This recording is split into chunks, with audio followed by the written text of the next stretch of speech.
ಬೇಕಾದಂತ ರಾಜಾಕು ಪೋಷಾಕುಗಳನ್ನೆಲ್ಲ ಧರಿಸಿ ಮಾಳವ ದೇಶದ ದಿವ್ಯವಾದಂತ ಭವ್ಯವಾದಂತಹ ಈ ಸಭೆಯನ್ನು ಪ್ರವೇಶಿಸಿದಾಗ ವಿಶಾಲರಾಯನಿಗೆ ಜಯವಾಗಲಿ ಎನ್ನುವ ಹಾಗೆ ಪಾಠಕರು ಹೊಗಳುತ್ತಾ ಇದ್ದಾರೆ. ಮನಸ್ಸಿಗೆ ಬಹಳ ಸಂತೋಷವಾಗುತ್ತಾ ಉಂಟು. ಸರ್ವರ ಜಯಕಾರದೊಂದಿಗೆ ವಂದಿ ಮಾಗದರ ವಿಶೇಷವಾದಂತಹ ಹೊಗಳಿಕೆಯೊಂದಿಗೆ ಪೌರೋಹಿತ್ಯ ಗಡನವೇ ಶುಭಾಶಂಸನೆಯನ್ನು ಗೈಯುವಂತಹ ಈ ವೇಳೆಯಲ್ಲಿ ಪವಿತ್ರವಾದಂತಹ ರಾಜಸಿಂಹಾಸನವನ್ನು ಏರಿಕೊಂಡೆ. ಪ್ರಪಂಚ ಎನ್ನುವಂತಹ ದೇಹ ವ್ಯವಸ್ಥೆಯಲ್ಲಿ ಶಿರದ ಭಾಗವನ್ನು ಬ್ರಾಹ್ಮಣರಿಗೂ, ಭುಜದ ಭಾಗವನ್ನು ಕ್ಷತ್ರಿಯರಿಗೂ, ಉದರದ ಭಾಗವನ್ನು ವೈಶ್ಯರಿಗೂ, ಪಾದದ ಭಾಗವನ್ನು ಶೂದ್ರರಿಗೂ ಹೋಲಿಸುವುದಂತೆ ಶಿರದ ಭಾಗದಲ್ಲಿ ಬ್ರಾಹ್ಮಣ್ಯ ಎನ್ನುವುದು ಇರಬೇಕು. ಯಾಕೆ ಇದನ್ನು ಯೋಚಿಸುವ ಮೂಲಕವಾಗಿ ಒಳಿತಾಗುವಂತೆ ಬಯಸುವವರು, ಒಳಿತಿನ ಮಾರ್ಗದರ್ಶನವನ್ನು ಲೋಕವ್ಯವಸ್ಥೆಗೆ ನೀಡುವವರು. ಆ ಕಾರಣದಿಂದ ಅದು ಶಿರೋಭಾಗ. ಲೋಕವ್ಯವಸ್ಥೆಯನ್ನು ಸುಶಿಕ್ಷಿತವನ್ನಾಗಿಸಿ ಇಡುವ ಕಾರಣದಿಂದಲೇ ಭುಜದ ಭಾಗಕ್ಕೆ ಕ್ಷತ್ರಿಯರನ್ನು ಹೋಲಿಸಿದರು. ಲೋಕವ್ಯವಸ್ಥೆಯಲ್ಲಿ, ಆರ್ಥಿಕತೆಯ ವ್ಯವಸ್ಥೆಯಲ್ಲಿ, ತಮ್ಮ ವ್ಯವಹಾರದ ವ್ಯವಸ್ಥೆಯಲ್ಲಿ ಧರ್ಮದಿಂದಲೇ ಮಾಡುತ್ತಾ ಬರುವವರನ್ನು ಉದರ ಭಾಗದಲ್ಲಿ ವೈಶ್ಯರು ಎನ್ನುವ ಹಾಗೆ ಹೋಲಿಸುವುದು. ಈ ಮೂರೂ ವರ್ಗದವರನ್ನು ಸೇವಾರೂಪದಲ್ಲಿ ತಾವು ಸೇವೆ ಮಾಡುತ್ತಾ ಬರುವವರನ್ನು ಶೂದ್ರರು ಎನ್ನುವ ಹಾಗೆ ಹೋಲಿಸುವುದು. ಈ ನಾಲ್ಕು ವರ್ಗಗಳಲ್ಲಿಯೂ ಯಾವೊಂದು ವರ್ಗವು ಕೆಟ್ಟಿತು ಅಂತಾದ್ರೆ ಸಮಾಜದ ಸುವ್ಯವಸ್ಥೆ ತಲೆಕೆಟ್ಟು ಹೋಗುತ್ತದೆ. ಅದರಲ್ಲಿಯೂ ನಾವು ಕ್ಷತ್ರಿಯರಿದ್ದೇವೆ. ಯಾಕೆ ರಾಜ್ಯ ವ್ಯವಸ್ಥೆ ಎನ್ನುವುದು, ರಾಜವ್ಯವಸ್ಥೆ ಎನ್ನುವುದು ಲೋಕಕ್ಕೆ ಅನಿವಾರ್ಯವಾಗಿ ಹೋಯಿತು ಕೇಳಿದರೆ, ಮತ್ಸ್ಯ ನ್ಯಾಯ ಒಂದುಂಟು. ದೊಡ್ಡ ಮೀನು ಸಣ್ಣ ಮೀನನ್ನು ಹಿಡಿದು ನುಂಗುತ್ತದೆ. ಅದೇ ರೀತಿ ಪ್ರಬಲನಾದವನು ದುರ್ಬಲನಾದವನನ್ನು ಹಿಂಸಿಸುತ್ತಾನೆ. ಅವನ ತಲೆ ಮೆಟ್ಟಿ ತನ್ನ ಪಾರುಪತ್ಯವನ್ನು ನಡೆಸುತ್ತಾನೆ. ಹಾಗಾಗಕೂಡದು ಎನ್ನುವ ಕಾರಣದಿಂದಲೇ ಲೋಕಕ್ಕೊಂದು ರಾಜವ್ಯವಸ್ಥೆ ಎನ್ನುವುದು ಬಂತು. ಅಂತಹ ರಾಜವ್ಯವಸ್ಥೆಯನ್ನು ಹೊಂದಿ ಈ ಮಾಳವ ದೇಶವನ್ನು ಅದೆಷ್ಟೋ ಮಂದಿಗಳು ಆಳುತ್ತಾ ಬಂದರು. ಪ್ರಸ್ತುತ ಕಾಲದಲ್ಲಿ ವಿಶಾಲರಾಯನಾದಂಥ ನನ್ನ ಕೈವಶವಾಗಿದೆ ಈ ರಾಜಸಿಂಹಾಸನ ಎನ್ನುವುದು. ಧರ್ಮದ ಮೂಲಕವಾಗಿ ಪ್ರಜಾಸಂದೋಹವನ್ನು ಸಲಹುತ್ತಾ ಬಂದೆ. ಆ ಕಾರಣದಿಂದ ಸಕಲ ಪ್ರಜೆಗಳು ನನಗೆ ಆಣತರಾಗಿದ್ದಾರೆ. ಯಥಾ ರಾಜ ತಥಾ ಪ್ರಜಾ ಎನ್ನುವಂತ ಮಾತುಂಟು. ಅರಸನಾದವನು ಯಾವ ರೀತಿಯಲ್ಲಿ ಇರ್ತಾನೋ ಪ್ರಜೆಗಳು ಕೂಡ ಅದೇ ರೀತಿಯಲ್ಲಿ ಇರ್ತಾರೆ. ಒಂದು ವಿಷಯವನ್ನು ನಾನು ನಿವೇದಿಸಿಕೊಳ್ಳುತ್ತೇನೆಂತ ಹೊರಟ್ರೆ ಒಂದು ನೆನಪಾಗುತ್ತದೆ ನನಗೆ. ದೇವರಾದ್ರೂ ತಾವು ನಡೆಯುವಂತ ಕಾರ್ಯದಲ್ಲಿ ಲೋಕಕ್ಕೆ ಹೆದರುತ್ತಾನಂತೆ. ಯಾಕೆ? ಒಂದಲ್ಲ ಒಂದು ಮಾರ್ಗದಲ್ಲಿ ಹುಟ್ಟಿದಂತಹ ಪ್ರತಿಯೊಂದು ಜೀವಿಯು ಆ ದೇವನನ್ನು ಅನುಸರಿಸುತ್ತದೆ ಎನ್ನುವ ಕಾರಣದಿಂದ ರಾಜ ಪ್ರತ್ಯಕ್ಷ ದೇವತ. ಪ್ರಜೆಗಳಿಗೆ ದೇವರ ಸ್ಥಾನದಲ್ಲಿ ಇರಬೇಕಾದಂತ ನಾನು ಪ್ರಜೆಗಳನ್ನು ನನ್ನ ಮಕ್ಕಳ ಹಾಗೆ ಪರಿಪಾಲಿಸುತ್ತಾ ಬಂದಿದ್ದೇನೆ. ರಾಜಕೀಯ ವ್ಯವಸ್ಥೆಯಲ್ಲಿ ಬಹಳ ಸಂತುಷ್ಟನಾಗಿದ್ದೇನೆ. ನಮ್ಮ ಪರಾಕ್ರಮದ ಕುರಿತಾಗಿ ಹೆದರಿದಂತ ಅನೇಕ ಮಂದಿಗಳು ನಮ್ಮ ರಾಜ್ಯದ ಕಡೆಗೆ ದೃಷ್ಟಿ ಹಾಯಿಸುವುದನ್ನೇ ಬಿಟ್ಟಿದ್ದಾರೆ. ಅದು ಯಾಕೆ? ನಮ್ಮಲ್ಲಿರುವಂತಹ ದಳಪತಿಗಳು, ಸೇನಾ ವರ್ಗವು ರಾಜ್ಯಕ್ಕೆ ಬೇಕಾಗಿ ದುಡಿಯುವವರು. ಹೀಗೆ ಸಂತೋಷದಿಂದ ಕಾಲವನ್ನು ಕಳೆಯುತ್ತಾ ಬಂದೆ. ನನ್ನ ಸುಖ ದಾಂಪತ್ಯದ ದ್ಯೋತಕವಾಗಿ ವೈಶಾಲಿನಿ ಎನ್ನುವಂತ ಮಗಳು ಹುಟ್ಟಿದ್ದಾಳೆ. ಅವಳು ವಧುವಾಗಬೇಕು ಎನ್ನುವುದೇ ನನ್ನ ಮನದ ಸಂಕಲ್ಪ. ಬೆಳೆದು ನಿಂತ ಮಗಳು ಪ್ರಾಯಪ್ರಬುದ್ಧಿಯಾಗಿದ್ದಾಳೆ ಎನ್ನುವ ಹಾಗೆ ನಾನು ಯೋಚಿಸುವುದಕ್ಕೆ ತೊಡಗಿದೆ ಅಂತಾದ್ರೆ ಮನೆಯಲ್ಲೇ ಆಡುವುದಕ್ಕೆ ತೊಡಗಿದ್ರು. ಮಗಳಿಗೆ ಯಾವಾಗ ಮದುವೆ, ಮಗಳಿಗೆ ಯಾವಾಗ ಮದುವೆ ಅಂತ. ಹೌದು, ಬೆಳೆದು ನಿಂತ ಮಗಳನ್ನು ಮನೆಯಲ್ಲಿ ಇರಿಸಿಕೊಳ್ಳಕೂಡದು, ಗಂಡನ ಮನೆಗೆ ದಾಟಿಸಬೇಕು ಎನ್ನುವ ಹಾಗೆ ಚಿಂತಿಸಿದೆ. ಮಂತ್ರಿಗಳ ಸಲಹೆಯನ್ನು ಕೇಳಿದೆ. ಮಂತ್ರಿಗಳೇ ಆಡಿದರು, ಪ್ರಭು, ಯೋಗ್ಯನಾದಂತ ವರನನ್ನು ಅನ್ವೇಷಿಸುವುದಕ್ಕೆ ನಾವು ಹೋಗುವುದಲ್ಲ, ವರನೇ ಇಲ್ಲಿಗೆ ಬರಬೇಕು ಕನ್ಯಾರ್ಥಿಯಾಗಿ. ಅದಕ್ಕೆ ಏನು ಮಾರ್ಗ ಅಂತ ಕೇಳಿದಾಗ ಸ್ವಯಂವರವನ್ನು ಏರ್ಪಡಿಸುವುದು. ಏನು ಪಣ? ವಿಕ್ರಮವೇ ಪಣ. ಒಳ್ಳೆಯದು. ಆ ಮಂತ್ರಿಗಳ ಸಲಹೆ ಸಾಧು ಎನ್ನುವ ಹಾಗೆ ಒಪ್ಪಿದೆ. ದೇವರನ್ನು ಮನಸಾರೆ ಪ್ರಾರ್ಥಿಸಿದೆ. ಓಲೆ ದೂತನನ್ನು ಕರೆದು ಓಲೆಯೊಂದನ್ನು ರಚಿಸಿದವನಿದ್ದೇನೆ.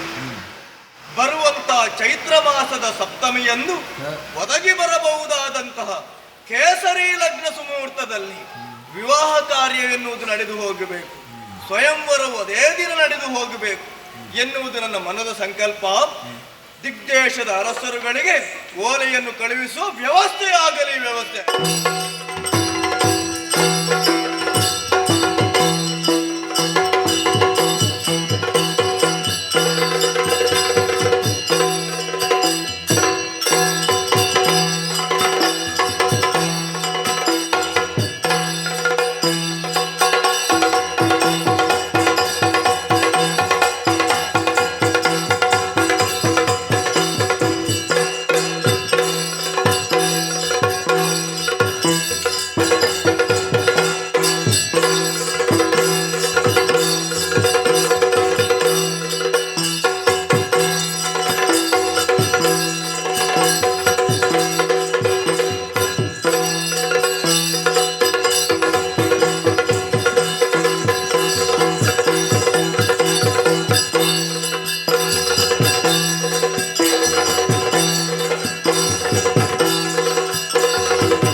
ಅಂಗದೇಶಕ್ಕೆ ಯಾರು ಅಂತ ಕೇಳಿದ್ದೀರಿ? ಶೂರಸೇನ ಮಹಾಶಿನ ನಾನೇ. ಸರಿ, ಏನು ಹೊರಟು ಬಂದ ಕಾರ್ಯ ಅನೇಕವಿದೆ. ಇತ್ತಲಾದಿನ ಅಂಗದೇಶದಿ ಪೃಥ್ವಿಪತಿಯಾಗ ಶೂರಸೇನರು ಶೂರಸೇನ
ಕಾಪಾಡು ಸ್ವಾಮಿ ಕಾಪಾಡು.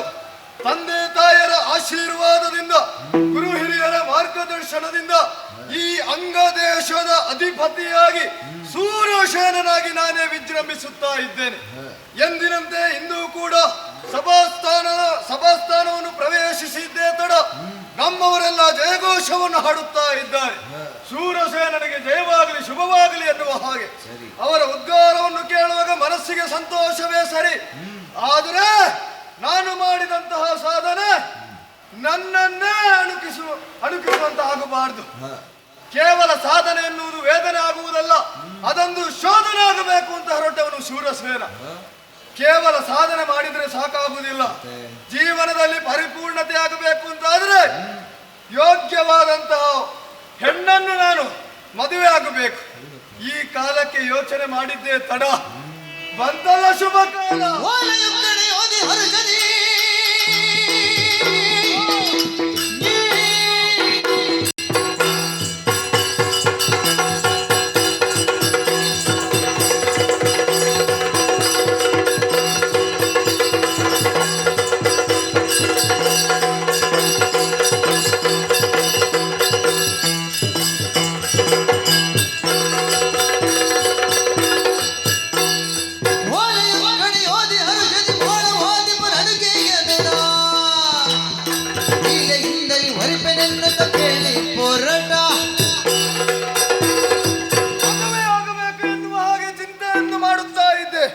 ಅದೇ ಸಂದರ್ಭದಲ್ಲಿ ಬಂತಲ್ಲ ಓಲೆ. ಎಲ್ಲಿಂದ? ಮಾಳವ ದೇಶದಿಂದ ವಿಶಾಲರಾಯನ ಮಗನಾದಂತಹ ವೈಶಾಲಿಗೆ ಮದುವೆ ಎನ್ನುವ ಹಾಗೆ ಸ್ವಯಂವರವನ್ನು ಆಯೋಜಿಸಿದ್ದಾರಂತೆ. ಆ ಕಾರ್ಯಕ್ರಮಕ್ಕೆ ಅನೇಕ ಅರಸರಿಗೆ ಆಹ್ವಾನವನ್ನು ನೀಡಿದ್ದಾರೆ. ಹೌದು, ನಮ್ಮ ಈ ದೇಶಕ್ಕೆ ಕಳುಹಿಸಿಕೊಟ್ಟಂತಹ ಓಲೆಗೆ ಸರಿಯಾದಂತಹ ಮನ್ನಣೆಯನ್ನು ಕೊಡಬೇಕಾದದ್ದು ಈ ಶೂರಸೇನನ ಕರ್ತವ್ಯವೇ ಸರಿ. ನನ್ನ ಭುಜ ಬಲವೇನು ಎನ್ನುವುದನ್ನು ಸ್ವಯಂವರದಲ್ಲಿ ತೋರಿಸುವ ಮುಖೇನವಾಗಿ ವೈಶಾಲಿಯನ್ನು ಮದುವೆ ಆಗಬೇಕಾಗಿದೆ. ಕಾಲ ವಿಳಂಬ ಸಲ್ಲದು, ನಡೀತೇನೆ.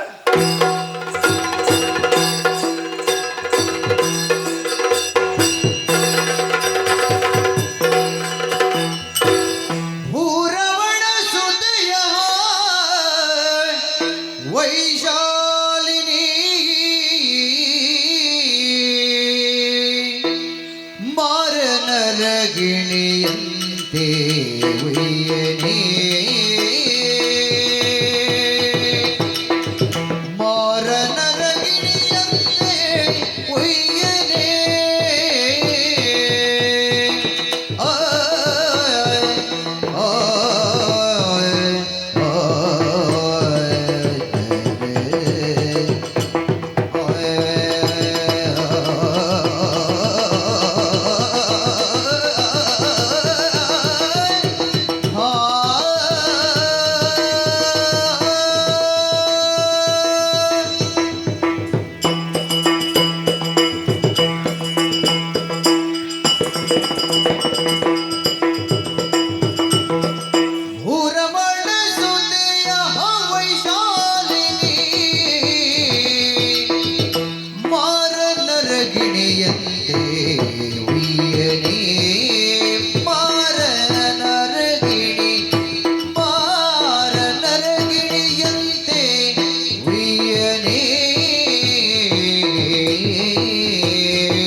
ನಾರಿಯರ ಬಳಸಿನಲ್ಲಿ ಬಂದಳು ನಾರಿಯರ ಬಳಸಿನಲ್ಲಿ ಬಂದಳು ವಾರಿ ಕೇಳಿಗೆನುತ ವಾರಿ ಕೇಳಿಗೆನುತ ನೀರಜಾಕ್ಷಿ ನೀರಜಾಕ್ಷಿ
ಎಂತಹ ಸಂಭ್ರಮ ನಮ್ಮ ಮನೆಯಲ್ಲಿ. ಹೌದು. ಯಾವಾಗ? ನಾಳೆಯ ದಿವಸ. ನನ್ನ ಹೆಸರು ಹೇಗೆ? ವೈಶಾಲಿ. ನಾಳೆ ಹೇಗೆ ನಾನು ವಧು ವೈಶಾಲಿನಿ. ಸಖಿಯರೇ, ನಾಳೆಯ ದಿವಸ ನನಗೆ ಸ್ವಯಂವರ ಏರ್ಪಟ್ಟಿದೆ. ಅದಕ್ಕೆ ಬೇಕಾಗಿ ಹಿಂದಿನ ದಿವಸವನ್ನು ಸ್ವಲ್ಪ ಉಪಯೋಗ ಮಾಡಿಕೊಳ್ಳೋಣ ಎನ್ನುವಂತಹ ಉದ್ದೇಶದಿಂದ. ಉಪಯೋಗ? ಹೌದು, ನಿಮ್ಮನ್ನು ಕರೆಸಿದ್ದು ನಾನು. ನಾಳೆಯ ದಿವಸ ನಾನು ಶ್ರೀಮತಿಯಾಗುವವಳಿದ್ದೇನೆ. ಇವತ್ತು ನಾನು ಹಾಗಲ್ಲ, ಇವತ್ತು ಕುಮಾರಿ. ಎಷ್ಟು ಬೇಕಾದ್ರೂ ನಾನು ಸಂಭ್ರಮವನ್ನು ಮಾಡಬಹುದು. ಅದಕ್ಕೆ ಬೇಕಾಗಿ ಸಂಭ್ರಮದಲ್ಲಿ ನಾವು ಅವಸರದಲ್ಲಿ ಓಡಿ ಬಂದ್ವಿ. ಹೌದಾ, ನಾನು ಎಣಿಸಿದ್ದು ನಾನು ಅವಸರದಲ್ಲಿ ಓಡಿ ಬಂದದಂತ ಹೇಳಿ. ಅಲ್ಲಿ ಹೇಳ್ತಿದ್ದೆ ನೀನು, ಇವತ್ತು ಹೊರಡುದಿಲ್ಲ ಅಂತ ಹೇಳಿ. ಮತ್ತೆ ನೋಡಿದ್ರೆ ನೀನೇ ಹೊರಟದ್ದು ತಡ ಆಯ್ತು. ಅಲ್ಲ, ನಿನಗೆ ಸಂಭ್ರಮ ಅಂತ ಹೇಳಿದ್ರೆ ನಾಳೆ ಮದುವೆ ಅಲ್ವಾ? ಮದುವೆ ಕಾಲು ನೆಲದಲ್ಲಿ ನಿಲ್ಲುವುದಿಲ್ಲ. ಹಾಗಿನ್ನದು ಬೇಗ. ಹೌದು, ನೀನು ಯಾಕೆ ತಡ ಮಾಡಿದ್ರೆ? ನನಗೆ ಮದುವೆ ಅಂತ ಹೊಟ್ಟೆ ಕಿಚ್ಚಾಯ್ತು ನಿನಗೆ? ಇಚ್ಚಾಗಿಲ್ಲ ಅಲ್ವಾ? ಹಾಗಾದ್ರೆ ಸಂಭ್ರಮದಲ್ಲಿ ಪಾಲ್ಗೊಳ್ಳುವುದು ಹೇಗೆ? ಇವತ್ತು ಹೇಗೆ ಸಂಭ್ರಮವನ್ನು ಆಚರಿಸುವುದಂತ ಹೇಳಿದ್ರೆ ವನವಿಹಾರವನ್ನು ಮಾಡಬೇಕು. ಹೌದೌದು, ವಿಶಾಲರಾಯನ ಮಗಳಾದಂತಹ ವೈಶಾಲಿನಿ ವನವಿಹಾರ ಮಾಡುದಂದ್ರೆ ಎಲ್ಲರ ಹಾಗಲ್ಲ. ಮತ್ತೆ ನಮ್ಮದು ಸ್ವಲ್ಪ ವಿಶೇಷವಾದಂತಹ ವನವಿಹಾರ. ವನವಿಹಾರದಲ್ಲಿ ವಿಶೇಷ ಏನಪ್ಪ? ಹೇಳ್ತೇನೆ ನಾನು. ಈಗ ನಾವು ವನವಿಹಾರಕ್ಕೆ ಹೋಗುದು, ಹೋಗಿ ಸುಮಗಳನ್ನೆಲ್ಲ ಕೊಯ್ದು ಸುಮಗಳನ್ನು ಮತ್ತೆ ಕೊಯ್ಯೋಣ. ಮೊದಲು ನಾವು ಜಲಕೇಳಿಯನ್ನು ಆಡುದು, ಜಲಕೇಳಿಯನ್ನು ಆಡಿ ಸುಮಗಳನ್ನು ಕೊಯ್ದು ಮತ್ತೆ ವಿಶ್ರಾಂತಿ ಇರ್ತದೆ. ಅದ್ರಲ್ಲಿ ಏನು ಮಾಡುದು? ವನ ಭೋಜನ, ಊಟವ ಸೌಹಾರ್ದ ಕೂಟ ನಿಮಗೆಲ್ಲ ನಾನು ಏರ್ಪಡಿಸಿದ್ದೇನೆ. ಯಾವುದೆಲ್ಲ ಅಂತ ನೀವು ಬಗೆಗಳನ್ನು ನೀವು ಹೇಳ್ಬೇಕು. ನೀನೇನು ತಂದಿದ್ದಿ? ನೀನು ಪಾಯಸ, ನೀನು ತಿಂಡಿ ತಿನಿಸುಗಳನ್ನು ನಾವೆಲ್ಲ ಸಖಿಯರೆಲ್ಲ ಕೂಡಿಕೊಂಡು ಒಟ್ಟಾಗಿ ವನದಲ್ಲಿ ಕುಡಿಲಿಕ್ಕೆ ನೀನೇ ಸಿದ್ಧಪಡಿಸಿ. ಹಣ್ಣಿನ ರಸ ಇದನ್ನೆಲ್ಲ ಸೇರಿಸಿಕೊಂಡು ಸೌಹಾರ್ದ ಕೂಟವನ್ನು ಮಾಡಿ ವನವಿಹಾರವನ್ನು ಮಾಡಿ ಮತ್ತೆ ಹಿಂದಿರುಗುವುದು. ಆಯ್ತಲ್ಲ, ಹೊರಡೋಣ.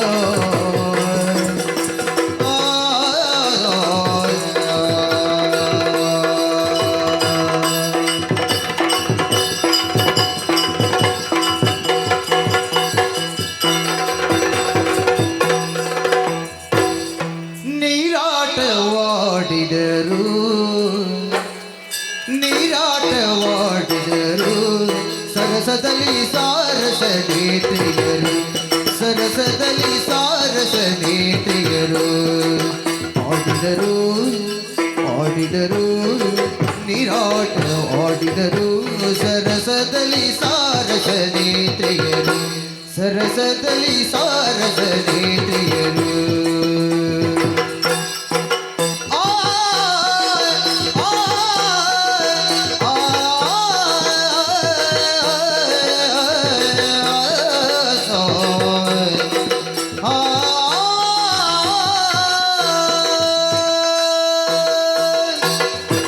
ಜಲಕನ್ನಯರೆಂದಲೂ ತರುಣಿಯರು ಹಲವಂಗದಿ ನೀರಳು ಮುಳುಗೇಳುತ್ತಾ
ಜಲಜ ಕಂದಿನಿ ಬಾ ಜಲಜಾಕ್ಷಿಯೇ ಬಾ ಜಲಜ ಕಂದಿನಿ ಬಾ ಜಲಕ್ರೀಡೆ ಆಡುವ ಬಾರ ಸಖಿ ಜಲಕ್ರೀಡೆ ಆಡುವ ಬಾರ ಸಖಿ ಸಖಿ ಬಾರ ಸಖಿ ಸಖಿ ಬಾರ ಸಖಿ ಸಖಿ ಬಾ ಬಾ ಬಾ ಬಾ ಬಾರೆ ಸಖಿ ಬಾ ಬಾ ಬಾ ಬಾ ಬಾರೆ ಸಖಿ ಬಾ ಬಾ ಬಾ ಬಾ ಬಾರೆ ಸಖಿ ಬಾ ಬಾ ಬಾ ಬಾ ಬಾರೆ ಸಖಿ ಬಾರೆ ಸಖಿ ಬಾರೆ ಸಖಿ ಸಖಿ ಬಾರೆ ಸಖಿ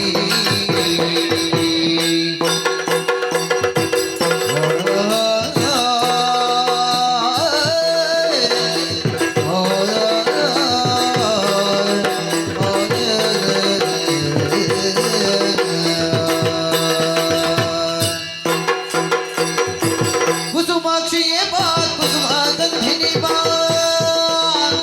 ಕುಸುಮಾಕ್ಷಿಯೇ ಬಾ ಕುಸುಮಾಕ್ಷಿಯೇ ಬಾ ಕುಸುಮ ಗಂಧಿನಿ ಬಾ ಜಲಕ್ರೀಡೆಯಾಡುವ ಜಲಕ್ರೀಡೆ ಆಡುವ ಜಲಕ್ರೀಡೆ ಆಡುವ ಜಲಕ್ರೀಡೆ ಆಡುವ ಜಲಕ್ರೀಡೆ ಆಡುವ ಬಾರೆ ಸಖಿ ಸಖಿ ಬಾರೆ ಸಖಿ ಸಖಿ ಬಾರೆ ಸಖಿ ಸಖಿ ಬಾರೆ ಸಖಿ ಸಖಿ ಬಾ ಬಾ ಬಾ ಬಾ ಬಾರೆ ಸಖಿ ಬಾ ಬಾ ಬಾ ಬಾ ಬಾರೆ ಸಖಿ ಬಾ ಬಾ ಬಾ ಬಾ ಬಾರೆ ಸಖಿ ಬಾ ಬಾ ಬಾ ಬಾ ಬಾರೆ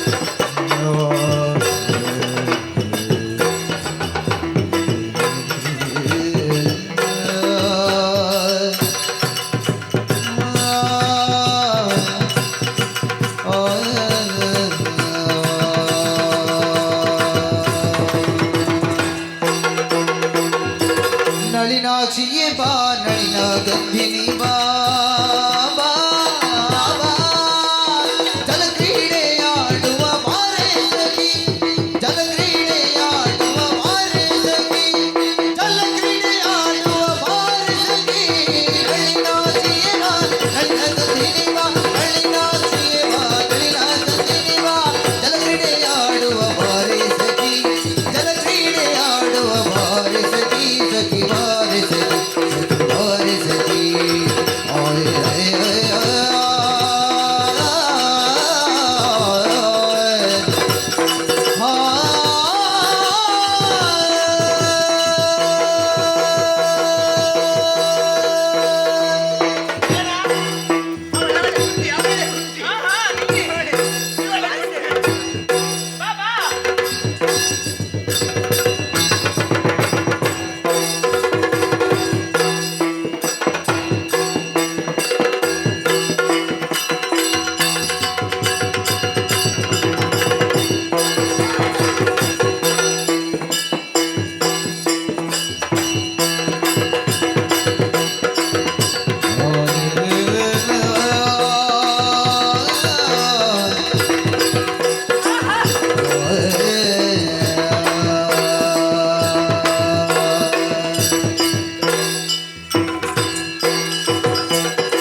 ಎನ್ನುವಂತಹ ಕರಂದಮನಿಂದ ಈ ಪ್ರಪಂಚದ ಬೆಳಕನ್ನು ಕಂಡವ ನಾನು.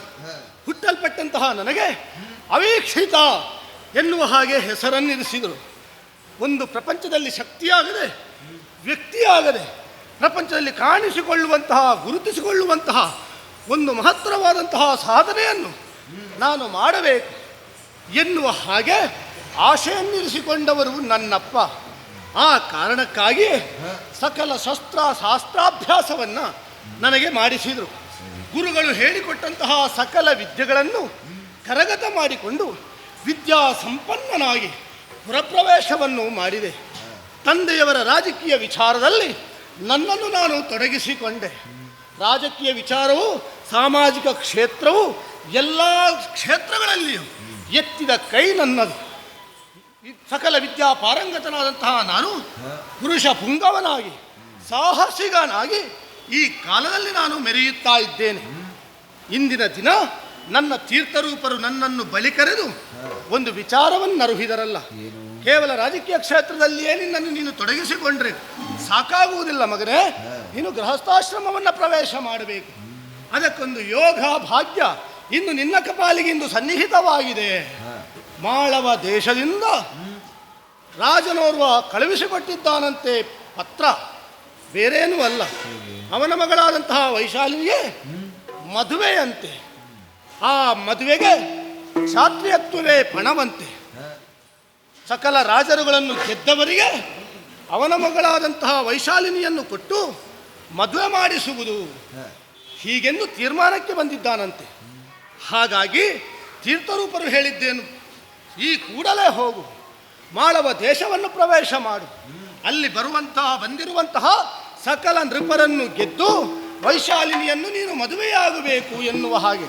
ಹಾಗಾಗಿಯೇ ತಾತನಿಂದ ಅಪ್ಪಣೆಯನ್ನು ಪಡೆದು ಸಕಲ ಸೇನಾ ಸಮೂಹವನ್ನು ನೆರಹಿಕೊಂಡು ಬಂದು ನಾನು ಮುಟ್ಟಿದ್ದು ಮಾಳವ ದೇಶಕ್ಕೆ. ಕಾಣುತ್ತಿರುವುದು ಉದ್ಯಾನವನ.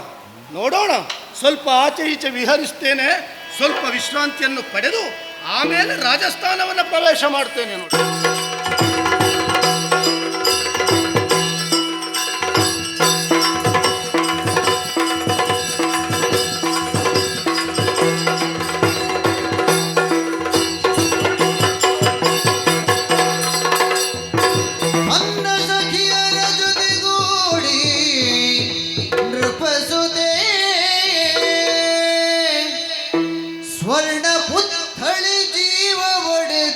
ಕಣ್ಣೆದುರಾದಿಸಲು ಅವೀಕ್ಷಿತ ನೋಡಿ,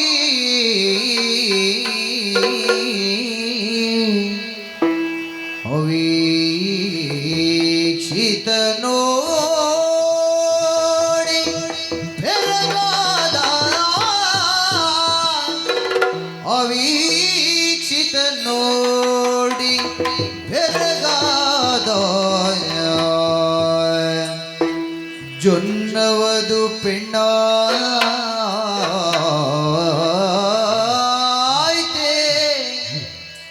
ಜೊನ್ನವದು ಪೆಣ್ಣಾಯ್ತೆ,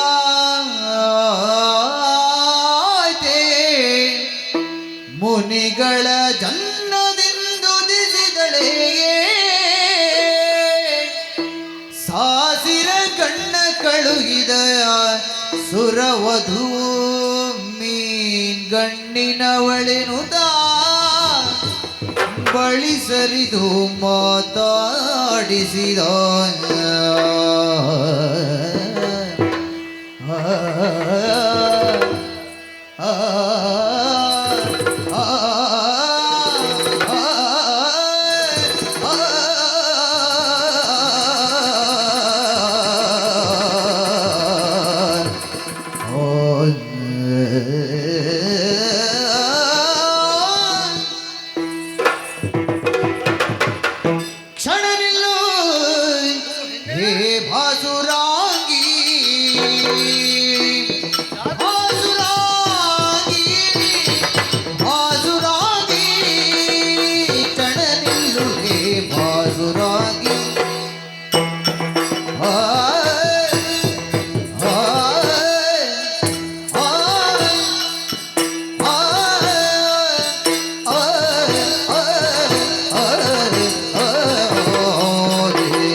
ಸೊಬಗು ಎಂತಹ ಬಿಂಕ ಬಿಣ್ಣಾಣ ಒಣಪು ವಯ್ಯಾರ ಈ ತರುಣಿಮಣಿಯಲ್ಲಿ ನಾನು ಕಾಣುತ್ತಾ ಇದ್ದೇನೆ. ಹಾಗಿದ್ರೆ ಇವಳು ಸ್ವರ್ಗಲೋಕದಿಂದ ಇಳಿದು ಬಂದವಳೆ. ಸುರಪ ಅಪ್ಸರೆಯಲ್ಲಿ ಓರ್ವಳನ್ನು ನನಗಾಗಿ ಈ ಎಡೆಗೆ ಕಳುಹಿಸಿರಬಹುದೇ? ಅಥವಾ ನಾಗಲೋಕದಿಂದ ಎದ್ದು ಬಂದಂತಹ ನಾಗಿನಿಯೇ ಇವಳು? ಅಥವಾ ಬೇರೆ ಯಾವ ಗಂಧರ್ವಲೋಕದಿಂದ ತರೆಗಿಳಿದು ಬಂದವಳೆ? ಎಂತಹ ರೂಪ! ಕವಿಯೊಬ್ಬ ಕಂಡ್ರೆ ಬಿಡ್ಲಿಕ್ಕಿಲ್ಲ, ಒಂದು ಕವನವನ್ನೇ ಬರೆದು ಬಿಟ್ಟ. ಶಿಲ್ಪಿಯೊಬ್ಬ ಕಂಡ್ರೆ ಶಿಲ್ಪವನ್ನೇ ಕೆತ್ತಿಸಿ ಅಂತಹ ಚೆಲುವು ಇವಳು. ಗಾಯಕನೊಬ್ಬ ಇವಳನ್ನು ಕಂಡ್ರೆ ಅವನ ಗಾಯನದ ಮೋಡಿಯಿಂದ ಇವಳನ್ನು ವಿಧ ವಿಧವಾಗಿ ವರ್ಣಿಸುವುದಕ್ಕೆ ಸಾಧ್ಯ ಉಂಟು. ಅಂತಹ ಬಾಸುರಾಣಿ ಇವಳನ್ನು ಕಂಡ ಮೇಲೆ ಮಾತಾಡಿಸದೆ ಹೋಗುವುದು ಸರಿಯಲ್ಲ ಎನ್ನುವ ತೀರ್ಮಾನಕ್ಕೆ ನಾನು ಬಂದಿದ್ದೇನೆ. ಹಾಗಾಗಿ ನಾವೇ ಮಾತಾಡುವುದಲ್ಲ, ಅವಳನ್ನು ಮಾತಾಡಿಸ್ತೇನೆ.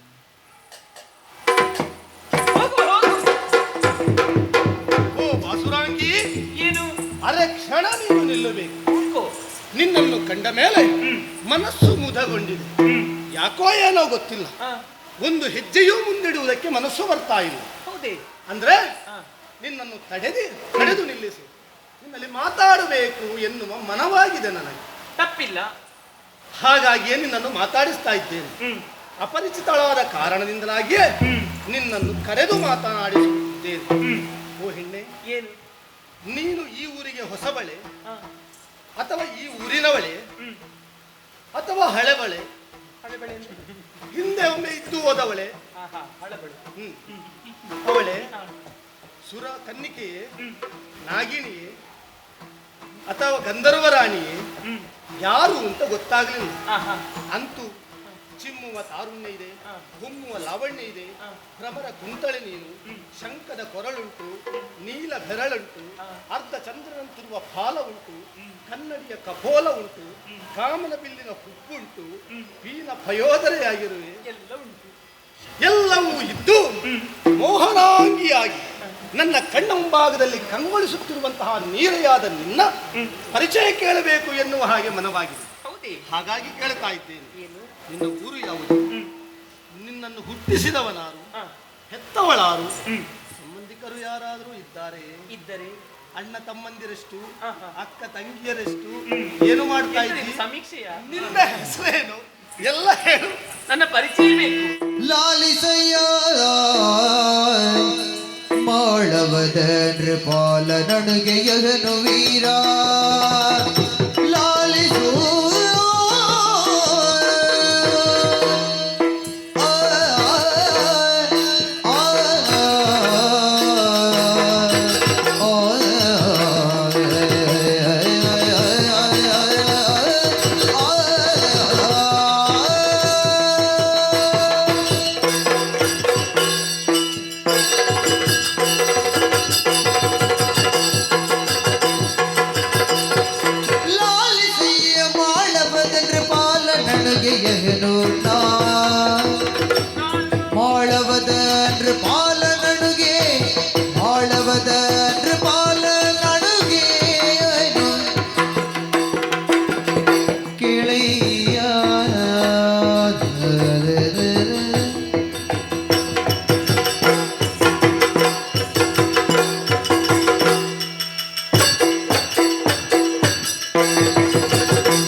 ಸಯ್ಯ ಮಾಳವದ ಮಾಲ ನಡುಗೆಯಗೆನು ನಾ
ವನವಿಹಾರಕ್ಕಾಗಿ ಬಂದವಳು ನಾನು. ನೀರಾಟವನ್ನಾಡಿ ವನವಿಹಾರವನ್ನೆಲ್ಲ ಮುಗಿಸಿ ಮತ್ತೆ ನನ್ನದಾದಂತಹ ಮನೆಗೆ ಹಿಂದಿರುಗಿದ್ದೇನೆ ಎನ್ನುವಂತಹ ಸಂದರ್ಭದಲ್ಲಿ ನನ್ನನ್ನು ತಡೆದು ನಿಲ್ಲಿಸಿ ಮಾತನಾಡಿಸಿದವರು ನೀವು. ಹೌದು. ನೀವು ಯಾರು ಎನ್ನುವ ಹಾಗೆ ನನಗೆ ತಿಳಿದಿಲ್ಲ. ನಾನು ಯಾರು ಎನ್ನುವಂತಹ ಪರಿಚಯ ಈಗ ನಿಮಗೆ ಬೇಕು. ಹಾಗಂತ ಹೇಳಿ ಈ ಊರಿನವಳ ಅಂತ ಕೇಳಿದಿರಿ. ಖಂಡಿತವಾಗಿಯೂ ಈ ಊರಿನವಳೆ. ಮಾಳವದ ಬಳಿ. ಹಾ, ಇಲ್ಲಿ ಮಾಳವ ದೇಶ ಯಾರಿಗೆ ಒಳಪಟ್ಟಿದಂತ ಕೇಳಿದ್ರು ನಮಗೆ. ಇಲ್ಲಿ ಏನು ಒಂದು ಕಡ್ಡಿ ತೆಗಿಬೇಕಿದ್ರು ಒಂದು ಕಡ್ಡಿ ಹಾಕಬೇಕಿದ್ರು ನಮ್ಮ ಅಪ್ಪಣೆ ಬೇಕು. ಯಾಕೆ ಈ ಮಾತನ್ನು ಹೇಳಿದೆ? ಯಾಕೆ? ಈ ಮಾಳವ ದೇಶದ ದೊರೆ ಯಾರು ಅಂತ ಕೇಳಿದ್ರೆ ವಿಶಾಲರಾಯ. ವಿಶಾಲರಾಯನ ಮಗಳು ಯಾರಂತ ಕೇಳಿದ್ರೆ ವೈಶಾಲಿನಿ.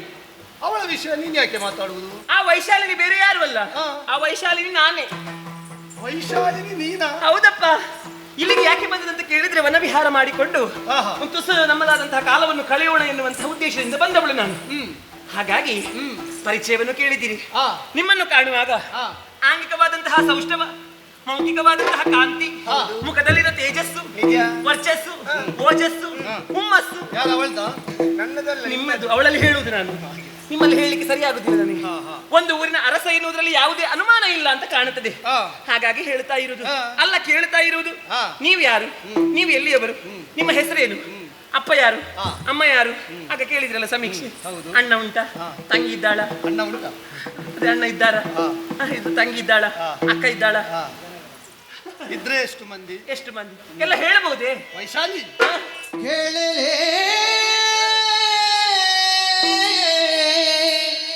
ಶಶಿಮುಖಿ ನಿನಗೆ ಗೈವ ಮಾಳವಾಧಿಪ ಪರಿಣಯವೆಂಬ ಬಗೆಗೆ ಗೈವ ಮಾಳವಾಧಿಪ ಪರಿಣಯವೆಂಬ ಬಗೆಗೆ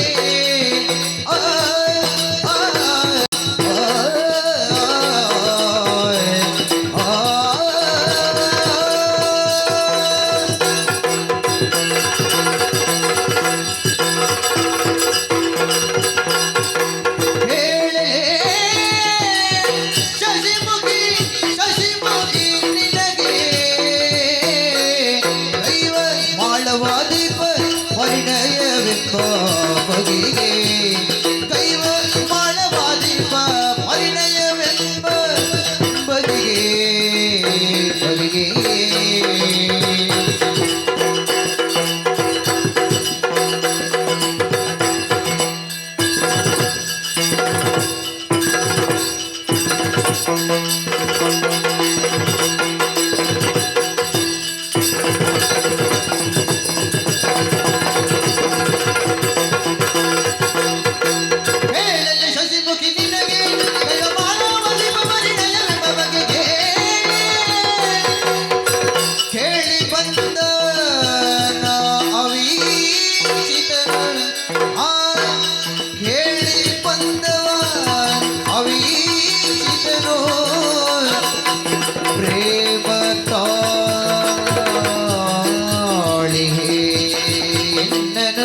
ವರಿಸುವೆಯ ಪ್ರೇಮ ತಾಳಿಹೇ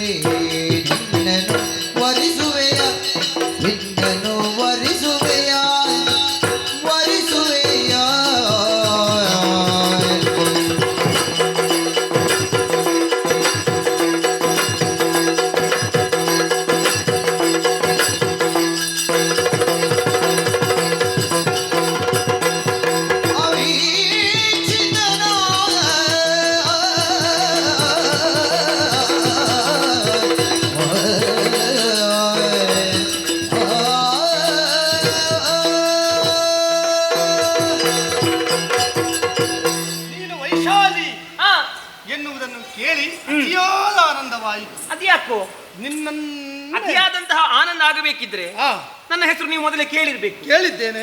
ಓ, ನನ್ನ ಹೆಸರು ಅಷ್ಟು ಪ್ರಚಾರದಲ್ಲಿ ಉಂಟಾ? ಹೌದಪ್ಪ. ವೈಶಾಲಿನಿ ಈಗ ಊರಿಗೆ ಪ್ರಚಾರ ಆಗಿದೆ. ನನ್ನ ಹೆಸರು. ಎಲ್ಲರೂ ನಿನ್ನನ್ನೇ ನೋಡಬೇಕು ಎನ್ನುವ ಆಸೆಯಿಂದ ಆ, ಸೇನಾ ಸಮೇತರಾಗಿ ಆ, ಹಾ. ಈ ಮಾಳವ ದೇಶಕ್ಕೆ ಬರ್ತಾ ಇದ್ದಾರೆ.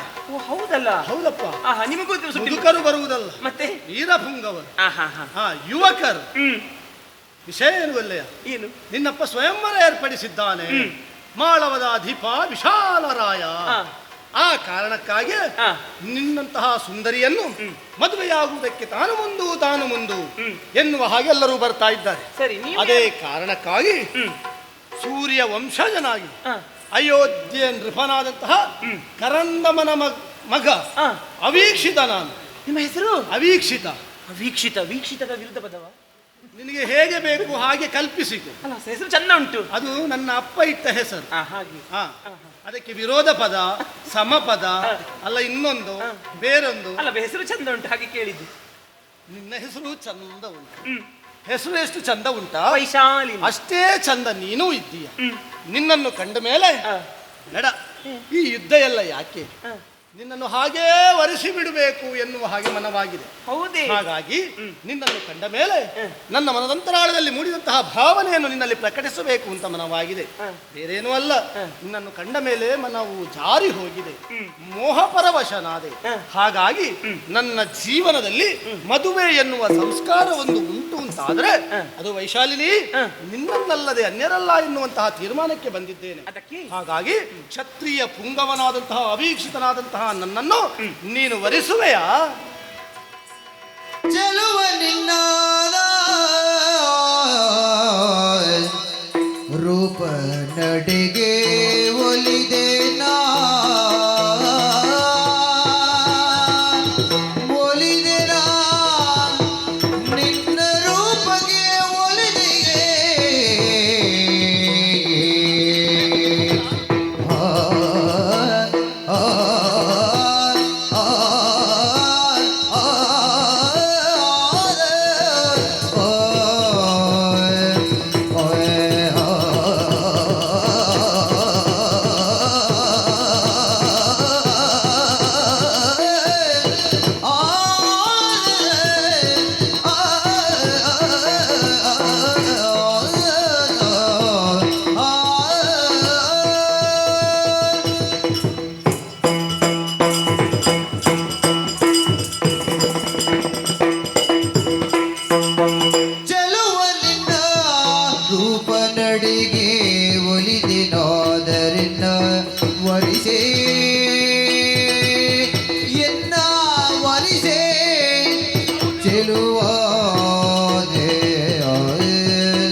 ವೀರ, ವೈಶಾಲಿ.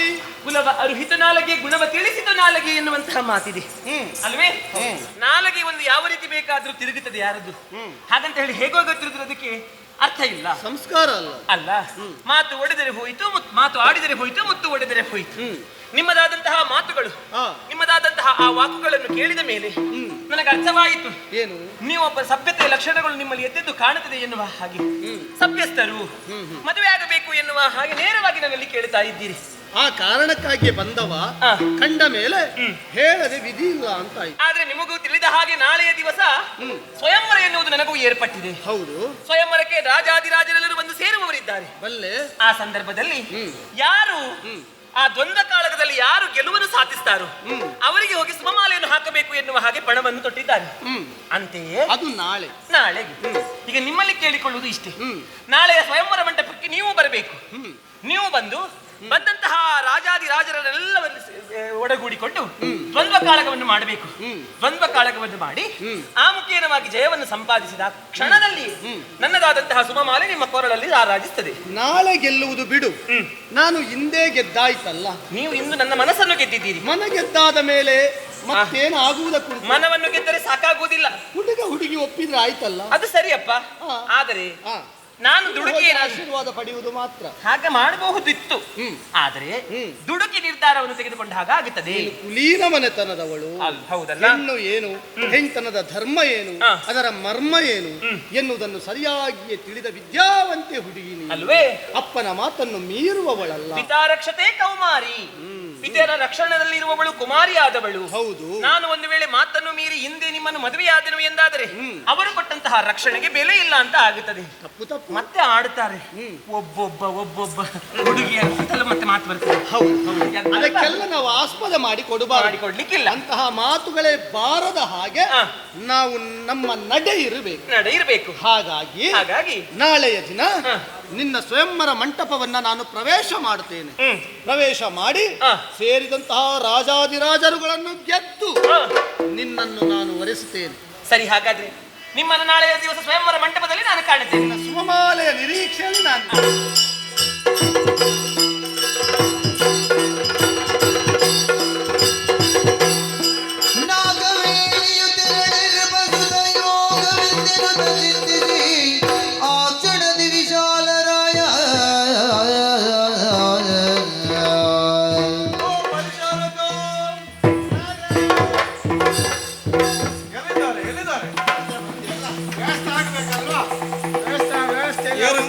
ನನ್ನ ಮಗಳ ಮದುವೆ. ಹೌದು. ಸ್ವಯಂವರ. ಭಾರಿ ಉಲ್ಲಾಸದಲ್ಲಿದ್ದೀರಿ. ಮಗಳಿಗೆ ಮದುವೆ ಅಲ್ವಾ? ಹೌದೌದು. ಅದರಲ್ಲಿ ಸ್ವಯಂವರ. ಏನು ವ್ಯವಸ್ಥೆ ಎಲ್ಲ ಹೇಗಾಯ್ತು? ಒಳ್ಳೆ ರೀತಿಯಲ್ಲಿ ವ್ಯವಸ್ಥೆ ಆಗಿದೆ. ಯಾವುದೆಲ್ಲ ವ್ಯವಸ್ಥೆ? ಎಲ್ಲಿಗೆಲ್ಲ ಆಮಂತ್ರಣ ಹೋಗ್ಬೇಕು ಓಲೆ ಹೋಗಿದ ಎಲ್ಲ ರಾಜರಿಗೆ ಹೋಗಿದೆ. ತಲುಪಿದಲ್ಲ? ತಲುಪಿದೆ. ಅವರದ್ದು ಪ್ರತಿಕ್ರಿಯೆ ಕೂಡ ಬಂದಿದೆ. ಕೆಲವೊಮ್ಮೆ ಹಾಗೆ ಆಗುತ್ತದೆ. ಆಮಂತ್ರಣ ಹೋಗುವುದು ಮತ್ತೆ ಯಾವಾಗ ಮುಟ್ಟುವುದು. ಮದುವೆಗೆ ಕಳಿಸಿದ್ದು ಸೀಮಂತಕ್ಕೆ ಮುಟ್ತಾರೆ. ಸೀಮಂತಕ್ಕೆ ಕಳಿಸಿದವರಿಗೆ ಸರಿ, ತೊಂದ್ರೆ ಇಲ್ಲ. ಸಕಾಲಕ್ಕೆ ಮುಟ್ಟಿದೆ. ಸುತ್ತಮುತ್ತ ಚಪ್ಪರ ಹಾಕಲಾಗಿದೆ. ಚಪ್ಪರದ ವ್ಯವಸ್ಥೆ ಬಹಳ ಒಳ್ಳೆಯದಾಗಿದೆ. ಅಲಂಕಾರ ಒಳ್ಳೆದಾಗಿದೆ. ಮತ್ತೆ ಬಂದವರಿಗೆ ಬಿಡಾರ ಎಲ್ಲ ವ್ಯವಸ್ಥೆ. ಕುಡಿಲಿಕ್ಕೆ ಯಾರಿಗೆ ಏನ್ ಬೇಕು ಅಂತ ಹೇಳಿ ಎಲ್ಲ ಯಾವುದಕ್ಕೂ ಕಡಿಮೆ ಆದ್ರೂ ತೊಂದ್ರೆ ಇಲ್ಲ. ಕುಡಿಲಿಕ್ಕೆ ಆಗಬಾರ್ದು, ಹೆಚ್ಚಾದ್ರೂ ತೊಂದ್ರೆ ಇಲ್ಲ, ಕಡಿಮೆ ಆಗಬಾರ್ದು ಎಲ್ಲ ವಿಚಾರಣೆ ಆಗಲಿ. ಎಲ್ಲಿದ್ದಾರೆ ಅರಸರು?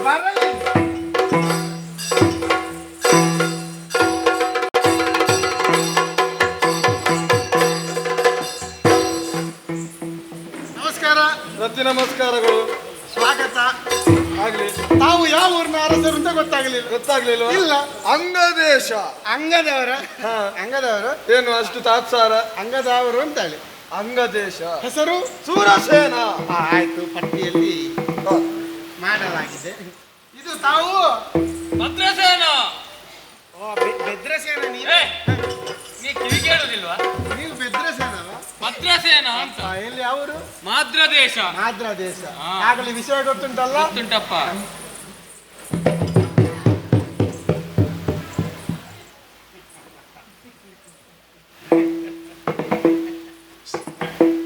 ಇದು ಸ್ವಲ್ಪ ನಿಮಗೆ ಅನುಕೂಲ ಆಗುವಂತದ್ದೇ.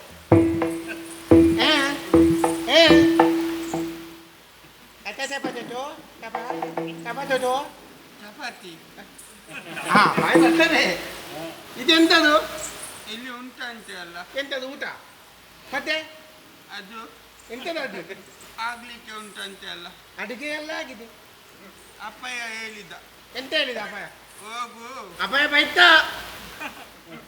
ನಮ್ಮದು ಬೈತಾ ಅಲ್ಲ, ಮತ್ತೆ ಹೀಗೆ. ಹಾಗೆ ವಿಷಯ ವಿಷಯ ಗೊತ್ತುಂಟಾ? ಇದು ಎಲ್ಲಿಂದ ಬಂದದ್ದು? ಎಲ್ಲಿಂದ ಬಂದದ್ದು? ಚೇಂಜಿ. ಕೇಮಿಜಿ ಎಂತ? ಚೇಜಿ. ಓ ಚದ್ದಿಯವರಲ್ವಾ? ಕೇಜಿ. ಛೇದಿ ಛೇದಿ ಹಾ ಚೇದಿ ಚೇದಿ. ಹೆಸರು ವಜ್ರದತ್ತ. ಹಾ ವಜ್ರದತ್ತ. ವಜ್ರದತ್ತ. ವಜ್ರದತ್ತ. ವಿಷಯ ಗೊತ್ತುಂಟಲ್ಲ? ಎಂತದು? ಮದುವೆ. ಮದುವೆ. ಬರ್ರೆ ಮದುವೆ ಅಲ್ಲ, ಹೋರಾಟ ಮಾಡಿ ಸ್ವಯಂವರದಲ್ಲಿ. ಹೋರಾಟ ಹೋರಾಟ ಹೋರಾಟ. ಪರೋಟ ಅಲ್ಲ, ಚಪಾತಿ. ಹೋರಾಟ ಹೋರಾಟ. ಹಾ ಪರಿಚಾರಕ ಅವನಿಗೆ ಎಂತದ್ದು ನಿತ್ರಾಣ ಆಗಿದೆ ಕೇಳು ಸ್ವಲ್ಪ. ಬಹುಶಃ ನಿನ್ನೆ ತಿಂದದ್ದು ಗಡಿ ಗಡಿ ಹೋಗಿದೆ ಅಂತ ಕಾಣ್ತದೆ. ಬಹುಶಃ ಮದುವೆ ಎನ್ನುವಂತ ನೆವನದಲ್ಲಿ ಊಟ ಬಿಟ್ಟಿದ್ದಾನೆ ಕಾಣ್ತದೆ. ಹೌದಾ, ಉಪವಾಸದಲ್ಲಿ. ಇವರೆಲ್ಲ ಯಾಕೆ ಬಂದದ್ದು? ಅವರು ಮದುವೆ ಸ್ವಯಂವರ ನೋಡ್ಲಿಕ್ಕೆ ಅಂತೇಳಿ ಬಂದದ್ದು. ಇದು ಮುಂದಿನ ಮದುಮಗ. ಅದು ನಮಗುಂಟ. ಅದು ನಮಗೆ ಕೊಡುದಿಲ್ಲ, ಚರ್ಮುರಿ. ಈಗ ಕೊಡುವುದಿಲ್ಲ, ಆಮೇಲೆ ಕೊಡ್ತಾರೆ ಆಯ್ತಾ. ಈಗ ಎಲ್ಲ ತಯಾರಾಗಿದೆ. ಎಲ್ಲರಿಗೂ ಕುಳಿತುಕೊಳ್ಳುವುದಕ್ಕೆ ಆಸನ ವ್ಯವಸ್ಥೆ ಮಾಡಿ. ಇವರದ್ದೊಂದು ವಿಚಾರಣೆ ಆಗ್ತದೆ. ನಮಸ್ಕಾರ. ನಮಸ್ಕಾರ. ಯಾವ ಊರು ತಮ್ಮದು? ಅಯೋಧ್ಯೆ. ಅಯೋಧ್ಯೆ. ಅಯೋಧ್ಯೆಯ ಅಭೀಕ್ಷಿತ ಅಂತ ಅಭೀಕ್ಷಿತ ಅಂತ ಹೇಳಿ ಸ್ವಯಂವರಕ್ಕೆ ಸ್ವಾಗತ. ಬನ್ನಿ ನೀವು ಕೂತ್ಕೊಳ್ಳಿ, ಇಲ್ಲಿ ಕೂತ್ಕೊಳ್ಳಿ. ಎಲ್ಲಿ ಕೂತ್ಕೊಳ್ಳಿ?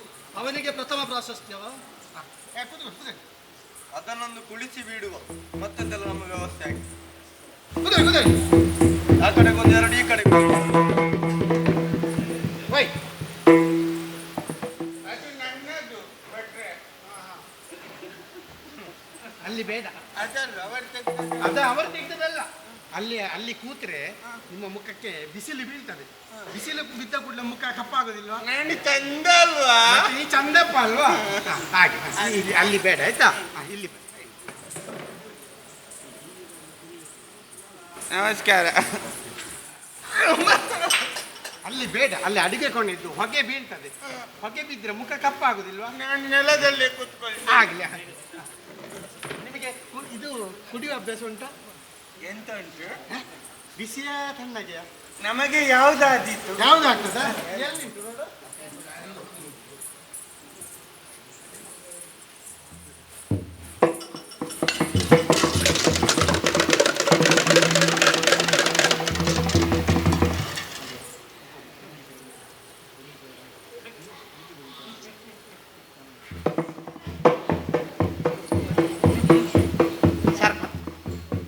ಲಿಂಬೆ ಶರಬತ್ತು ಒಳ್ಳೇದಾಗ್ತದೆ.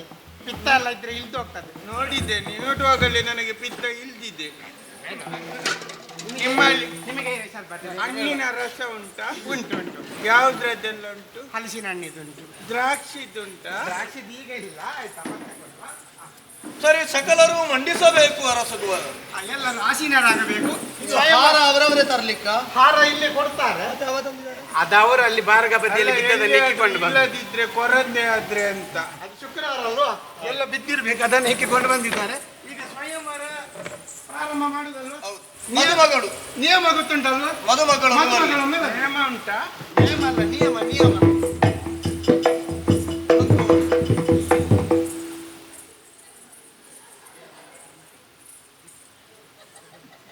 ಎಂತದ್ದು ನಿನ್ನದು? ಅದು ಹುಡುಗಿ ನನ್ನ ಮಗಳು, ನಿನಗೇನು ಅವಸರ ಆಗುದು? ಅದೇಯಾ? ಅದೇ ಅದೇ ಹೋರಾಟ ಮಾಡ್ಲಿಕ್ಕೆ ಉಂಟು, ಒಟ್ಟು ಕೊಡುದಿಲ್ಲ. ಇದು ನಾನು ತಂದಿದ್ದೇನೆ. ಒಂದು ನೀನು ವಿಜಯಿ ಆದ್ರೆ ಹೆಣ್ಣಿನ ಕೊರಳಿಗೆ ಹಾಕ್ಲಿಕ್ಕೆ, ವಿಜಯಿ ಆಗದೆ ಹೋದ್ರೆ ನಿನ್ನ ಕೊರಳಿಗೆ ಹಾಕಿ ನೀನೇ ಹೋಗ್ಲಿಕ್ಕೆ. ಬಲಿ ಕೊಡ್ಲಿಕ್ಕೆ ಉಂಟಾ? ಸರಿ, ಇನ್ನು ಹಾಗಾದ್ರೆ ಸ್ವಯಂವರ ಪ್ರಾರಂಭ ಮಾಡಿ. ಯಾರು ಮೊದಲು? ಒಂದು ಯುದ್ಧಕ್ಕೆ ಸಿದ್ಧರಾಗುತ್ತಾ ನಿನ್ನ ರಾಕ್ಷಣ ಓರ್ವನೋರ್ವನೆಂದು ದುರಗಾಗುವ ನಗಯುತ್ತಲಿರ್ದರೇನೆಂಬೆ ಇಲ್ಲೇ ಗುದ್ದಾಳೆ ನಿಲ್ಲು ನಿಲ್ಲು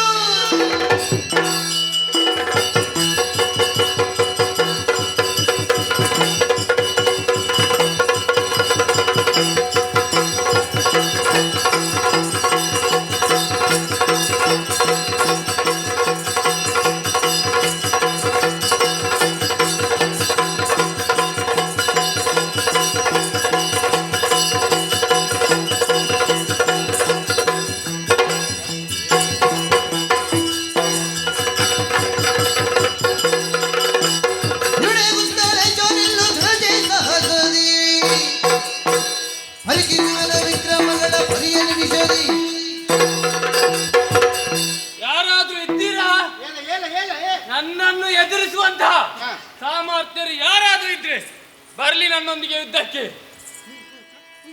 ತರುಣಿಯ ಆಸೆಯಲ್ಲಿ ನೀನು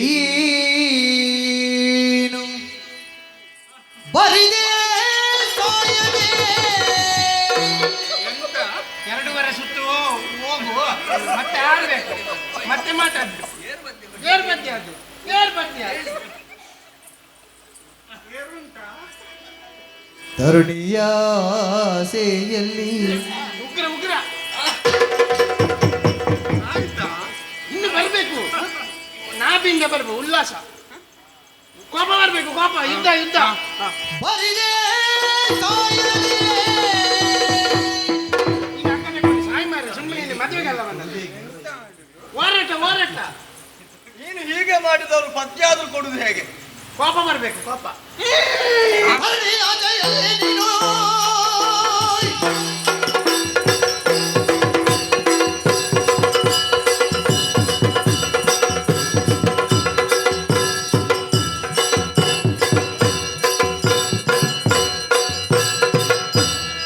ನಿನ್ನಕ್ಕೆ ತಿರುಗುದಿಲ್ಲ. ಎರಡೂವರೆ ಸುತ್ತು ಮಾರ, ಈಗ ಎರಡೂವರೆ ಸುತ್ತು ಬಂದು ಆ ದಿಕ್ಕಿನ ತೆಗೆದು. ಇವನಿಗೆ ನಾಟ್ಯ ಪಾಠ ಮುಗಿಯುವಾಗ ನಮ್ಮ ಪ್ರಸಂಗ ಮುಗಿದಿದೆ. ಬೇಗ ಬೇಗ.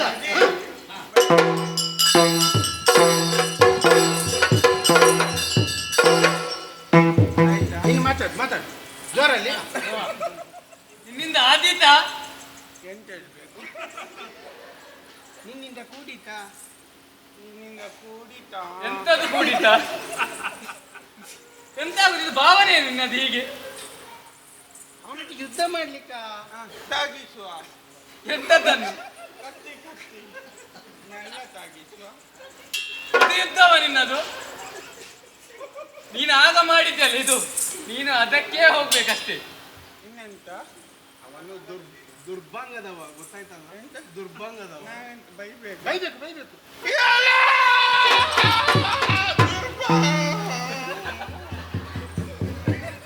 ಆಯ್ತು ನನಗೆ ಎಂತದು ನಿನ್ನದು? ಯುದ್ಧವೇ ಆಗ್ಲಿಲ್ಲ, ಅವನನ್ನು ಸೋಲಿಸು ಮೊದಲು. ಸೋಲಿಸು ಸೋಲಿಸು. ಹಾಗೆ ಹಾಗೆ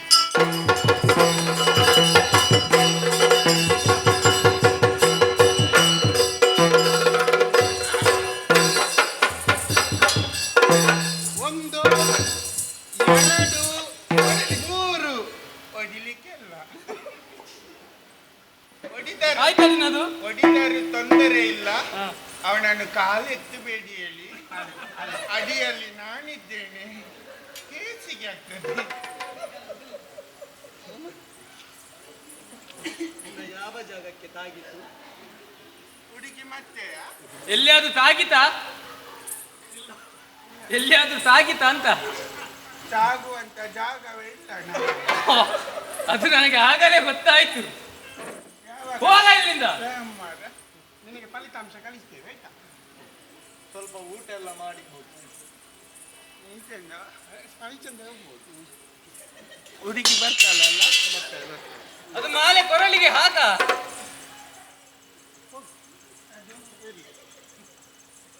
ಹ! ಇನ್ಯಾರ?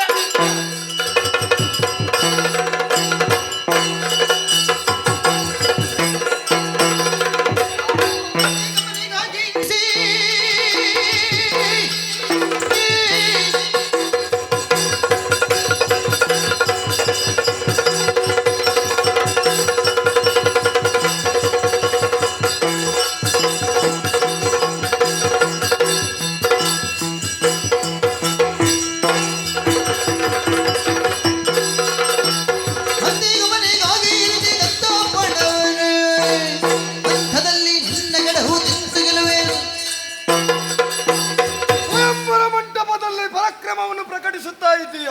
ನಿನ್ನ ಎದುರಾಗಿ ನಿಲ್ಲುವಂತಹ ಪ್ರತಿ ಅರಸ ಯಾರು ಇಲ್ಲ ಎನ್ನುವ ಹಾಗೆ ಹೆಗ್ಗಳಿಕೆಯನ್ನು ತೋರಿಸುತ್ತಾ ಇದ್ದೀಯ. ನಿನ್ನ ಹೆಗ್ಗಳಿಕೆಗೆ ಏನು ಅಂತ ಭಾವಿಸಿದೆಯಾ? ನಿನ್ನಿಂದ ಕೂಡಿತ ನನ್ನ ಪರಾಕ್ರಮ ಏನುಂಟು ಅಂತ ತೋರಿಸ್ತೇನೆ. ನೋಡೋಣ.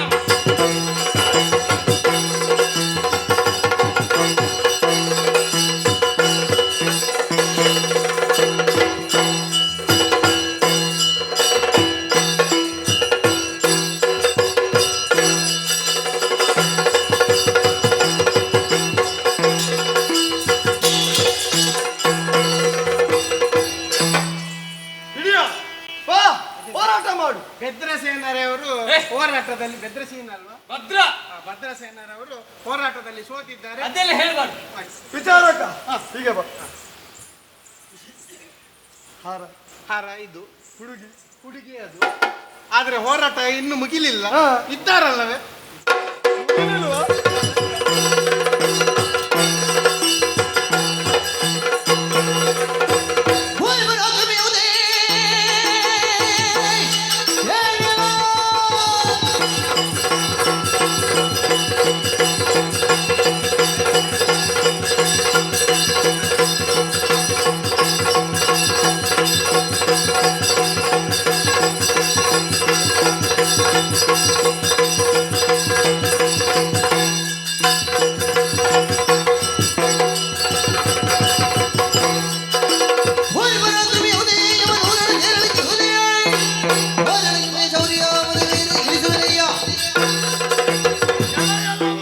ಏನಿಲ್ಲವು? ಉಳಿದವರನ್ನು ಗೆದ್ದ ಮಾತ್ರಕ್ಕೆ ಇದ್ದವರನ್ನೆಲ್ಲ ಗೆದ್ದೆ ಎನ್ನುವ ಹಾಗೆ ಬೀಗ ಬೇಡ. ಯಾಕೆ? ನನಗೆ ಹಾರಬೇಕ. ಹಾ. ಕಣ್ಣು ಕಾಣುವುದಿಲ್ಲವೇನು? ಯಾಕೆ? ನಾನೊಬ್ಬ ಕೂತಿದ್ದೇನೆ ಎನ್ನುವುದನ್ನು ಗಮನಿಸದೆ ಹಾರ ಕೇಳುವೆಯ? ಹೌದು. ಹಾರ ನೀನು ಹಾಕುವುದಲ್ಲ, ಹಾ. ಬದಲಾಗಿ ನಿನ್ನನ್ನು ಗೆದ್ದು ನಾನೇ ಅವಳಿಗೆ ಹಾರ ಹಾಕುವುದು. ನನ್ನನ್ನು ಗೆಲ್ಲುವುದಕ್ಕೆ ಸಾಧ್ಯವೇನೋ ನಿನ್ನಿಂದ? ಪರಾಕ್ರಮ ಏನು ಅಂತ ತೋರಿಸ್ತೇನೆ.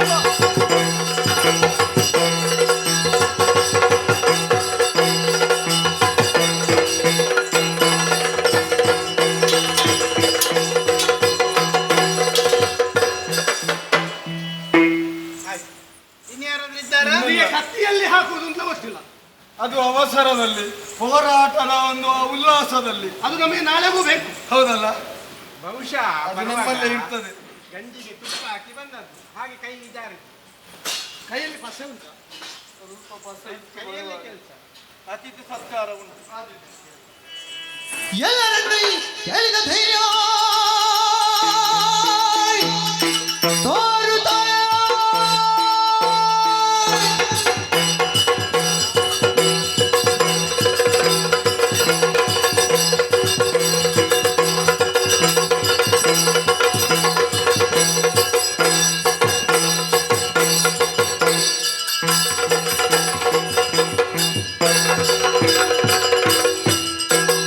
ಎಲ್ಲರನ್ನು ಗೆಲ್ಲಿದ ಧೈರ್ಯದಿಂದ ಲಾಕ್ಷಣೆಯ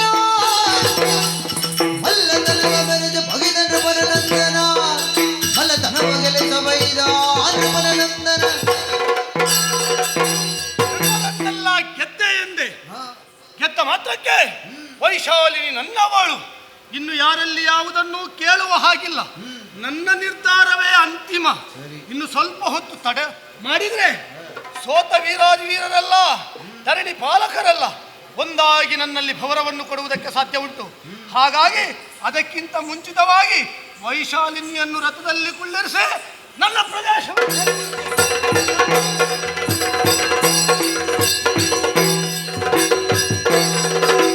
ಉಲ್ಲರಣೆಯನ್ನು ಬಿಡ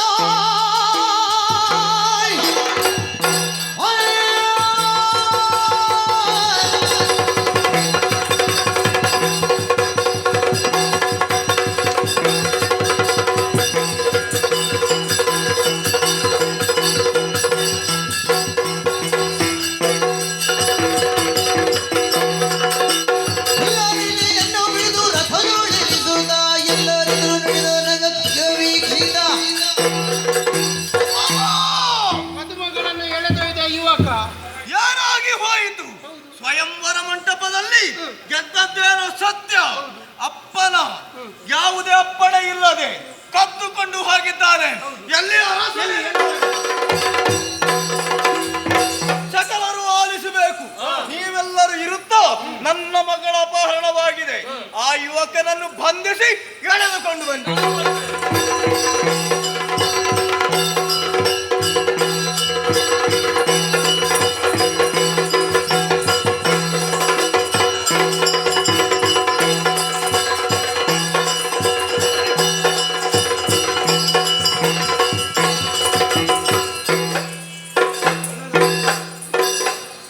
ಕಟ್ಟುವ ಕೆಲಸವು ನಿಮಗೆ.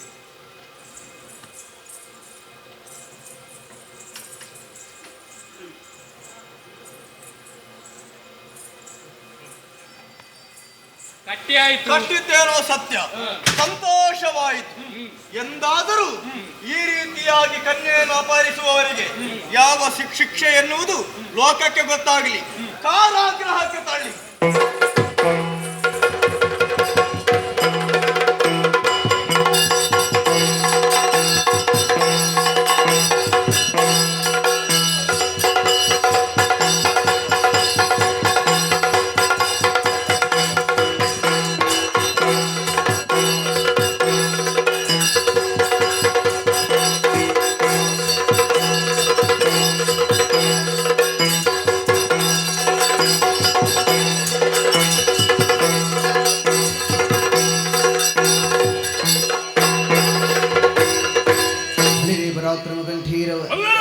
ಇರುವಂತಹ ಸಣನಾಮ ಕರಂದಮ ಮಹಾಪ್ರಭುಗಳೆಂದುಕೊಂಡಿದೆ. ನಾವೇ ಸರಿ ಏನು ಹೊರಟು ಬಂದ ಅನೇಕ ವಿಧಾನಿಸಿ ಉಡುಗಡಿನ ಮಧ್ಯದಲ್ಲಿ ಉಡುಪಾರಂಗಿಸುವಂತೆ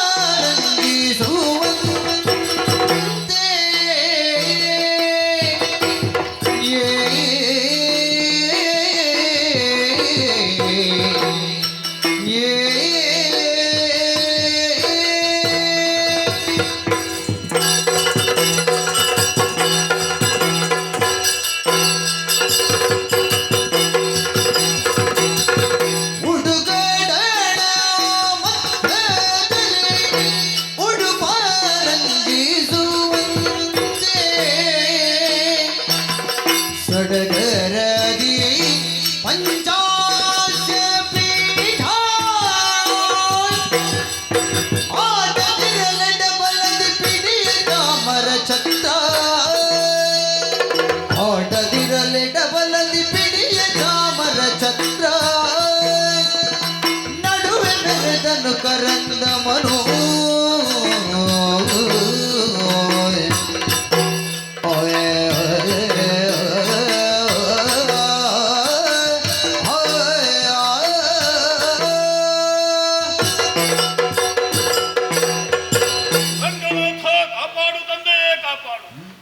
ಲೋಕವಿಖ್ಯಾತವಾದಂತಹ ಸೂರ್ಯವಂಶದಲ್ಲಿ ಸಂಚರಿಸಿದಂತಹ ಪ್ರತಿಯೊಬ್ಬ ರಾಜರೂ ಕೂಡ ಸತ್ಯವಂತರಾಗಿ, ಧರ್ಮಾತ್ಮರಾಗಿ, ನ್ಯಾಯಯುತರಾಗಿ ರಾಜ್ಯಭಾರವನ್ನು ಮಾಡಿ ಕೀರ್ತಿವಂತರಾದವರು.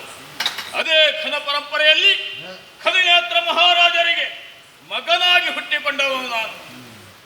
ತಂದೆ ಪರ್ವಾಯ ಈ ಗಜಾರಿ ವಿಷ್ಠಾರವನ್ನು ಏರಿ ಪ್ರಜಾಪಾಲನೆಯನ್ನು ಮಾಡುವಂತಹ ಸಂದರ್ಭದಲ್ಲಿ ಲೋಕಪಾಲಕರಾದಂತಹ ದೇವತೆಗಳಿಗೂ ಕೂಡ ಸಹಾಯವನ್ನು ಒದಗಿಸುವಂತಹ ಸಂದರ್ಭವನ್ನು ಒದಗಿ ಬಂತು. ರಾಜಸಭೆಯಲ್ಲಿ ಪೀಠವನ್ನೇರಿ ಕುಳಿತಿರುವಂತಹ ಸಂದರ್ಭ ನಾರದ ಮಹರ್ಷಿಗಳ ಆಗಮನವಾಯಿತು. ವಿಚಾರವೊಂದನ್ನು ಹೇಳಿದರು. ದುರುಳನಾದಂತಹ ರಾಕ್ಷಸ ಪಾತಾಳವಾಸಿ ಸುರರೆಲ್ಲರನ್ನೂ ಗೆದ್ದಿದ್ದಾನೆ. ವಿಶೇಷವಾದಂತಹ ವರಬಲವನ್ನು ಹೊಂದಿದ್ದಾನೆ. ಬಾಹುಜನೋರ್ವನ ಬಾಹುಗಳಿಂದ ಹುಟ್ಟಿದ ಸೇನೆಯಿಂದ ಹೊರತು ಅನ್ಯರಿಂದ ಮರಣ ಇಲ್ಲ.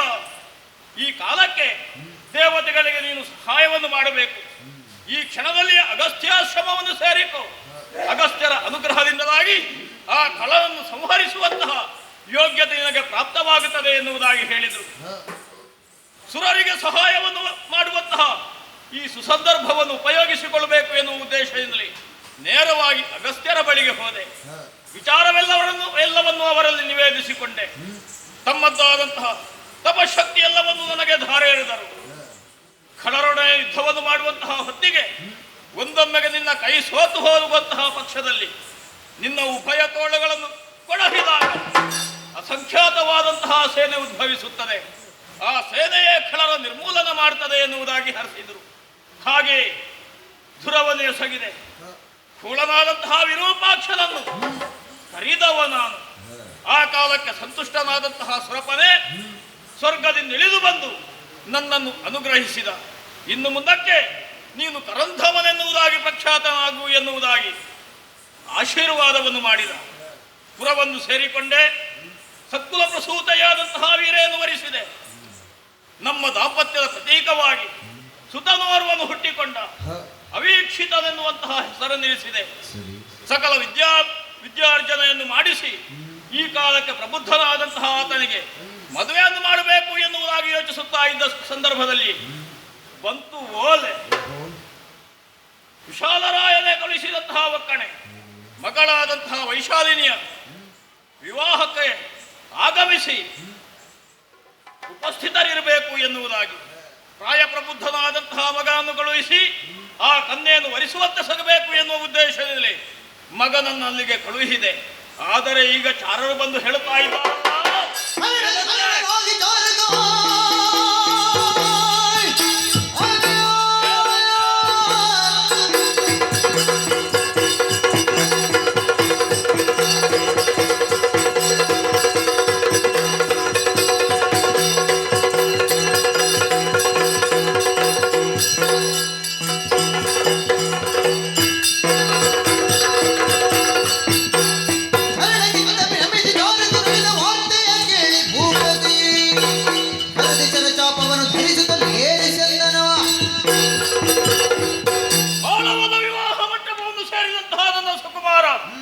ಅಲ್ಲಿ ಸೇರಿದಂತಹ ರಾಜಕುವರರೆಲ್ಲರನ್ನು ಗೆದ್ದು ವಧುವನ್ನು ರಥದಲ್ಲಿ ಕುಳ್ಳಿರಿಸಿಕೊಂಡು ಬರುವಂತಹ ಸಂದರ್ಭದಲ್ಲಿ ಅಲ್ಲಿದ್ದಂತಹ ಅರಗುವರೆಲ್ಲರೂ ಸೇರಿ ಮುತ್ತಿ ನನ್ನ ಮಗನನ್ನು ಬಂಧಿಸಿ ಸೆರೆಮನೆಯಲ್ಲಿರಿಸಿದ್ದಾರಂತೆ. ಎಷ್ಟು ಸೊಕ್ಕು ಇವರಿಗೆ! ಅವರದ್ದಾದಂತಹ ಧಟನ್ನು ಮುರಿಯಬೇಕು. ಸೇನಾ ಸಮೇತನಾಗಿ ಮಾಳವನ ಕಡೆ ನಡೆಯುತ್ತೇನೆ.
ಮದುಮಗಳನ್ನು ಅಪಹರಿಸಿ ಹೋದಂತಹ ನಿನ್ನ ಮಗನಿಗೆ ತಕ್ಕದಾದಂತಹ ಬುದ್ಧಿಯನ್ನೇ ನಾವು ಕಲಿಸಿದ್ದೇವೆ. ಅವನನ್ನು ಕರೆದೊಯ್ಯುವುದಕ್ಕೆ ಬಂದಿದ್ದೀಯ. ನಿನಗೆ ಅದೇ ಬುದ್ಧಿಯನ್ನು ಭದ್ರಸೇನ ಎಲ್ಲಿಯವ? ವಂಗದೇಶದವ. ವಂಗದವ.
ಚಕ್ರವರ್ತಿಯಾದಂತಹ ನನ್ನ ಮಗನನ್ನು ಬಂಧಿಸುವಂತಹ ಸಾಹಸಕ್ಕೆ ಮುಂದಾಗಿದ್ದೀರಿ.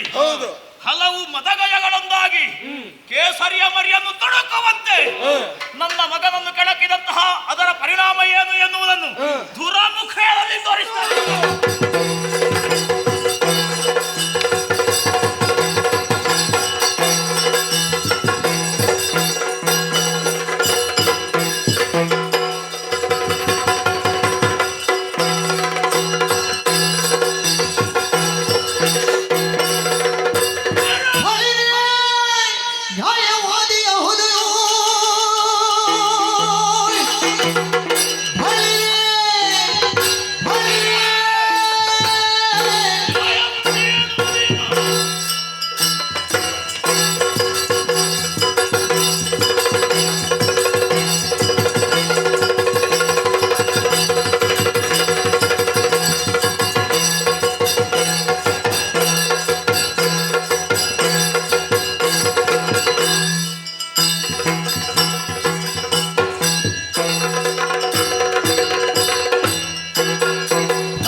ಸಾಧು, ವಿಶಾಲ ಹೃದಯವನ್ನು ಹೊಂದಿದವ, ಧರ್ಮ ಬುದ್ಧಿ ಎನ್ನುವವನು ಎನ್ನುವಂತಹ ವಿಚಾರವನ್ನು ಕೇಳಿ ತಿಳಿದಿದ್ದೇನೆ.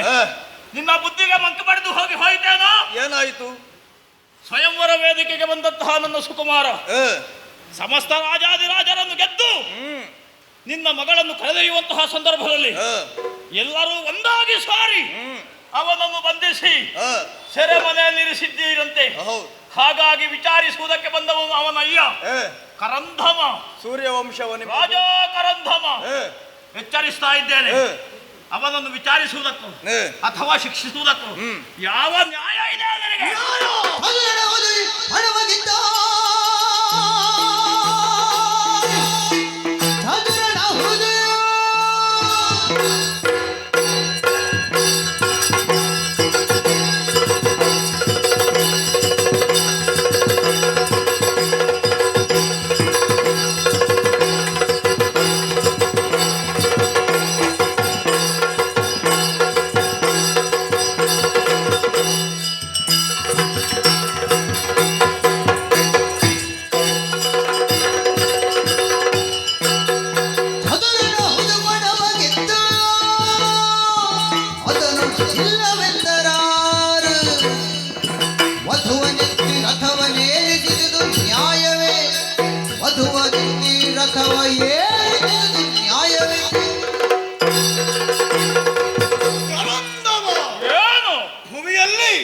ಚಕ್ರವರ್ತಿ ಮನೆತನ ಹೇಳಿಕೊಳ್ಳುವುದಕ್ಕೆ ಹೊರಟ್ರೆ ಸೂರ್ಯವಂಶ ನಿಮ್ಮದ್ದು. ಖಂಡಿತ ಲೋಕಕ್ಕೆ ಮಾದರಿಯಾಗಬೇಕಾದಂತ ವಂಶದಲ್ಲಿ ಹುಟ್ಟಿ ಇನ್ನೊಬ್ಬರಿಗೆ ತಪ್ಪು ದಾರಿ ಏನು ಎನ್ನುವುದನ್ನು ತೋರಿಸಿಕೊಡಬೇಕು ಹೊರಟಂತಹ ನಿಮ್ಮ ಈ ನಡತೆಗೆ ಏನು ಅಂತ ಹೇಳಬೇಕು? ಏನು ತಪ್ಪು ದಾರಿಯನ್ನು ತೋರಿಸ ಹೊರಟೆ ನಾನು? ಸ್ವಯಂವರಕ್ಕೆ ನಿಮ್ಮ ಮಗ ಬಂದದ್ದು ಹೌದು, ವಿಕ್ರಮವೇ ಪಣ, ಸತ್ಯವೇ ಹೌದು. ವಿಕ್ರಮವನ್ನು ತೋರಿಸಲಿಲ್ವೇ? ದಿಗ್ದೇಶದ ರಸರನ್ನೆಲ್ಲ ಗೆದ್ದು ಬೀಗಿದಂತ ಆತ ನಮಗೆ ಮಣಿಯಲೇಬೇಕಾಗಿತ್ತು. ಯಾಕೆ? ನಿನಗೆ ಯಾಕೆ ಮಣಿಬೇಕು? ಕಾರಣ ಉಂಟು. ಏನು? ನನ್ನ ಮಗಳನ್ನು ದಾರೆ ಎರೆದು ಕೊಡಬೇಕಾದದ್ದು ಅವಳ ಅಪ್ಪನಾಗಿ ನನ್ನ ಕರ್ತವ್ಯ. ನೀನು ಅಪ್ಪನಾಗಿರು, ಹಾಗೆ ನಿನಗೆ ಮಣಿಬೇಕಾದಂತಹ ಅವಶ್ಯಕತೆ ಏನೂ ಇಲ್ಲ. ಚಕ್ರವರ್ತಿಯ ಮಗ. ಚಕ್ರವರ್ತಿ ಆಗಿರ್ಲಿ, ಹೆಣ್ಣು ಕೊಟ್ಟಂತ ಅಪ್ಪನನ್ನು ಮಾವಂತ ಹೇಳುವಂತ ನೈತಿಕತೆ ಇಲ್ವಾ? ಯಾರು ಕೊಂಡೋದವನಿಗೆ? ಹೌದು ಅಲ್ವಾ? ಹಾಗಾದ್ರೆ ಮಾವನ ಸ್ಥಾನದಲ್ಲಿ ನಿಲ್ಲಬೇಕಾದಂತ ನಾನು ಯಾವುದೇ ಕಾರಣಕ್ಕೂ ದರ್ಪದಿಂದ ವ್ಯವಹರಿಸಿದವನೇ ಅಲ್ಲ. ಇನ್ನೇನು ಮದುವೆಯ ಸುಮುಹೂರ್ತಕ್ಕೆ ಮದುವೆ ಆಗುತ್ತಾ ಇತ್ತು, ನಾವೆಲ್ಲ ನೋಡುತ್ತಾ ಇದ್ದ ಹಾಗೆ ಕನ್ಯೆಯನ್ನು ಅಪಹರಣಗೈಯುವುದು ತಪ್ಪೇನು? ತಪ್ಪೇ. ಯಾಕೆ ತಪ್ಪು ಕೇಳಿ? ನಾವು ಮದುವೆ ಮಾಡಿ ಕೊಡ್ಲಿಲ್ಲ. ಒಂದು ವೇಳೆ ನಿಮ್ಮ ನಡತೆ ಅದರಲ್ಲಿ ಸರಿ ಅಂತ ಹೌದು ಅಂತಾದ್ರೆ ನಾವು ತಡೆದದ್ದು, ನಾವು ಅವನನ್ನು ಬಂಧಿಸಿದ್ದು ಅದು ಸರಿಯಾಗಿದೆ. ಯಾವುದು ಸರಿ? ಅವನನ್ನು ಬಂಧಿಸಿದ್ದು. ನೀನು ಮಾಡಿದ್ದು ಸರಿ? ಸರಿಯೇ. ಏನೀಗ? ಯುದ್ಧದಲ್ಲಿ ಸರ್ವರನ್ನು ಗೆದ್ದವ ಆತ, ಆ ಕನ್ಯೆಯನ್ನು ಆ ರೀತಿಯಾಗಿ ಆತ ಗೆದ್ದವನೇ ಹೌದು. ಹಾಗಾಗಿ ಅವಳನ್ನು ಯಾವ ರೀತಿಯಲ್ಲಿ ಕೊಂಡು ಹೋಗುವಂತಹ ಯೋಗ್ಯತೆಯು ಅರ್ಹತೆಯು ಅವನಿಗಿದ್ದೇ ಇದೆ. ಅದನ್ನು ಪ್ರಶ್ನಿಸುವುದಕ್ಕೆ ನೀನಲ್ಲ. ಯಾವಾಗ ಆಗುತ್ತದೆ ಹೇಳು? ಯಾಕಾಗುದಿಲ್ಲ? ವೇಳೆ ಹೆಣ್ಣು ಹೆತ್ತಂತ ಅಪ್ಪನಾದಂತ ನಾನು ಕನ್ಯೆಯನ್ನು ಕೊಡುವುದಿಲ್ಲ ಅಂತ ಹೇಳಿದ್ರೆ ಮಾತ್ರ ಅಗತ್ಯ ಇಲ್ಲ. ನಿನ್ನನ್ನು ಗೆದ್ದವ, ನಿನ್ನ ಇಲ್ಲಿಗೆ ಬಂದಂತಹ ನೀನಿರಿಸಿದಂತಹ ಪಣವನ್ನು ಗೆದ್ದ ಬಳಿಕ ಆ ಕನ್ಯೆ ಆತನಿಗೆ ಆತನ ಆದಲು ಅಂತಲೇ ಲೆಕ್ಕ. ಮತ್ತೆ ನಿನ್ನಲ್ಲಿ ಕೇಳಬೇಕಾದ ಅವಶ್ಯಕತೆ ಇಲ್ಲ. ಈ ರೀತಿಯಾಗಿ ವ್ಯವಹಾರವನ್ನು ಹಾಗೆ ಮಾಡುತ್ತಾನಂತಾದ್ರೆ ಅದು ರಾಕ್ಷಸೀಯ ಪ್ರವೃತ್ತಿ ಅಂತಲೇ ನಾವು ಮನಗಾಣುವವರು. ರಾಕ್ಷಸೀಯ ಪ್ರವೃತ್ತಿಗೆ ಅವ ತೊಡಗುತ್ತಾನೆ ಅಂತ ಆದ್ರೆ ರಾಜಸೀಯ ಪ್ರವೃತ್ತಿಯಲ್ಲಿ ಅವನನ್ನು ಬಂಧಿಸಿದ್ದೇನೇನು ತಪ್ಪಿ? ಅವನ ತಂದೆ ನಾನು ಬಂದಿದ್ದೇನೆ, ನಿನ್ನ ಬೆನ್ನು ಹುಡಿ ಮಾಡ್ತೇನೆ.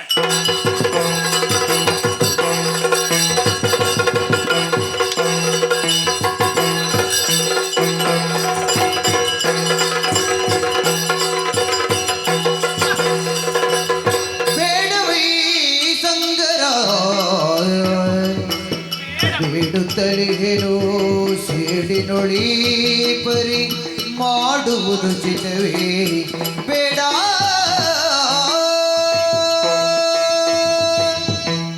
ನಿಮ್ಮ ಕಾಲಿಗೆ ಎರಗಿ ಬಿದ್ದು ಏನಾಯ್ತು? ನೀವು ಮಾಡುತ್ತಿರುವಂತಹ ಈ ಕೃತ್ಯವನ್ನೊಮ್ಮೆ ನೀವು ನಿಲ್ಲಿಸಬೇಕಪ್ಪ. ಏನಾಯ್ತು ಮಗಳೇ? ಅಪ್ಪ, ನೀವೀಗ ಅವರನ್ನ ಕೂಡ ಯುದ್ಧವನ್ನು ಮಾಡಿ ಅವರನ್ನು ಸೋಲಿಸಿದಿರಿ ಎಂದಾದರೆ ಪರೋಕ್ಷವಾಗಿ ನೀವು ನನ್ನನ್ನು ಸೋಲಿಸಿದ ಹಾಗೆ. ಯಾಕೆ ಹೇಳಿ? ಅವರ ಮಗನೇ ತಾನೇ ನನ್ನನ್ನು ಕರೆದುಕೊಂಡು ಹೋದದ್ದು. ಹೌದು. ಈಗ ಈ ಹೊತ್ತಿನಲ್ಲಿ ನೀವು ಸಮಾಧಾನವನ್ನು ತಂದುಕೊಂಡು ಯುದ್ಧವನ್ನು ನಿಲ್ಲಿಸಿ ಸಂಧಾನವನ್ನು ಮಾಡಿಕೊಳ್ಬೇಕಪ್ಪ. ಆದೀತು ಮಗಳೇ, ನಿನ್ನ ಮನದಿಚ್ಛೆಯಂತೆ ಆಗಲಿ. ಕರಂದಮ, ಮಗಳ ಇಚ್ಛೆ ತನ್ಮೂಲಕವಾಗಿ ಅವಳು ಬಯಸಿದಂತ ಹುಡುಗನನ್ನು ಮದುವೆ ಆಗಬೇಕು ಅಂತ ಅವಳು ಅಪೇಕ್ಷೆ ಪಡುತ್ತಾ ಇದ್ದಾಳೆ. ಅವಳು ಇಲ್ಲಿಗೆ ಬಾರದೇ ಇದ್ರು ನನ್ನ ಮಗ ವರಿಸುವುದು ಇವಳನ್ನೇ, ಅದರಲ್ಲಿ ಯಾವ ಬದಲಾವಣೆಯೂ ಇಲ್ಲ, ತೊಂದರೆ ಇಲ್ಲ. ಹಾಗೆಂದು ಚಕ್ರವರ್ತಿ ಮನೆತನದ ಸೊಸೆಯಾಗುತ್ತಾಳಂತಾದ್ರೆ ನನಗೂ ಸಂತೋಷ ಆಗುತ್ತದೆ. ಸಂತೋಷವಾಗಿ ಮಗಳನ್ನು ಕೊಡುವುದಕ್ಕೆ ಸಿದ್ಧನಾಗಿದ್ದೆ. ಸರಬದಲ್ಲಿ ಇರಿಸಿದ್ಯಲ್ಲ ನನ್ನ ಮಗನನ್ನು. ಯಾರವಳು? ಬಿಡಿಸಿಕೊಂಡು ಬನ್ನಿ. ಕುವರಿಯಿಂದೆನೆ ಕೇಳಿ ಭೂಪ ಕೈದನು ಬಿಸುಟು ಪವರ ನಿಲ್ಲಿಸುತ್ತ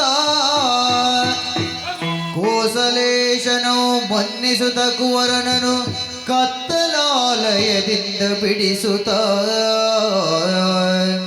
ಸಂಭ್ರಮದಿ ಕರೆಸುತ್ತ ತರಳನ್ನೇ ಸುಮ್ಮನೆ ಚಿಂತಿಸಬೇಡವೈ ಪರಿಭವವನ್ನು ನೆನೆದು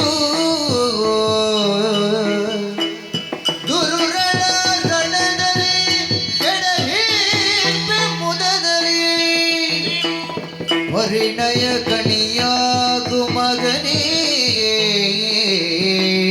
ಮಗನೇ.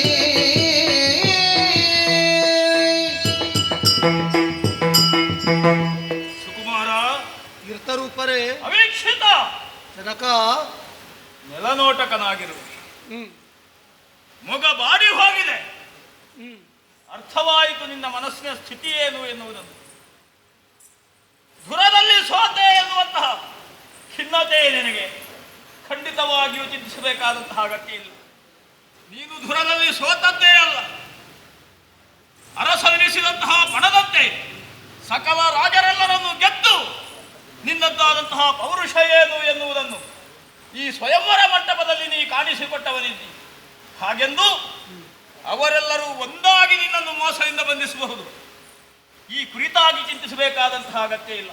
ಇದೋ ನಾನು ಬಂದಿದ್ದೇನೆ, ನಿನ್ನ ಆ ವಿವಾಹ ಮಹೋತ್ಸವವನ್ನು ನೋಡಬೇಕು ಎನ್ನುವಂತಹ ಅತಿಯಾದಂತಹ ಹಂಬಲವನ್ನು ಹೊಂದಿದವನಾಗಿದ್ದೇನೆ. ಹಾಗಾಗಿ ಮಗನೇ, ಮನಸ್ಸಲ್ಲಿರುವಂತಹ ದುಮ್ಮಾನವನ್ನು ಬಿಡು. ಅದೋ ನಿನಗಾಗಿ ಸಿದ್ಧಳಾಗಿದ್ದಾಳೆ ಕನ್ಯೆ, ಅವಳನ್ನು ವರಿಸಿ ನಮ್ಮ ಕುಲವನ್ನು ಬೆಳಗಬೇಕು ನೀನು. ಮಗನ ಭಾಗ್ಯಕ್ಕೆ ನೃಪತಿ ಹಿಕ್ಕಲು ಮೊಗದಿರುಗಿ ನೃಪತನಯ ನುಡಿದ ಏನಾಯ್ತು? ಅಗಡುತನವೆಂದರಿಯದಾಲಿಸು ಪಿತನೇ ನುಡಿಗಳ ಪಿತನೇ ಏನಪ್ಪ? ಚಿತ್ತವಿಸೈ ತಂದೆ ಚಿತ್ತದ ವ್ಯಥೆಯ ವಿತ್ತರಿಸುವುದೆಂದು ಹೊತ್ತಿದೆ ಹೃದಯ. ಚಿತ್ತವಿಸೈ ತಂದೆ ಚಿತ್ತದ ವ್ಯಥೆಯ ವಿತ್ತರಿಸುವುದೆಂದು ಹೊತ್ತಿದೆ ಹೃದಯ. ಮತ್ತೆ ಭಗವನಿಯು ಹತ್ತಿರ ಬರಲು ಮತ್ತೆ ಭಗವನಿಯು ಹತ್ತಿರ ಬರಲು ವಿಸ್ತರಿಸುತ್ತಿದೆ ಮತ್ತೆನ್ನ ಅಳಲು ವಿಸ್ತರಿಸುತ್ತಿದೆ ಮತ್ತೆನ್ನ ಅಳಲು.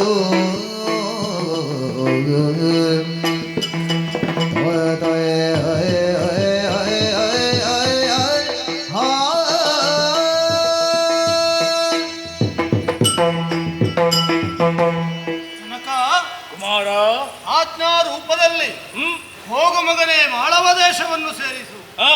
ಅಲ್ಲಿರುವ ನೃಪರನ್ನು ಗೆದ್ದು ವೈಶಾಲಿನಿಯನ್ನು ನೀನು ಮದುವೆಯಾಗು. ಹೀಗೆಂದು ಆಶೀರ್ವದಿಸಿ ಕಳುಹಿಸಿಕೊಟ್ಟವನಲ್ವೇನಪ್ಪ ನೀನು? ಹೌದಪ್ಪ. ಉತ್ಸಾಹದಿಂದಲೇ ಇಲ್ಲಿಗೆ ಬಂದೆ, ಸೇರಿದ ನೃಪರನ್ನು ಗೆದ್ದೆ. ಆದರೆ ಏನು ಮಾಡುವುದಪ್ಪ, ಅವರೆಲ್ಲರೂ ಸೇರಿ ನನ್ನನ್ನು ಬಂಧಿಸಿ ಬಿಟ್ಟರು, ಬಲಹೀನರನ್ನಾಗಿಸಿದರು. ಅವರು ಯಾವತ್ತು ನನ್ನನ್ನು ಬಲಹೀನರನ್ನಾಗಿಸಿದರು ಅಂದಿಗೆ ನನ್ನ ಬಲವೆಲ್ಲವೂ ಕುಗ್ಗಿ ಹೋಯಿತಪ್ಪ. ಚಿಂತೆಯ ಕಾರ್ಮೋಡ ನನ್ನ ಚಿತ್ತವನ್ನು ಆವರಿಸಿದೆ. ನಾನು ವೀರ ಎನ್ನುವ ಹಾಗೆ ಹೇಗೆ ಹೇಳಿಸಿಕೊಳ್ಳಲಿ? ಎನ್ನುವುದೇ ನನಗೆ ತೋಚುತ್ತಾ ಇಲ್ಲ. ವೈಶಾಲಿನಿಯನ್ನು ಮದುವೆಯಾಗು ಎನ್ನುವ ಹಾಗೆ ನೀವು ಎಷ್ಟು ಹೇಳಿದ್ರು ಅವಳನ್ನು ಮದುವೆಯಾಗುವುದಕ್ಕೆ ಈ ಕಾಲಕ್ಕೆ ನನ್ನ ಮನ ಒಪ್ಪದು. ಕುಮಾರ, ಅಪ್ಪ, ಅಡಿಜಾರಿದ್ರೆ ಆನೆಯೂ ಬೀಳ್ತದಂತೆ. ಆ ಅರಸುಕುಮಾರನಾದಂತಹ ನೀನು ನಿನ್ನ ಯೋಗ್ಯತೆಗೆ ಅನುಸಾರವಾಗಿ ಇಲ್ಲಿ ನಿನ್ನ ಸಾಮರ್ಥ್ಯವನ್ನು ಪ್ರದರ್ಶನ ಮಾಡಿದ್ದು. ಏನು ಮಾಡೋಣ ಹೇಳು? ಅವರೆಲ್ಲರೂ ಸೇರಿ ನಿನ್ನನ್ನು ಬಂಧಿಸಿದರು ಎಂದ ಮಾತ್ರಕ್ಕೆ ನೀನು ಈ ರೀತಿಯಾಗಿ ಕುಗ್ಗಿ ಹೋಗುವುದು ಸರಿಯಲ್ಲ ಮಗನೇ. ಒಬ್ಬೊಬ್ಬರೇ ಬಂದಾಗ ಅವರನ್ನು ನಾನು ವಿರೋಧಿಸಿ ಗೆದ್ದೆ. ಆದರೆ ಅವರೆಲ್ಲರನ್ನು ಗೆದ್ದವ ನೀನಲ್ಲವೇನಪ್ಪ? ಹೌದು. ಹಾಗಿದ್ರೆ ಅವಳನ್ನು ಮದುವೆಯಾಗುವ ಅರ್ಹತೆ ನನಗೆಲ್ಲಿದೆ ಹೇಳು? ಹಾಗಾಗಿ ಹೇಳ್ತಾ ಇದ್ದೇನೆ. ಏನಪ್ಪ? ಅನ್ಯಥಾ ಭಾವಿಸಬೇಡ. ಅವಳನ್ನು ಮದುವೆಯಾಗುವುದಕ್ಕೆ ನನ್ನ ಮನ ಒಪ್ಪದು ಜನಕ. ಕ್ಷಣಿಕ ಸೋಲದು ಸೋಲೆ ಮನಕ್ಕೆ ಸಂಶಯ ಬಾಳೆ ಇನ ವಂಶ ಕೀರ್ತಿಯನ್ನು ಅನುಸರಿಸಿ ಬಾಳು ಕಂದ ಇನ ವಂಶ ಕೀರ್ತಿಯನ್ನು ಅನುಸರಿಸಿ ಬಾಳು.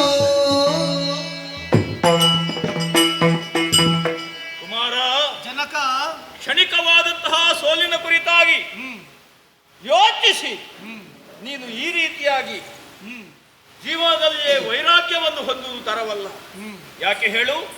ನಿನ್ನಿಂದಾಗಿಯೇ ಮುಂದಕ್ಕೆ ಸೂರ್ಯವಂಶ ಬೆಳಗಬೇಕು, ಅದರ ಅಭ್ಯುದಯ ಆಗಬೇಕು.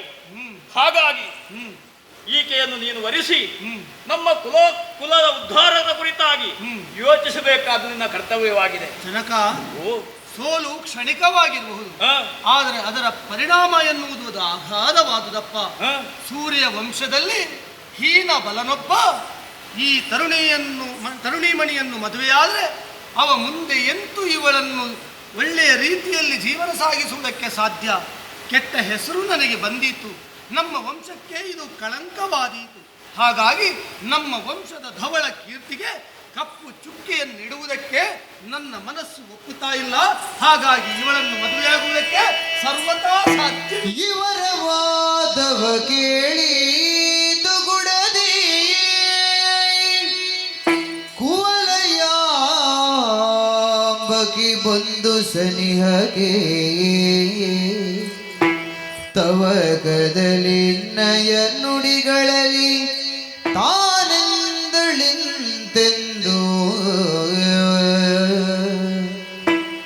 ನೀತಿಯೇ ತೊರೆವುದನ್ನ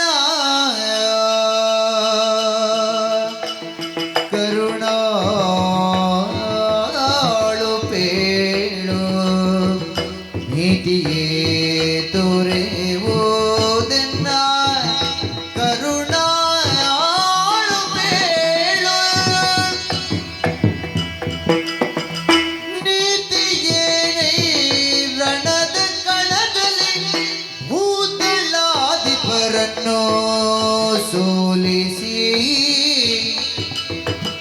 ಮಾತಿನಂತೆಯೇ ಫಲವ ಗೆಳೆದಿನ್ನಿದ್ದರದಿ ಕೊನೆಗೊಮ್ಮೆ ಬಿಡುವುದು ನೀತಿಯೇ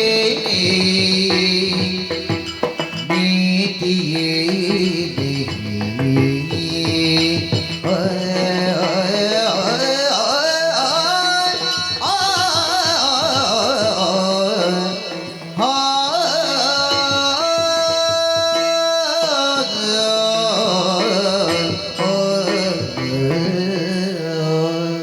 ಯುವರಾಜ, ಅಂದು ಉಪವನದಲ್ಲಿ ವಿಹರಿಸುತ್ತಿರುವಂತಹ ಸಂದರ್ಭದಲ್ಲಿ ಪರಸ್ಪರ ಪರಿಚಯ ನಮ್ಮದಾಯಿತು. ಮದುವೆಯಾಗಬೇಕು ಎನ್ನುವ ಹಾಗೆ ಕೇಳಿದಂತಹ ಸಂದರ್ಭದಲ್ಲಿ ನಾಳೆಯ ದಿವಸ ಸ್ವಯಂವರ ಮಂಟಪದಲ್ಲಿ ಬಂದಿರುವಂತಹ ರಾಜರನ್ನು ಗೆದ್ದು ನನ್ನನ್ನು ವರಿಸು ಎನ್ನುವ ಹಾಗೆ ಹೇಳಿ ಮಾತನ್ನು ಕೊಟ್ಟು ಹಿಂತಿರುಗಿದವರು ನಾವು. ಮತ್ತೆ ಕಂಡದ್ದು ನಿಮ್ಮನ್ನು ಸ್ವಯಂವರ ಮಂಟಪದಲ್ಲಿ ಬಂದಿರುವಂತಹ ರಾಜಾದಿ ರಾಜರನ್ನೆಲ್ಲರನ್ನೂ ಸೋಲಿಸಿ ನೀವು ಆ ಪಣದಲ್ಲಿ ಗೆದ್ದವರು, ಆ ಸ್ವಯಂವರವನ್ನು ಗೆದ್ದವರು ನೀವು. ತಕ್ಷಣದಲ್ಲಿ ಆದಂತಹ ಪರಿಣಾಮವಾದರೂ ಏನು? ಸುಮಮಾಲೆಯನ್ನು ಹಿಡಿದಂತಹ ನನ್ನನ್ನು ಹಿಡಿದುಕೊಂಡು ನೇರವಾಗಿ ನಿಮ್ಮ ಅರಮನೆಯತ್ತ ಸಾಗಿದವರು. ಆದರೆ ಇಂದೀಗ ಎಲ್ಲರನ್ನು ಗೆದ್ದ ಬಳಿಕ ನನ್ನನ್ನು ಮದುವೆಯಾಗಬೇಕು ಎನ್ನುವ ಹಾಗೆ ನನ್ನ ತಂದೆ ಕೇಳಿಕೊಂಡಾಗ ಮಾತ್ರ ನೀವು ಮದುವೆ ಆಗುವುದಿಲ್ಲ ಎನ್ನುವ ಹಾಗೆ ತಿರಸ್ಕಾರವನ್ನು ಮಾಡುತ್ತಾ ಇದ್ದೀರಿ. ಹಾಗಾದರೆ ಭೂಭುಜರನ್ನು ಗೆದ್ದದರಲ್ಲಿ ಅರ್ಥವಿಲ್ಲವೇ? ನೀವು ಪಣದಲ್ಲಿ ಗೆದ್ದದ್ರಲ್ಲಿ ಅರ್ಥವಿಲ್ಲವೇ? ಆ ಸ್ವಯಂವರದ ಮಂಟಪದಲ್ಲಿ ಆದಂತಹ ಕೆಲಸಕ್ಕೆ ಅರ್ಥವೇ ಇಲ್ಲದೆ ಹೋಯಿತಲ್ವೇ? ಹಾಗಾದ್ರೆ ಈ ವೈಶಾಲಿನಿಯನ್ನು ಹೀಗೆ ತೊರೆದು ನೀವು ಮುಂದುವರಿಯುತ್ತೀರಿ?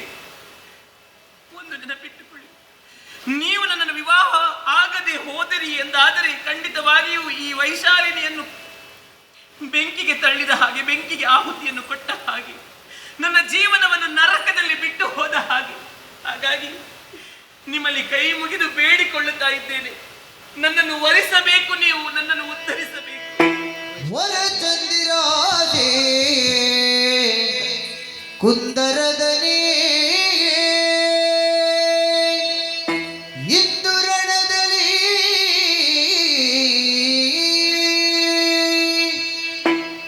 ವರಚಂದಿರಾಜ ಕುಂದರದನೇ ಇಂದು ರಣದಲ್ಲಿ ಬಂದನ್ರ ಪರವೃಂದ ಸೋಲು ತಂದ ಜನದಲ್ಲಿ, ಬಂದನ್ರ ಪರವೃಂದ ಸೋಲು ತಂದ ಜನದಲ್ಲಿ ಇಂದು ರಣದಲ್ಲಿ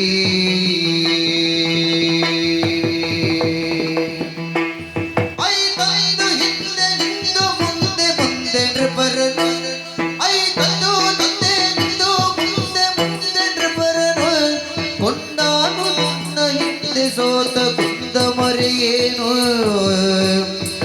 ಕೊಂದಡಾನು ಹಿಂದೆ ಸೋತ ಕುಂದ ಮರೆಯೇನು, ಕುಂದ ಮರೆಯೇನು ಕುಂದರದಲ್ಲಿ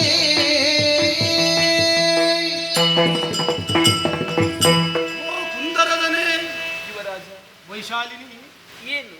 ಎಲ್ಲರನ್ನೂ ಗೆದ್ದವನನ್ನು ಮದುವೆಯಾಗುತ್ತೇನೆ ಎನ್ನುವ ಹಾಗೆ ಆಶೆಯನ್ನಿರಿಸಿಕೊಂಡವಳಲ್ಲವೇನೆ ನೀನು? ಹೌದು, ನಾನು ಎಲ್ಲರನ್ನೂ ಗೆದ್ದೇನೆ. ಪಣದಲ್ಲಿ ಗೆದ್ದಿದ್ದೀರಿ. ಹಣದಲ್ಲಿ ಒಂದು ಹೊತ್ತಿಗೆ ಎಲ್ಲರನ್ನೂ ಗೆದ್ದಿರಬಹುದು. ಅಲ್ಲಿಗೆ ಮುಗಿಯಿತಲ್ವಾ ಸ್ವಯಂವರ ಪಣ? ಬಳಿಕ ಅವರೆಲ್ಲರೂ ಹಿಂದು ಮುಂದಿನಿಂದ ಬಂದು ನನ್ನನ್ನು ಬಂಧಿಸಿದರಲ್ಲ. ಅದಕ್ಕಿಂತ ಮುಂಚಿತವಾಗಿ ನನಗೆ ಸುಮಮಾಲೆಯನ್ನು ಹಾಕಬೇಕಿತ್ತು ನೀವು. ಬಳಿಕ ಅವರ ಬಂಧನಕ್ಕೆ ನಾನು ಸಿಲುಕಿದ ಮೇಲೆ ನಿನ್ನನ್ನು ಮತ್ತೆ ವರಿಸುವ ಯೋಗ್ಯತೆ ನನಗುಂಟೇ ಹೇಳು? ಸ್ವಯಂವರ ಮಂಟಪದಲ್ಲಿ ನನ್ನನ್ನು ವರಿಸಬೇಕಿತ್ತು ನೀವು. ಆದರೆ ವಿಧಿಲಿಖಿತ ಹೀಗಿರಬಹುದು, ನಿನ್ನನ್ನು ಕರೆದುಕೊಂಡು ಹೋಗಬೇಕು ಎನ್ನುವ ಅಧಿಕಾರದಿಂದಲೇ ನಾನು ರಥ ಏರಿಸಿಕೊಂಡು ಹೋಗುವುದಕ್ಕೆ ಮುಂದಾದ ಕಾಲಕ್ಕೆ ಅವರೆಲ್ಲರೂ ಬಂದು ನನ್ನನ್ನು ಬಂಧಿಸಿದರು. ಏನು ಮಾಡೋಣ? ಅವರ ಬಂಧನಕ್ಕೆ ಸಿಕ್ಕಿ ಬಿದ್ದ ಮೇಲೆ ನನ್ನ ಪೌರುಷವೇ ಕುಗ್ಗಿ ಹೋಗಿದೆ. ನಿಸ್ತೇಜನಾಗಿದ್ದೇನೆ. ಯಾವುದು ಬೇಡ ಎನ್ನುವಂತಹ ಭಾವಕ್ಕೆ ನಾನು ಒಳಗಾಗಿದ್ದೇನೆ. ನಿನಗೆ ಮಾತು ಕೊಟ್ಟದ್ದು ಹೌದು, ಹಾಗೆಂದು ಮಾತನ್ನು ನೆರವೇರಿಸುವಲ್ಲಿ ನನ್ನ ಪೌರುಷ ಸಾಲದೇ ಹೋಯಿತಲ್ಲ. ಹಾಗಾಗಿಯೇ ನಾನು ತೀರ್ಮಾನಕ್ಕೆ ಬಂದಿದ್ದೇನೆ.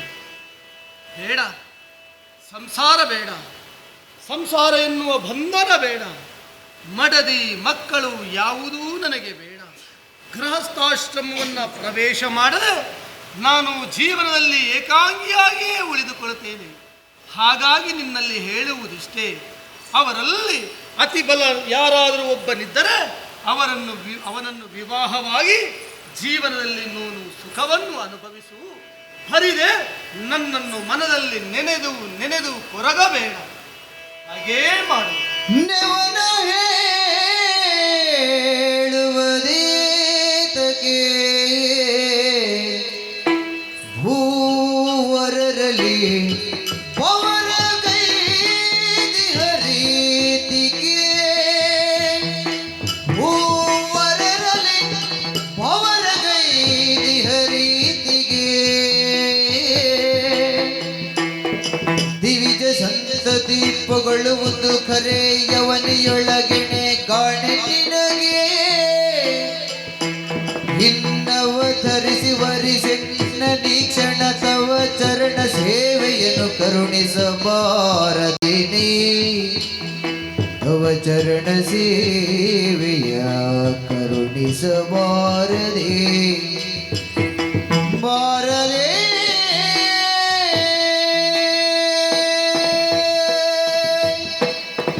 ಯುವರಾಜ, ನೀವು ಹೇಳಿದಂತಹ ಯಾವ ಕಾರಣವೂ ನನ್ನ ಕಿವಿಗೆ ಪಥ್ಯವಾಗುತ್ತಾ ಇಲ್ಲ. ಬರೇ ನೆವನಗಳನ್ನು ಆಡುತ್ತಾ ನೀವು ಮುಂದೆ ಸಾಗುತ್ತಾ ಇದ್ದೀರಿ. ನಿಮಗೆ ನನ್ನನ್ನು ಮದುವೆಯಾಗುವುದಕ್ಕೆ ಮನಸ್ಸಿಲ್ಲ ಎನ್ನುವ ಹಾಗೆ ನನಗನ್ನಿಸುತ್ತಾ ಇದೆ. ಇಲ್ಲ, ನಾವೀರ್ವರು ತಪ್ಪು ಹೆಜ್ಜೆಯನ್ನಿಟ್ಟಾಗಿದೆ.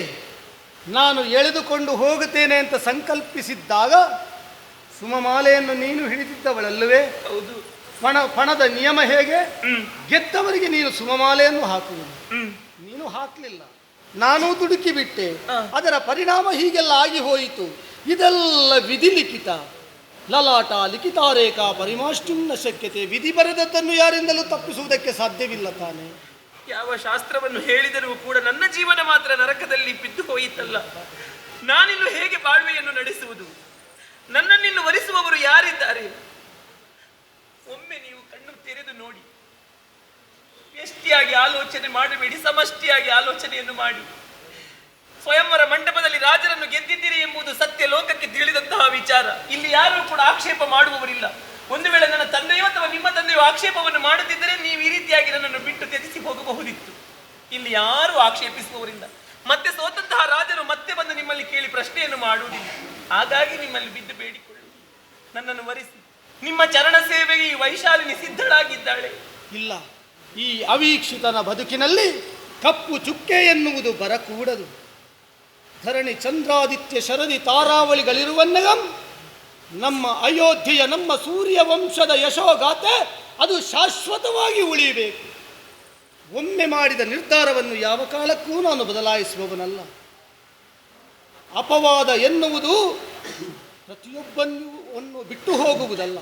ಮುಂದೆ ಅಯೋಧ್ಯೆಯ ಕುವರನಾಗಿ ಹುಟ್ಟಿದಂತಹ ನನಗೆ ಅಪವಾದ ಬಂತು ಅಂತಾದರೆ ಅದು ನನ್ನ ಮುಂದಿನ ಜನಾಂಗಕ್ಕೂ ಅಪವಾದದ ನಂಟು ಮುಂದುವರಿಯುತ್ತದೆ. ಒಂದು ವೇಳೆ ನೀವು ನನ್ನನ್ನು ತ್ಯಜಿಸಿ ಹೋದರೂ ಕೂಡ ಈ ಅಪವಾದ ನಿಮಗೆ ಬಿದ್ದೇ ಬೀಳುತ್ತದೆ. ಇಲ್ಲ, ನಾನು ನಿನ್ನನ್ನು ತ್ಯಜಿಸಿ ಹೋದರೂ ಇದ್ದಾರಲ್ಲ ಅತಿ ಫಲಾನ್ವಿತರಾದ ರಾಜಕುಮಾರರು, ಅವರಲ್ಲಿ ಒಬ್ಬನನ್ನು ನೀನು ಆಯ್ಕೆ ಮಾಡಿ ಮದುವೆಯಾಗೂ, ನಿನಗೆ ಜೀವನದಲ್ಲಿ ಸುಖ ಸಿಗುತ್ತದೆ. ಜಡಜಮುಖಿಯಿನ್ ತೊರೆದು ತಂದೆಯ ನುಡಿಯನೊಪ್ಪದೇ ವೀರಗ್ರಂಥವ ನುಡಿದ ನಾಗ ಮಗನಿಗಿಂತೆಂದು ಯಾವುದೂ ಬೇಡ, ಸುಖ ಬೇಡ, ನೆಮ್ಮದಿ ಬೇಡ, ಜೀವನದಲ್ಲಿ ಹೆಂಡತಿ ಮಕ್ಕಳು ಸಂಸಾರ ಯಾವುದೂ ಬೇಡ. ವೈರಾಗ್ಯವೇ ನನ್ನ ಜೀವನ, ವೈರಾಗ್ಯವೇ ನನ್ನ ಜೀವನ, ವೈರಾಗ್ಯವೇ ನನ್ನ ಜೀವನ. ವಿಷಾದರಾಯ, ವಿಷಾದವಾಗುತ್ತಾ ಇದೆ. ನನಗಲ್ಲ, ಹೆಣ್ಣು ಹೆತ್ತ ತಂದೆಯಾದಂತಹ ನಿನ್ನ ಮನದ ನೋವು ಏನು ಎನ್ನುವುದನ್ನು ನಾನು ಅರ್ಥವಿಸಿಕೊಳ್ಳಬಲ್ಲೆ. ಆದರೆ ಏನು ಮಾಡೋಣ ಹೇಳು? ನನ್ನ ಸುಕುಮಾರನ ಪರವಾಗಿ ನಿನ್ನಲ್ಲಿ ನಾನು ಕ್ಷಮೆಯಾಚಿಸದೆ ಹೋದೆ ಅಂತಾದರೆ ಖಂಡಿತವಾಗಿಯೂ ನಾನು ಅಪರಾಧಿಯಾಗಿ ಹೋಗುತ್ತೇನೆ. ನಿನ್ನ ಮಗಳನ್ನು ವರಿಸಿ ನನ್ನ ಮಗ ಮುಂದಕ್ಕೆ ನಮ್ಮ ಅಯೋಧ್ಯೆಯನ್ನು ಆಳಿ ನಮ್ಮ ಸಂತಾನವನ್ನು ಬೆಳಗುತ್ತಾನೆ ಎನ್ನುವುದಾಗಿ ನಾನು ಯೋಚಿಸಿದರೆ ಯಾಕೆ ಹೀಗಾಗಿ ಹೋಯಿತು ನನಗೆ ಅರ್ಥವಾಗುತ್ತಾ ಇಲ್ಲ. ನಾವು ಚಿಂತಿಸಿ ಏನಾದರೂ ಪ್ರಯೋಜನವಂತೆ ಹೇಳು. ಮುಂದಕ್ಕೆ ನಿನ್ನ ಮಗಳನ್ನೇ ನನ್ನ ಮಗ ವರಿಸಬೇಕು ಎನ್ನುವುದಾಗಿ ಆ ಬ್ರಹ್ಮದೇವ ಬರೆದಿದ್ರೆ ಖಂಡಿತವಾಗಿಯೂ ಇಂದಲ್ಲ ನಾಳೆಯಾದರೂ ಆತ ಬಂದೇ ಬಂದಾನು ನಿರೀಕ್ಷೆಯಲ್ಲಿ. ಸಿಡಿಲ ಹೊಂದಿಗೊಳಗಾಗಿ ರಜೆಯಲ್ಲಿ ಕೆಡೆವ ಕದಳಿಯ ತೆರದಿ ದುಃಖದಿ ಒಡವಿಪನ ಸುತೆ ಪಿತನೊಳೆಂದಳು ಬಲು ವಿರಕ್ತಿಯಲಿ ಏತಕ್ಕೆ ಜನಿಸಿದೆ ಭೂಮಿಯಳು ಈ ತೆರಬವಣೆಯನು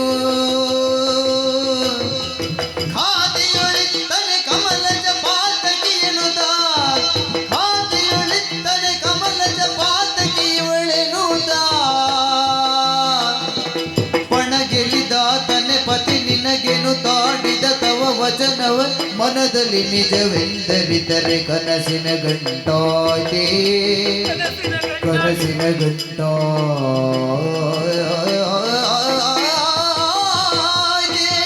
ಅಕಟ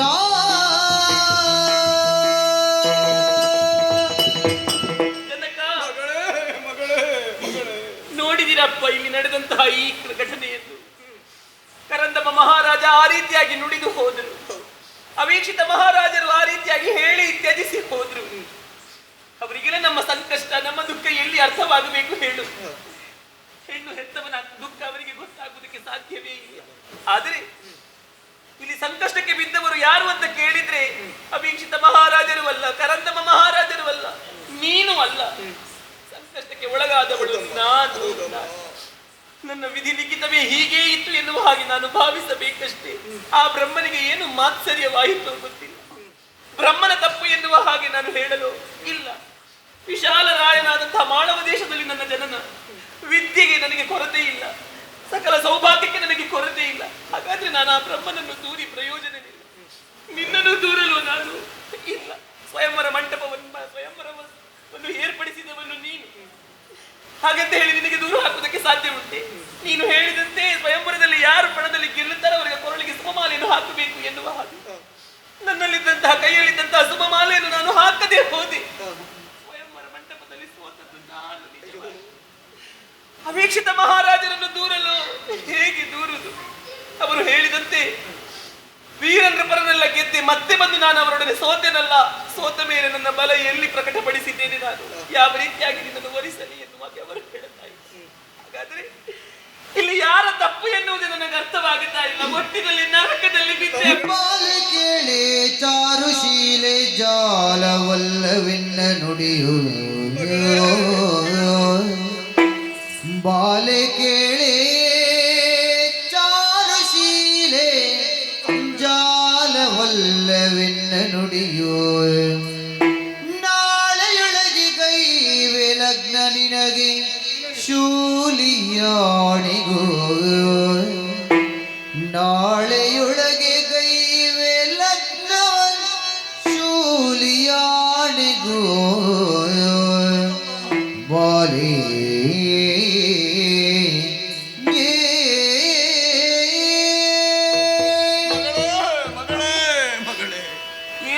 ಅಳಬೇಡ ಮಗವು, ಅಳಬೇಡ. ನಿನ್ನ ಮನದ ಸಂಕಟ ಏನು ಅಂತ ನನಗೆ ಅರ್ಥ ಆಗುತ್ತದೆ. ಮನ ಮೆಚ್ಚಿದವನೊಂದಿಗೆ ವಿವಾಹ ನಡೆಯಬೇಕಿತ್ತು, ಕಾಳಗ ನಡೆದು ಹೋಯಿತು. ಯಾವುದೋ ಒಂದು ಅಚಾತುರ್ಯದ ನಿರ್ಧಾರದಿಂದ ಅವ ಇಲ್ಲಿಂದ ಸಾಗಿ ಹೋಗಿದ್ದಾನೆ. ಕರಂದಮನು ಏನೂ ಮಾಡುವುದಕ್ಕೆ ಅಸಾಧ್ಯನಾಗಿ ಇಲ್ಲಿಂದ ತೆರಳಿ ಹೋಗಿದ್ದಾನೆ. ಅಸಹಾಯಕ ಸ್ಥಿತಿಯಲ್ಲಿ ವಿಶಾಲ ರಾಜನಿದ್ದಾನೆ. ಮಗಳೇ, ಆದರೂ ನಿನ್ನನ್ನು ಹೆತ್ತ ಒಡಲಾದಂತ ನನ್ನ ಮನಸ್ಸು ಆಡುತ್ತಾ ಉಂಟು. ನಿನಗೆ ಧೈರ್ಯವನ್ನು ಕೊಡ್ತಾ ಇದ್ದೇನೆ ಮಗಳೇ. ಚಿಂತೆ ಮಾಡಬೇಡ, ದುಃಖ ಮಾಡಬೇಡ.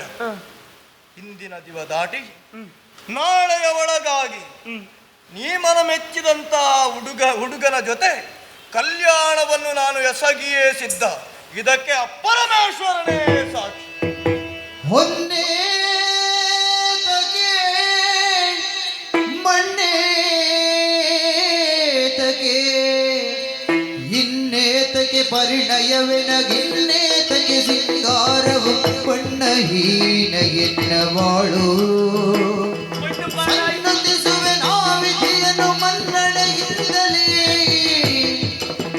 ಮಮ ಪತಿಯನ್ನನು ಕರೆವಂತೆ ಸಗುವೆ ಇನ್ನೀಯನ ಗಾದೆ ಇನ್ನೀಯನ ಗಾದೆ ಇನ್ನೀಯನ ಗಾದೆ ಪಿತನೇ ಪಿತನೇ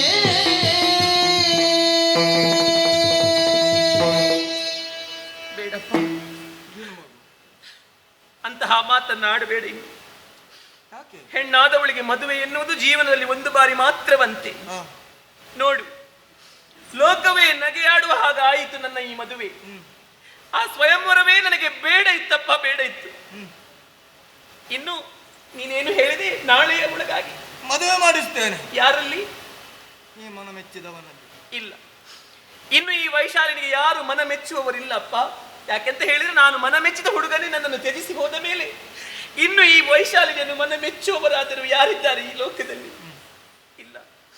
ನನ್ನ ಆಸೆ ಎಲ್ಲವೂ ಕೂಡ ಮಣ್ಣಾಗಿ ಹೋಯಿತು. ಆಡಬೇಡ ಮಗು. ಮತ್ತೊಮ್ಮೆ ಆ ಆಸೆ ಜಿಗುರುವುದಕ್ಕೆ ಸಾಧ್ಯವೇ ಇಲ್ಲ, ಸಾಧ್ಯವೇ ಇಲ್ಲ. ಒಂದು ವೇಳೆ ನನ್ನ ಜೀವನದಲ್ಲಿ ನಾನು ಮದುವೆ ಆಗುವುದಿದ್ರೆ ಅವೀಕ್ಷಿತ ಮಹಾರಾಜನನ್ನು ಬಿಟ್ಟು ಬೇರೆ ಯಾರನ್ನು ಮದುವೆ ಆಗಲಾರೆ. ಅಂತೂ ನೀನು ಬೇರೆಯವರನ್ನು ಮದುವೆ ಮಾಡಿಸುತ್ತಿ ಅಂತ ಆದ್ರೆ ಖಂಡಿತವಾಗಿಯೂ ನಿನ್ನ ಕಣ್ಣ ಮುಂಭಾಗದಲ್ಲಿ ನಾನು ನನ್ನ ಪ್ರಾಣವನ್ನು ಕಳೆದಿಲ್ಲ ಮಗು. ಹಾಗಾಡುವ ಕೂಡದು. ಅದಕ್ಕೆ ನಾನೊಂದು ನಿರ್ಧಾರವನ್ನು ಮಾಡಿದ್ದೇನೆ. ಈ ಮಾಳವ ದೇಶದಲ್ಲಿ ನಾನಿನ್ನು ಉಳಿಯುವುದಿಲ್ಲ. ಹಾಗಂತ ಹೇಳಿ ನಿನ್ನನ್ನು ಬಿಟ್ಟು ದೂರ ಹೋಗುವುದಿಲ್ಲಪ್ಪ. ಯಾವಾತನು ನನ್ನ ಹಣೆಯಲ್ಲಿ ಹೀಗೆ ಆಗಬೇಕು ಎನ್ನುವ ಹಾಗೆ ಬರೆದಿದ್ದಾನು ಆ ವಿಧಾತ, ಆ ಬ್ರಹ್ಮದೇವನ ಕುರಿತಾಗಿ ತಪಸ್ಸನ್ನು ಆಚರಿಸುವುದಕ್ಕೆ ಈ ವೈಶಾಲಿನಿ ಹೊರಡುತ್ತಾಳೆ. ಅವನನ್ನೇ ತಪಸ್ಸಿನಲ್ಲಿ ಮೆಚ್ಚಿಸಿ ಅವನಲ್ಲೇ ಕೇಳಿಕೊಳ್ಳುತ್ತೇನೆ ನನ್ನ ಜೀವನ ಹೇಗೆ ಎನ್ನುವ ಹಾಗೆ. ತಪಸ್ಸಿಗೆ ಹೌದಪ್ಪ. ಹೆತ್ತು ಬೆಳೆದ ಮೇಲೆ ಒಂದು ದಿನವಾದರೂ ನೀ ಕಷ್ಟಪಡುವುದನ್ನು ಕಂಡವಲ್ಲ ಮಗು. ಎಲ್ಲಿಗಾದ್ರೂ ಹೋಗುತ್ತೆ ಅಂತಾದ್ರೆ ನಿನ್ನ ಪಾದಕ್ಕೆ ನೋವಾಗುತ್ತದಾ ಎನ್ನುವ ಹಾಗೆ ಮನಸ್ಸು ಮಿಡಿಯುತ್ತಾ ಇತ್ತಮ್ಮ. ಒಂದು ಹೊತ್ತಿನ ಊಟ ಮಾಡದೆ ಹೋದೆ ಅಂತಾದ್ರೆ ಮರುಗುತ್ತಾ ಇದ್ದದ್ದು ಈ ಅಪ್ಪನ ಮನಸ್ಸು ಮಗು. ಅಂತಹ ನೀನು ಸರ್ವವನ್ನು ತ್ಯಜಿಸಿ ಎಲ್ಲವನ್ನು ತ್ಯಜಿಸ್ತೇನೆ ಕಾರಣಕ್ಕೆ ಬೇಕಾಗಿ ಹೋಗುತ್ತೇನೆ. ಬೇಡ ಮಗು ಬೇಡ, ನಾನು ಹೋಗುತ್ತೇನೆ. ಇನ್ನು ನಾನು ಉಳಿಯಲಾರೆ. ಇನ್ನು ಉಳಿದನೆಂದಾದರೆ ಕುವರಿಯೊಳಾಡೆ ಮಾಳವಾದಿಪನು ವನದಿ ತಪವನು ಗೈವ ದೃಢ ನಿಲುಗಡೆಯನು ಕುವರಿ ತಳೆಯಲು ದುಃಖ ಉಕ್ಕಿ ಬರುತ್ತಿರಲು ಭುವಿಯಾಣ್ಮ ಕಳುಹಿದ ಭುವಿಯಾಣ್ಮ ಕಳುಹಿದ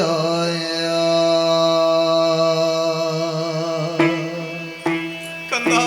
ಅಪ್ಪ ವೈಶಾಲಿನಿ, ನೀನು ವಧುವಾಗಿ ಹೋಗುತ್ತೀ ಎನ್ನುವ ಹಾಗೆ ನಾನು ಭಾವಿಸಿದವು. ಹೌದು. ಆದರೆ ಸರ್ವ ಸೌಭಾಗ್ಯವನ್ನು ತ್ಯಜಿಸಿ ತಪಸ್ವಿನಿಯಾಗಿ ಕಾನನವನ್ನು ಸೇರುವವಳು ಅಂತ ನಾನು ಕನಸಿನಲ್ಲಿ ಅಂದುಕೊಂಡಿರ್ಲಿಲ್ಲ ಮಗಳೇ, ನಾನು ಕನಸಿನಲ್ಲಿ ಅಂದುಕೊಂಡಿರ್ಲಿಲ್ಲ. ನೀನೇ ಹೇಳಿದಲ್ವಿ, ಜೀವನ ಎನ್ನುವುದೆಂದರೆ ಒಂದು ತಪಸ್ಸು ಎನ್ನುವ ಹಾಗೆ. ಈಗ ಆ ತಪಸ್ಸನ್ನೇ ನಾನು ಸ್ವೀಕರಿಸ್ತೇನಪ್ಪ. ನನಗೆ ತಪಸ್ಸೇ ಜೀವನವಾಗಿ ಹೋಗಲಿ. ದಿಗ್ದೇಶದ ರಾಜರನ್ನು ಗೆಲ್ಲುವಂತ ಕುವರನ್ನು ಕೂಡ ನಿನ್ನ ಮದುವೆ ಆಗಬೇಕು, ವೀರನಾದವನನ್ನು ಅಳಿಯನಾಗಬೇಕು ಎನ್ನುವ ಹಾಗೆ ಕನಸಿನ ಗೋಪುರವನ್ನು ಕಟ್ಟಿದೆ ಮಗಳೇ.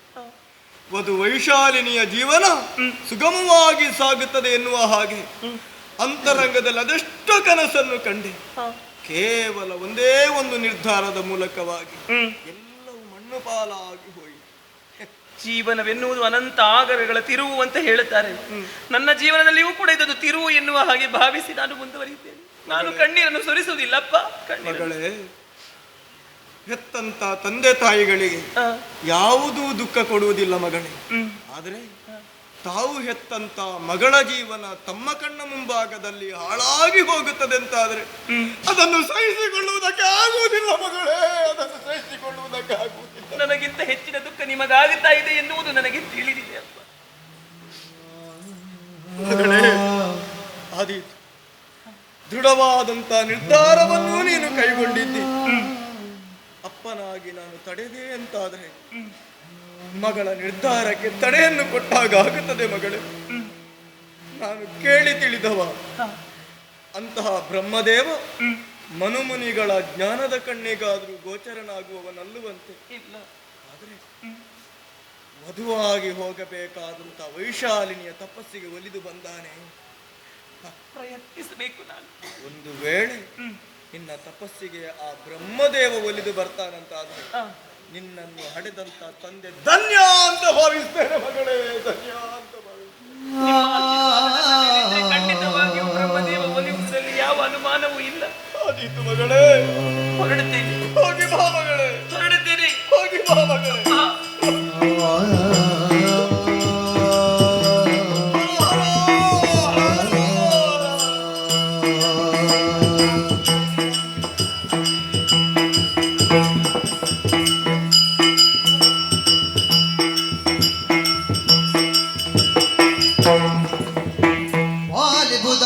ವಾಲಿಬುದಾಗಲನುಗಾಲವೆನುತ ವಿಧಿ ಬಾಲಶೀಲ ಚಿಂತಿಸುತ್ತಾ ದಿನದಿ ವನದಿ ನಡೆ ತಂದು ಆ ಕ್ಷಣದಿ ಸುರಮುನಿ ಬರುತ್ತಲಾಗ ವಂದಿಸುತ್ತ ವನಿತೆಯಾಗ ಕಣ್ಣೀರಲಿ ಚರಣವ ತೊಳೆದು ತಾನಳುತ್ತ ಕರುಣಾಳು ಮುನಿಪನೊಳ್ ಎಂದಳು ತನ್ನ ಎದುರಿ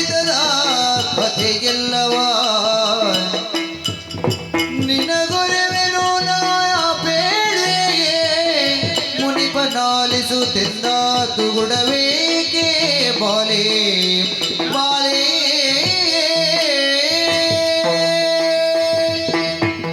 ನಾರದ ಮಹರ್ಷಿಗಳು ಮಗಳೇ, ನನ್ನ ಕಣ್ಣ ಮುಂಭಾಗದಲ್ಲಿ ಗೋಚರರಾಗಿದ್ದೀರಿ. ಹೌದಮ್ಮ. ನನ್ನಂತಹ ಧನ್ಯವಂತಳು ಬೇರೆ ಯಾರೂ ಇಲ್ಲ, ಭಾಗ್ಯವಂತಳು ಯಾರೂ ಇಲ್ಲ. ಇದು ನಿಮ್ಮ ಪಾದದ್ವಯಗಳಿಗೆ ವಂದಿಸುತ್ತಾ ನಿಮ್ಮ ಚರಣಗಳನ್ನೆಲ್ಲ ತೊಳೆದಿದ್ದೇನೆ. ಕಣ್ಣೀರಲ್ಲೇ ತೊಳೆತಾ ಇದ್ದೀಯ. ಬೇರೆ ಏನು ಪರಿಕರ ನನ್ನಲ್ಲಿ ಇಲ್ಲ ಮುನಿಗಳೇ. ವಿಷ್ಣುವಿನ ಸಂಕಲ್ಪದಂತೆ ಬ್ರಹ್ಮ ಮಾನಸ ಪುತ್ರ ನೀವು. ಹೌದು. ಈ ಹೊತ್ತು ಹ. ಈ ಕಾನನದಲ್ಲಿ ಬರುವರೆ ಏನೋ ಒಂದು ಬಲವಾದಂತಹ ಕಾರಣವಿರಬೇಕು. ಅದಕ್ಕಿಂತ ಮುಂಚಿತವಾಗಿ ನನ್ನ ದುಃಖದ ಕಥೆಯನ್ನು ನಾನು ನಿಮ್ಮಲ್ಲಿ ಹೇಳಿ. ನಾವೇನು ನಿತ್ಯ ಸಂಚಾರಿಗಳು, ಹಾಗಂತ ಈ ಕಾರಣದಲ್ಲಿ ನೀನು ಯಾಕೆ ಎನ್ನುವ ಹಾಗೆ ನನಗೆ ಆಶ್ಚರ್ಯವಾಗುತ್ತಾ ಇದೆ ಮಗಳೇ. ಅರಮನೆಯಲ್ಲಿ ಬೆಳೆದು ಹ. ಅರಮನೆಯಲ್ಲಿ ಜೀವನವನ್ನು ನಡೆಸಬೇಕಾದಂತಹ ಈ ವೈಶಾಲಿನಿ ಈಗ ಕಾನನಕ್ಕೆ ಬಂದಿದ್ದಾಳೆ. ಹಾಗಂತ ಹೇಳಿ ಮತ್ತೆ ನಾನು ಅರಮನೆಯನ್ನು ಸೇರುವವಳಲ್ಲ. ನಾರದ ಮುನಿಗಳು. ಯಾಕಮ್ಮ? ನನ್ನ ಜೀವನಕ್ಕೆ ಬಂದು ತೆಗೆದಂತಹ ಪರಿಸ್ಥಿತಿ ಅಂತ. ಏನಾಯ್ತು ತಾಯಿ? ನನ್ನ ಅಪ್ಪ ವಿಶಾಲ ರಾಯ ಹ. ಸ್ವಯಂವರವನ್ನು ಏರ್ಪಡಿಸಿದ್ದ ಮಾಳವ ದೇಶದಲ್ಲಿ. ಸಂತೋಷದ ವಿಚಾರ. ಬಂದಿದ್ದಂತಹ ರಾಜಾದಿರಾಜರೆಲ್ಲರೂ ಕೂಡ ಯಾರಾತನು ಆ ದ್ವಂದ್ವ ಕಾಳಗದಲ್ಲಿ ಗೆಲ್ಲುತ್ತಾನೋ ಹ. ಅಂತವನಿಗೆ ಸುಮಮಾಲೆಯನ್ನು ಹಾಕುವುದು ಎನ್ನುವ ಹಾಗೆ ನಿಶ್ಚಯವಾಗಿ ಪದ್ಧತಿಯೇ ಹಾಗೆ. ರಾಜರು ಸೇರಿದರು. ಸರಿ. ಎಲ್ಲರೊಡನೆ ಕಾಳಗವಾಯಿತು. ಹಾ. ಅವೀಕ್ಷಿತ ಎನ್ನುವಂತಹ ರಾಜ ಎಲ್ಲರನ್ನು ಸೋಲಿಸಿದ. ಓಹೋ. ಸೋಲಿಸಿ ಬಳಿಕ ಮದುವೆ ಆಗಬೇಕು ಎನ್ನುವಷ್ಟರಲ್ಲಿ, ಹ. ಹೂಮಾಲೆಯನ್ನು ಅವನ ಕೊರಳಿಗೆ ಹಾಕಬೇಕು ಎನ್ನುವಷ್ಟರಲ್ಲಿ ನನ್ನನ್ನು ಹಿಡಿದುಕೊಂಡು ಹೋದ. ಇದನ್ನು ನೋಡಿದಂತಹ ರಾಜರೆಲ್ಲರೂ ಒಟ್ಟುಗೂಡಿ ಹ. ಆತನನ್ನು ಬಂಧನ ಮಾಡಿದರು. ಅಯ್ಯಯ್ಯೋ. ಆ ಸಂದರ್ಭದಲ್ಲಿ ಹ. ಅವನ ಜನಕನಾದಂತಹ ಕರಂದಮ ಮಹಾರಾಜ ಬಂದು ಅವರೆಲ್ಲರನ್ನು ಕೂಡ ಸೋಲಿಸಿ ನನ್ನ ಅಪ್ಪನನ್ನು ಸೋಲಿಸಿ ಆ ಅವೀಕ್ಷಿತನನ್ನು ಬಂಧ ಮುಕ್ತಗೊಳಿಸಿದ. ಆಹಾ. ಮುತ್ತಿನಲ್ಲಿ ನನ್ನನ್ನು ಮದುವೆಯಾಗಬೇಕಿತ್ತು ತಾನೇ. ಹೌದು. ಅವೀಕ್ಷಿತ ಮಹಾರಾಜ. ಆದರೆ ಏನು ವೈರಾಗ್ಯ ಜೀವನದಲ್ಲಿ ಬಂದು ನಾನು ಪಣದಲ್ಲಿ ಗೆದ್ದಿಲ್ಲ ಎನ್ನುವ ಹಾಗೆ ತಿಳಿದು ಸ್ವಯಂವರ ಮಂಟಪದಲ್ಲಿ ರಾಜರನ್ನು ಗೆದ್ದಿರಬಹುದು, ಆದರೆ ಮತ್ತೆ ಅವರಿಂದ ನಾನು ಸೋಲನ್ನು ಅನುಭವಿಸಿದ್ದೀನಲ್ಲ ಎನ್ನುವ ಹಾಗೆ ವೈರಾಗ್ಯ ಬಂದು ನನ್ನನ್ನು ವರಿಸದೆ ನನ್ನನ್ನು ಅಲ್ಲಿಯೇ ತ್ಯಜಿಸಿ ಆ ಅವೀಕ್ಷಿತ ಮಹಾರಾಜ ಅರಮನೆಯಿಂದ ಹೊರಟು ಬಿಟ್ಟು ಈಗ ನನ್ನ ಜೀವನ ಬರಡಾಗಿ ಹೋಗಿದೆ. ಇನ್ನು ನನ್ನನ್ನು ವರಿಸುವವರು ಯಾರಿದ್ದಾರೆ? ಹಾಗೆಂದು ಮನದಲ್ಲಿ ಒಂದು ದೃಢವಾದಂತಹ ನಿರ್ಧಾರವನ್ನು ಮಾಡಿಕೊಂಡು ಕಾನನವನ್ನು ಸೇರಿದೆ. ಬ್ರಹ್ಮನ ಕುರಿತಾಗಿ ತಪಸ್ಸನ್ನು ಆಚರಿಸಬೇಕು ಎನ್ನುವ ಹಾಗೆ ಬಂದವಳು. ದಾರಿಯಲ್ಲಿ ನೀವು ಗೋಚರಿಸಿದ್ದೀರಿ. ನನ್ನ ದುಃಖದ ಕಥೆಯನ್ನು ಹೇಳಿದ್ದೇನೆ. ನಿಮಗೇನಾದ್ರೂ ತಿಳಿದಿದ್ರೆ. ಒಂದು ಸ್ವಯಂವರ ಇಷ್ಟೆಲ್ಲ ಖಾತೆಗೆ ಕಾರಣವಾಗಿ ಹೋಯ್ತಲ್ಲ ಎಂದು ಮುನಿಯಳ ದಿಟ್ಟಿ ಕರುಣಿಸೆ ಸಂದ ಜನ್ಮದ ವಿಷಯವದು ಕಣ್ಮುಂದೆ ನಡೆದುಲು ಗೋಚರಿಸಿ ಬೆರಗಾದಳಂಗನೆಯೂ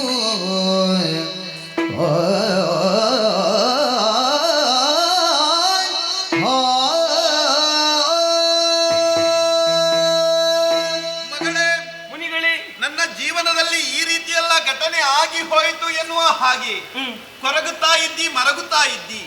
ಹಾಗಂತ ಇವೆಲ್ಲವೂ ಘಟಿಸುವುದಕ್ಕೆ ನಾವು ಈ ಜನ್ಮದಲ್ಲಿ ಮಾಡಿದಂತಹ ಪುಣ್ಯವೋ ಪಾಪವೋ ಕಾರಣವಾಗುವುದಿಲ್ಲ ಮಗನೇ. ಕೆಲವೊಂದು ಸಂದರ್ಭದಲ್ಲಿ ನಾವು ಹಿಂದಿನ ಜನ್ಮದಲ್ಲಿ ಏನೆಲ್ಲ ಸಂಪಾದಿಸಿದ್ದೆವು ಅವುಗಳನ್ನು ಈ ಜನ್ಮದಲ್ಲಿ ಅನುಭವಿಸುವುದಕ್ಕೆ ಸಿಗುತ್ತದೆ. ನಿನ್ನ ಕಥೆಯೂ ಕೂಡ ಹಾಗೆ. ಈ ಜನ್ಮದಲ್ಲಿ ನಿನ್ನ ವೃತ್ತಾಂತವು ಈ ಜನ್ಮದಲ್ಲಿ ಇಷ್ಟನ್ನೆಲ್ಲ ನೀನು ಪಡೆದದ್ದಲ್ಲ. ಈ ಜನ್ಮದಲ್ಲಿ ಅಲ್ಲ, ಬ್ರಹ್ಮ ಲಿಖಿತ ಒಂದು ಉಂಟು ತಾಯಿ. ಈ ರೀತಿಯ ಆಗಿ ಹೋಗಬೇಕು ಎನ್ನುವ ಹಾಗೆ ವಿಧಿ ಮೊದಲೇ ಸಂಕಲ್ಪಿಸಿದ್ದರೆ ಅದನ್ನು ತಪ್ಪಿಸಿಕೊಳ್ಳುವುದಕ್ಕೂ ಯಾರಿಂದಲೂ ಸಾಧ್ಯವಿಲ್ಲ. ಹಾಗಂತ ಆ ಕತೆ ಏನು ಎನ್ನುವುದನ್ನು ನಾನು ನಿನಗೆ ಕಥಾರೂಪದಲ್ಲಿ ಹೇಳುವುದಕ್ಕಿಂತಲೂ ದೃಶ್ಯ ರೂಪದಲ್ಲಿ ತೋರಿಸಿದೆ ಅಂತಾದ್ರೆ ನಿನಗೆ ಚೆನ್ನಾಗಿ ಅರ್ಥವಿಸುವುದಕ್ಕೆ ಸಾಧ್ಯ ತಾನೆ. ಹಾಗಾದ್ರೆ ನನಗೊಂದು ಪೂರ್ವ ಕಥೆ ಇದೆ. ಹೌದು. ಏನದು? ಆ ಪೂರ್ವ ಕಥೆಯನ್ನು ಇದೋ ಜ್ಞಾನ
ಸ್ವರ್ಗ ಮರ್ತ್ಯ ಪಾತಾಳಗಳೆನ್ನುವಂತಹ 3 ಲೋಕಗಳಲ್ಲಿಯೂ ಸರ್ವಶ್ರೇಷ್ಠತೆಯನ್ನು ಪಡೆದದ್ದೇ ಸ್ವರ್ಗಲೋಕ. ಆ ಅಮರಾವತಿಯ ಉತ್ತರ ದೆಸೆಯಲ್ಲಿರುವಂತಹ ಗಂಧರ್ವ ಲೋಕವೇ ನಮ್ಮದಾದಂತಹ ಜನ್ಮಭೂಮಿ. ಚಿತ್ರಸೇನ ಗಂಧರ್ವ ಎನ್ನುವಂತಹ ನಾಮಕನಾಗಿ ಗಂಧರ್ವ ಲೋಕದ ಅಧೀಪನಾಗಿ ನಾನು ಮೆರೆಯುತ್ತಾ ಇದ್ದೇನೆ. ಒಂದೊಂದು ಸಂದರ್ಭದಲ್ಲಿ ಖಳರು ನಮ್ಮದಾದಂತಹ ಲೋಕಕ್ಕೆ ದಾಳಿಯನ್ನು ನಡೆಸುವುದು ಹೊಸತೇನಲ್ಲ. 3 ಮೂರ್ತಿಗಳ ಅನುಗ್ರಹದಿಂದಲಾಗಿ ಬಂದಂತಹ ದುರುಳರಿಗೆ ಸರಿಯಾದ ಶಿಕ್ಷೆಯನ್ನು ಪಟ್ಟು ಮರಳಿ ಅಧಿಕಾರವನ್ನು ನಾವು ಪಡೆದವರೇ ಹೌದು. ಸಭಾಸ್ಥಾನನಾಗಿರುವಂತಹ ಸಂದರ್ಭದಲ್ಲಿ ಯಾರೋ ನನ್ನನ್ನು ಕಾಣುವಂತಹ ನಿರೀಕ್ಷೆಯಲ್ಲಿದ್ದಾರಂತೆ. ಬರಲಿ ನೋಡೋಣ.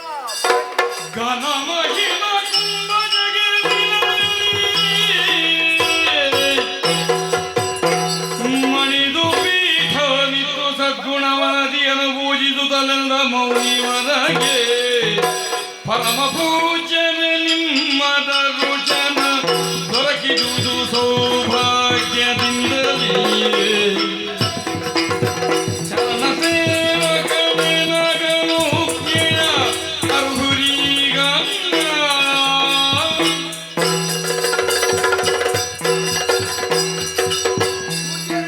ಗಂಧರ್ವಾಧಿಪತಿಯೇ, ಪಾದಗಳಿಗೆ ವಂದಿಸಿಕೊಂಡಿದ್ದೇನೆ. ಎದ್ದೇಳಪ್ಪ. ಅನಿರೀಕ್ಷಿತವಾದಂತಹ ಆಗಮನ ನಮ್ಮದಾದಂತಹ ಗಂಧರ್ವ ಲೋಕಕ್ಕೆ. ನಿಮ್ಮ ಆಗಮನದಿಂದಾಗಿ ನಮ್ಮದಾದಂತಹ ಲೋಕವೇ ಪಾವನವಾಯಿತು ಎನ್ನುವುದರಲ್ಲಿ ಅನುಮಾನವೇ ಇಲ್ಲ. ಆದರೂ ಮನಸ್ಸಿನಲ್ಲೊಂದು ಜಿಜ್ಞಾಸೆ ಮೂಡುತ್ತಾ ಇದೆ. ನೇರವಾಗಿ ಇಲ್ಲಿಗೆ ಬರುವರೆ ಕಾರಣ ಏನು ಎಂಬುದನ್ನು ವಿವರಿಸಬಹುದೇ? ಚಿತ್ರಸೇನ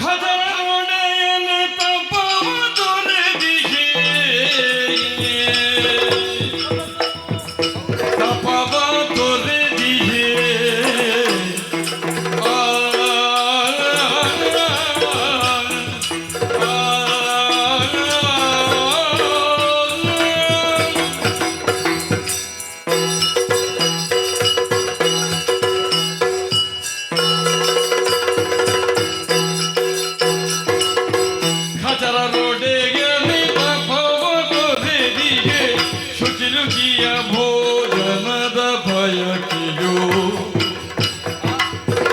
ಅಚಲ ನಿಷ್ಠೆಯೋ ಶಿಥಿಲಿಸುತ್ತುನ ವಚಿಸಲೇನು.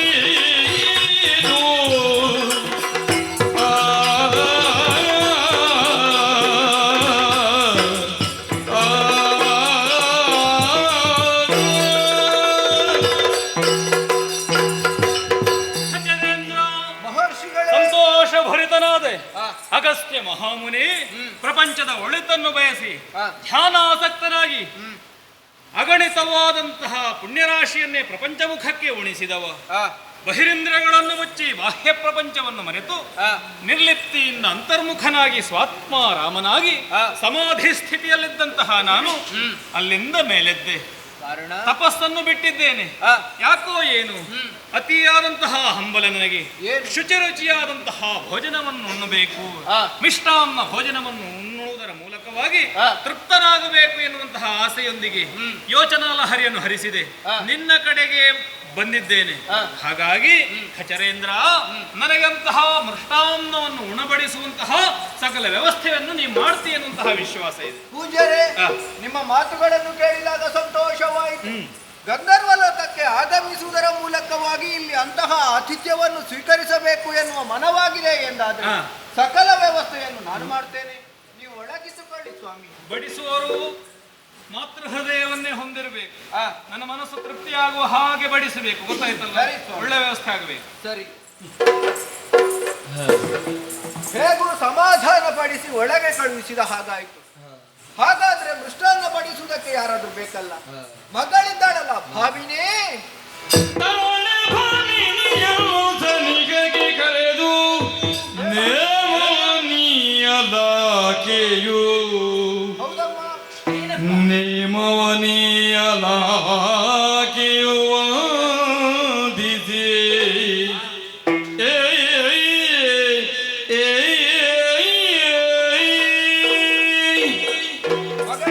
ತಾತ ನಿನ್ನನ್ನು ಒಮ್ಮೆ ಕರೆದ್ರೆ ಸಾಕು 10 ಸಲ ಓಡಾಡುವವಳು ನೀನು. ಓಡೋಡಿಕೊಂಡು ಬರ್ತೇನೆ. ಹೌದು, ಆ, ಕೇವಲ ನೀನು ಮಾತ್ರ ಅಲ್ಲ, ನಿನ್ನ ಸಖಿಯನ್ನು ಕೂಡಿಕೊಂಡು ಬಂದಿದ್ದಿ. ಅವಳು ಯಾವಾಗ್ಲೂ ನನ್ನ ಒಟ್ಟಿಗೆ ಇರುವುದು, ನನ್ನನ್ನು ಬಿಟ್ಟು ಹೋಗುವುದಿಲ್ಲ ಅವಳು. ಅನವರತವು ನೀವು ಜೊತೆಯಲ್ಲೇ ಇರುವವರು. ಇಂದಿನ ದಿನ ನಿನ್ನನ್ನು ಕರೆಯುವುದಕ್ಕೆ ಕಾರಣ ಇದೆ. ಏನಪ್ಪ? ಅಗಸ್ತ್ಯ ಮಹರ್ಷಿಗಳ ಆಗಮನವಾಗಿದೆ.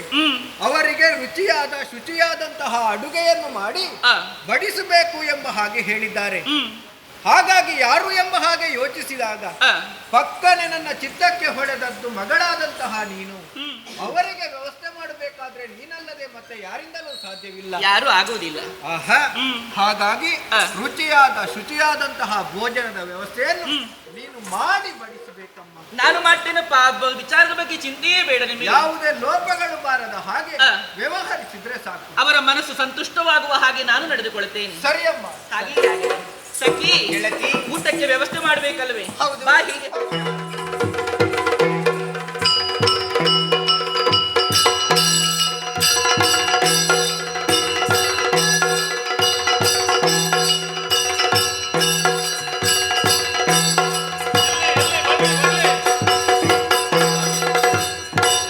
ಮುನಿಗಳೇ, ಮೊದಲಾಗಿ ನಮಸ್ಕಾರ ನಮಸ್ಕಾರ, ಸಾಕು. ಊಟ ಊಟ, ಈಗ ಊಟ. ಮೃಷ್ಟಾನ್ನ ಭೋಜನ. ಹಾಗಿದ್ರೆ ಕುಳಿತುಕೊಳ್ಳಿ ಅಲ್ಲಿ.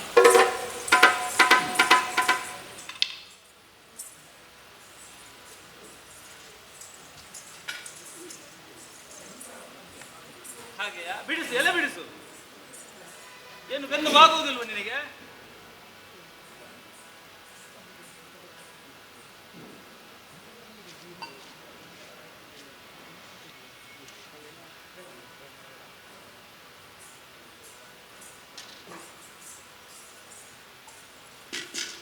ಬೇಗ ಬೇಗ,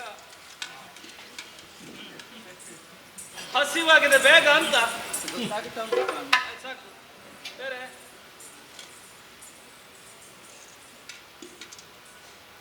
ಊಟ ಮಾಡ್ತೇನೆ. ಮಾಡಿ ಮಾಡಿ.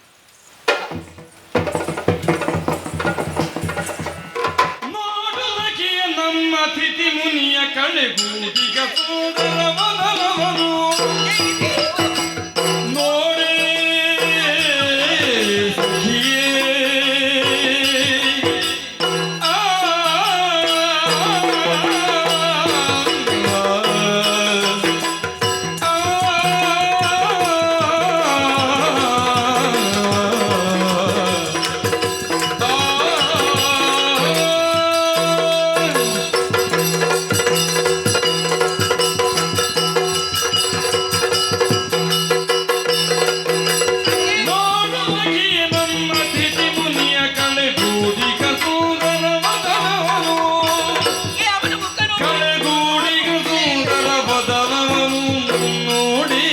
ಸಖಿಯೇ.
ಮತ್ತೆ ಮತ್ತೆ ಹಾಕ್ತಾ ಇದ್ದೇವೆ, ಮತ್ತೆ ಮತ್ತೆ ಖಾಲಿ ಮಾಡ್ತಾ ಇದ್ದಾನೆ. ಏ ಸಖಿ, ಇದು ಇವನ ಹೊಟ್ಟೆಯ ಗುಡಾನವ. ಹೌದು. ಅಯ್ಯೋ, ಎಷ್ಟು ತುಂಬಿದ್ರು ಕೂಡ ಕಡಿಮೆ ಆಗುವ ಹಾಗೆ ಕಾಣ್ತಾ ಉಂಟು. ಬೇಕಂತ ಅವನಿಗೆ. ಏ, ಅವನ ಮುಖ ನೋಡಿ. ಓ ದೇವರೇ, ಅವನ ಮುಖದಲ್ಲಿ ಬೆಳೆದಂತಹ ಗಡ್ಡವೇ ಆಲದ ಮರದ ಬೇರಿನ ಹಾಗುಂಟು ನೇತಾಡ್ತಾ ಇದೆ. ಅಯ್ಯೋ ಅಯ್ಯೋ, ಅವನ ಜುಟ್ಟೆ, ಅದರಲ್ಲಿ ಹಕ್ಕಿಗಳು ಎಷ್ಟು ಮನೆ ಮಾಡಿದೆ ಏನೋ ಗೊತ್ತಿಲ್ಲ. ಏ ಸಖಿ, ಇವನನ್ನು ನೋಡ್ರೆ ನನಗೆ ನಗು ಹೆಚ್ಚಾಗುತ್ತಾ ಉಂಟು. ಅಯ್ಯೋ, ಇವನ ಜೀವಮಾನದಲ್ಲಿ ಇವ ಊಟವನ್ನು ನೋಡ್ಲೇ ಇಲ್ಲ ಕಾಣ್ತದೆ. ಅಯ್ಯೋ, ಯಾವ ರೀತಿಯಾಗಿ ಇದು ತಿನ್ನುವುದಿಲ್ಲ, ಇದು ಮುಕ್ಕುವುದು. ಬಕ್ಕಾಸುರ. ಹೌದೌದು. ಕಟ್ಟೆ ಕಟ್ಟೆ ಕಟ್ಟೆ, ಇದು ಹೊಟ್ಟೆ ಎಲ್ಲ ಕಟ್ಟೆ, ಅದನ್ನು ತುಂಬಿಸುವುದಕ್ಕಾಗುತ್ತಾನೆ ಇಲ್ಲ ಇವನಿಂದ. ಅಯ್ಯೋ, ನಿನ್ನ ಸ್ಥಿತಿ.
ಮುಖ್ಯವಾದದ್ದು ನಾವು ಏನೇ ಇಲ್ಲಿ ಕೈದರೂ ಕೂಡ ವಿರೋಧಿಸುವವರೆಲ್ಲ ಎನ್ನುವಂತಹ ಭಾವ ನಿನ್ನದ್ದು ನಿನ್ನದು ಹೊಟ್ಟೆ ತುಂಬಿತ ಇನ್ನು ಬೇಕಾ?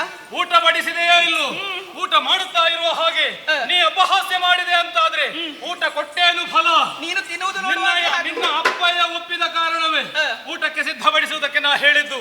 ಈ ಕಾಲದಲ್ಲಿ ನನ್ನನ್ನು ವಿರೋಧಿಸುತ್ತಾ ಇರುವೆ, ಅಪಹಾಸ್ಯ ಮಾಡುತ್ತಾ ಇರುವೆ. ಹೊಟ್ಟೆ ಅಲ್ಲ ನನ್ನದ್ದು, ಸಾಗರವನ್ನ ಅಪೋಷಣಗೈದವ ನಾನು. ಅಷ್ಟೇ ಅಲ್ಲ, ವಿಂಧ್ಯಾದ್ರಿಯನ್ನೇ ಕುಸಿತಗೊಳಿಸಿದವ, ಮಾತಾ ಪೀಲ್ವರನ್ನು ಜೀರಿಸಿದಂತಹ ಉದರ ಇದು. ಹೀಗಿರುತ್ತಾ ಅಗಸ್ತ್ಯ ಮಹರ್ಷಿ ಯೋಗ್ಯತೆಯನ್ನರಿಯದೆ ಅಪಹಾಸ್ಯ ಮಾಡಿದಂತಹ ನೀನು ಈ ಗಂಧರ್ವ ಲೋಕದಲ್ಲಿ ಉಳಿಯುವಂತಹ ಯೋಗ ಭಾಗ್ಯದಿಂದ ವಂಚಿತಳಾಗುತ್ತಾ ಇರುವೆ. ಇಡೀ ಶಾಪ ಈ ಲೋಕದಲ್ಲಿ ನೀ ಇರಕೂಡದು. ನೀನು ಭೂಲೋಕದಲ್ಲಿ ಮಾನವ ಸ್ತ್ರೀಯ. ಮುನಿಪಾಲಿನ ಪಾಲಿಗೆಂದು ಘನತರ ಪರಾಧಗಿರಿಗೆ ಮುನಿಜನ ಶಪಿಸಿ ಮಧ್ಯ ಜನುಮ ವಿತ್ತೆಯ ನೋಂದು ಬೇಡುತ್ತಿಹೆನು ದೇವ, ನೋಂದಗಿ ಪರಿಹಾರವೇನು? ಹಿಂದೆ ಬರುವುದೆಂತು ಬೇಡು ತಂದೆ ಮುನಿಪ.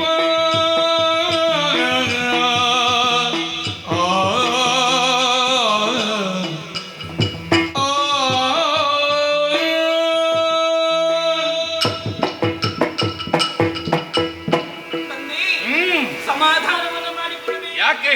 ಶಾಂತತೆಯಿಂದ ವರ್ತಿಸಬೇಕು. ಲೋಕ ಕಲ್ಯಾಣಕ್ಕೆ ಬೇಕಾಗಿ ಯಾಗ ಯಜ್ಞಾದಿಗಳನ್ನ ಮಾಡುತ್ತಾ ಆ ಮೂಲಕವಾಗಿ ದೇವತೆಗಳ ಮನವನ್ನು ಸಂತುಷ್ಟಗೊಳಿಸುವುದರ ತನ್ಮೂಲಕವಾಗಿ ಲೋಕಕ್ಕೆ ಬೇಕಾದಂತಹ ವಸ್ತುಗಳೆಲ್ಲವನ್ನು ಕೂಡ ಲೋಕವನ್ನ ಸೇರುವ ಹಾಗೆ ಮಾಡಬೇಕಾದಂತಹ ಕರ್ತವ್ಯದಲ್ಲಿ ಇರುವವರು ತಾವು ಮುನಿಪೋತ್ತಮರಿದ್ದೀರ. ನಿಮ್ಮ ಮಹಿಮೆ ಏನು ಎನ್ನುವ ಹಾಗೆ ನಾನು ಈ ಕಾಲಕ್ಕೆ ಅರಿಯದವಳಾಗಿ ಹೋಡಿ ತಿಳಿದೂ ಕೂಡ ತಿಳಿಯದವರ ರೀತಿಯಲ್ಲಿ ವರ್ತಿಸಿ ಬಿಟ್ಟೆ. ನಾನು ನಿಮ್ಮ ವಿಚಾರವೆಲ್ಲವನ್ನು ಕೂಡ ಅರ್ಥ ಮಾಡಿಕೊಂಡರೂ ಕೂಡ ಒಂದು ಕಾಲಕ್ಕೆ ತಾವು ಊಟ ಮಾಡುವುದನ್ನು ಕಂಡಂತಹ ಕಾಲದಲ್ಲಿ ನಗು ಹೆಚ್ಚಾದ ಕಾರಣದಿಂದಲಾಗಿ ತದ್ರೀತಿಯಾಗಿ ವರ್ತಿಸಿ ಬಿಟ್ಟವಳು ನಾನು. ಗಂಧರ್ವ ಲೋಕದವರು ಸೌಂದರ್ಯವತಿ ಎನ್ನುವ ಒಂದು ಅಹಂಕಾರ ಎನ್ನುವುದು ನನ್ನ ನೆತ್ತಿಗೆ ಪಿತ್ತವಾಗಿ ಅಡರಿದ ಪರಿಣಾಮದಿಂದಲಾಗಿ ಈ ರೀತಿಯಾಗಿ ವ್ಯವಹರಿಸಿ ಬಿಟ್ಟೆ. ಶಾಪವನ್ನ ಕೊಟ್ಟಿರಿ ತಂದೆ, ಈ ಶಾಪಕ್ಕೆ ಪರಿಮಾರ್ಜನೆ ಹೇಗೆ ತಂದೆ? ನಾನೇನು ಮಾಡಬೇಕು ಇನ್ನು? ಮಗಳ ಜನದುದ್ವೇಗ ನಿನ್ನಯ ನಗೆಯ ಅಳಿಸುವಳಾಯ್ತು ಕಾರಣ, ಜಗದ ಕಾರಣ ಕರ್ತನಾಟವೇ ಮಿಗಿಲು ತಿಳಿಯೇ ವಿರಹದಲ್ಲಿ ನಿನ್ನೊಲವಿಗೆ ಕರಗಲಿಸಿ ಗಂಬಲಿಸಿ ಕೊನೆಗ ಪುರುಷನೇ ದೂರೇ ಚಿತೆಯ ನೀಡುತ್ತ ಮರಳು ನಿಮಗೆ ಮಗಳೇ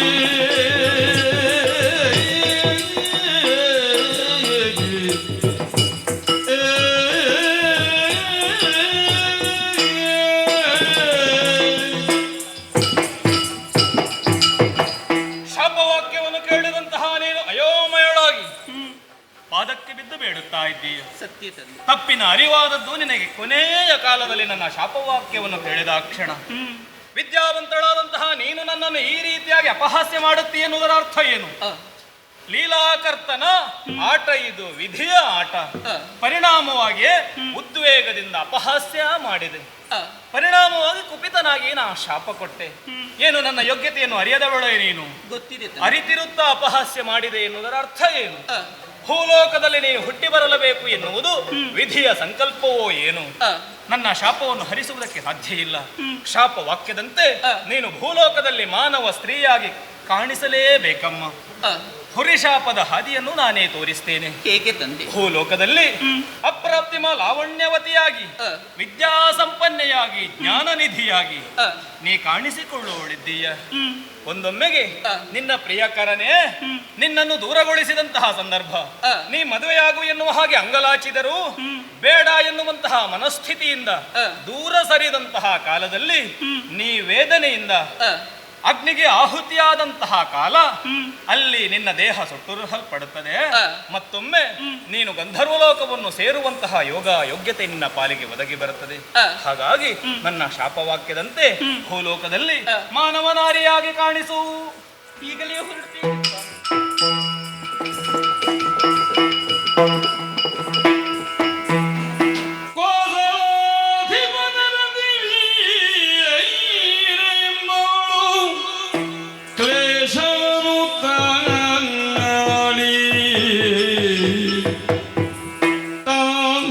ಮನದುಳು ಕ್ಲೇಶವನು ಕುವರನಾಗಿಯ ಅಧೀಕ್ಷಿತನ ಕರೆದು ಬೇಳ್ದಳು ಲವಿನಲಿ.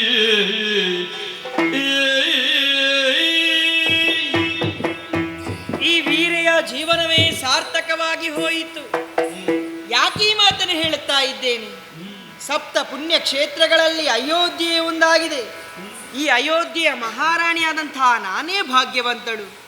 ಇಲ್ಲಿಯ ಚಕ್ರವರ್ತಿ ಕರಂದವನ ಕೈ ಹಿಡಿದಂತಹ ನಾನೇ ಯೋಗವಂತಳು ಎನ್ನುವುದಾಗಿ ಭಾವಿಸುತ್ತೇನೆ.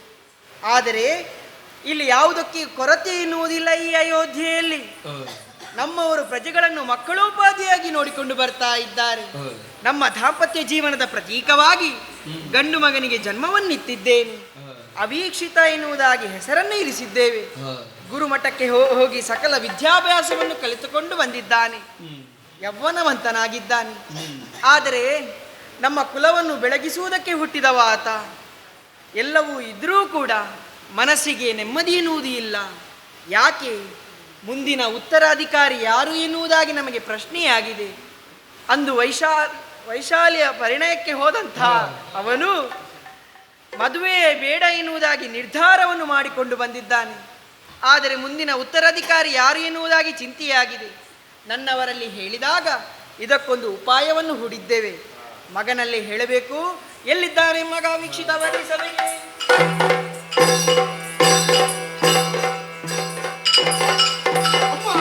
ಮಗನೇ, ಅಡಿದಾವರೆಗಳಿಗೆ ಪ್ರಣಾಮಗಳು. ಅವೀಕ್ಷಿತನಿಗೆ ಅಮ್ಮನ ಕರೆ. ಸತ್ಯ. ಏನಮ್ಮ ಕರೆ? ಕಾರಣ ಉಂಟು ಮಗನೇ. ಚಿನ್ನದ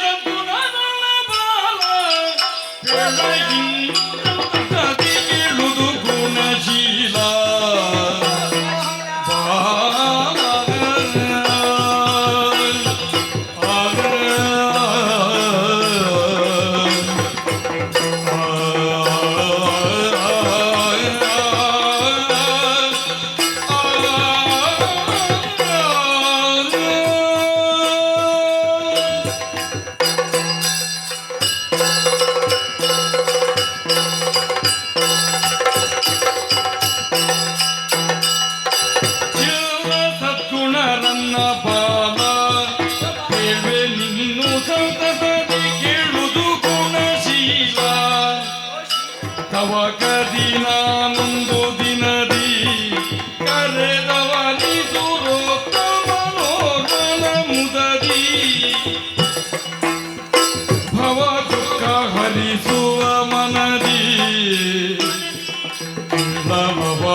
ಕ್ಷಣದಲ್ಲಿಯೇ ಬಂದು ನಿಂತವನಿದ್ದೀಯ. ನಿಜ.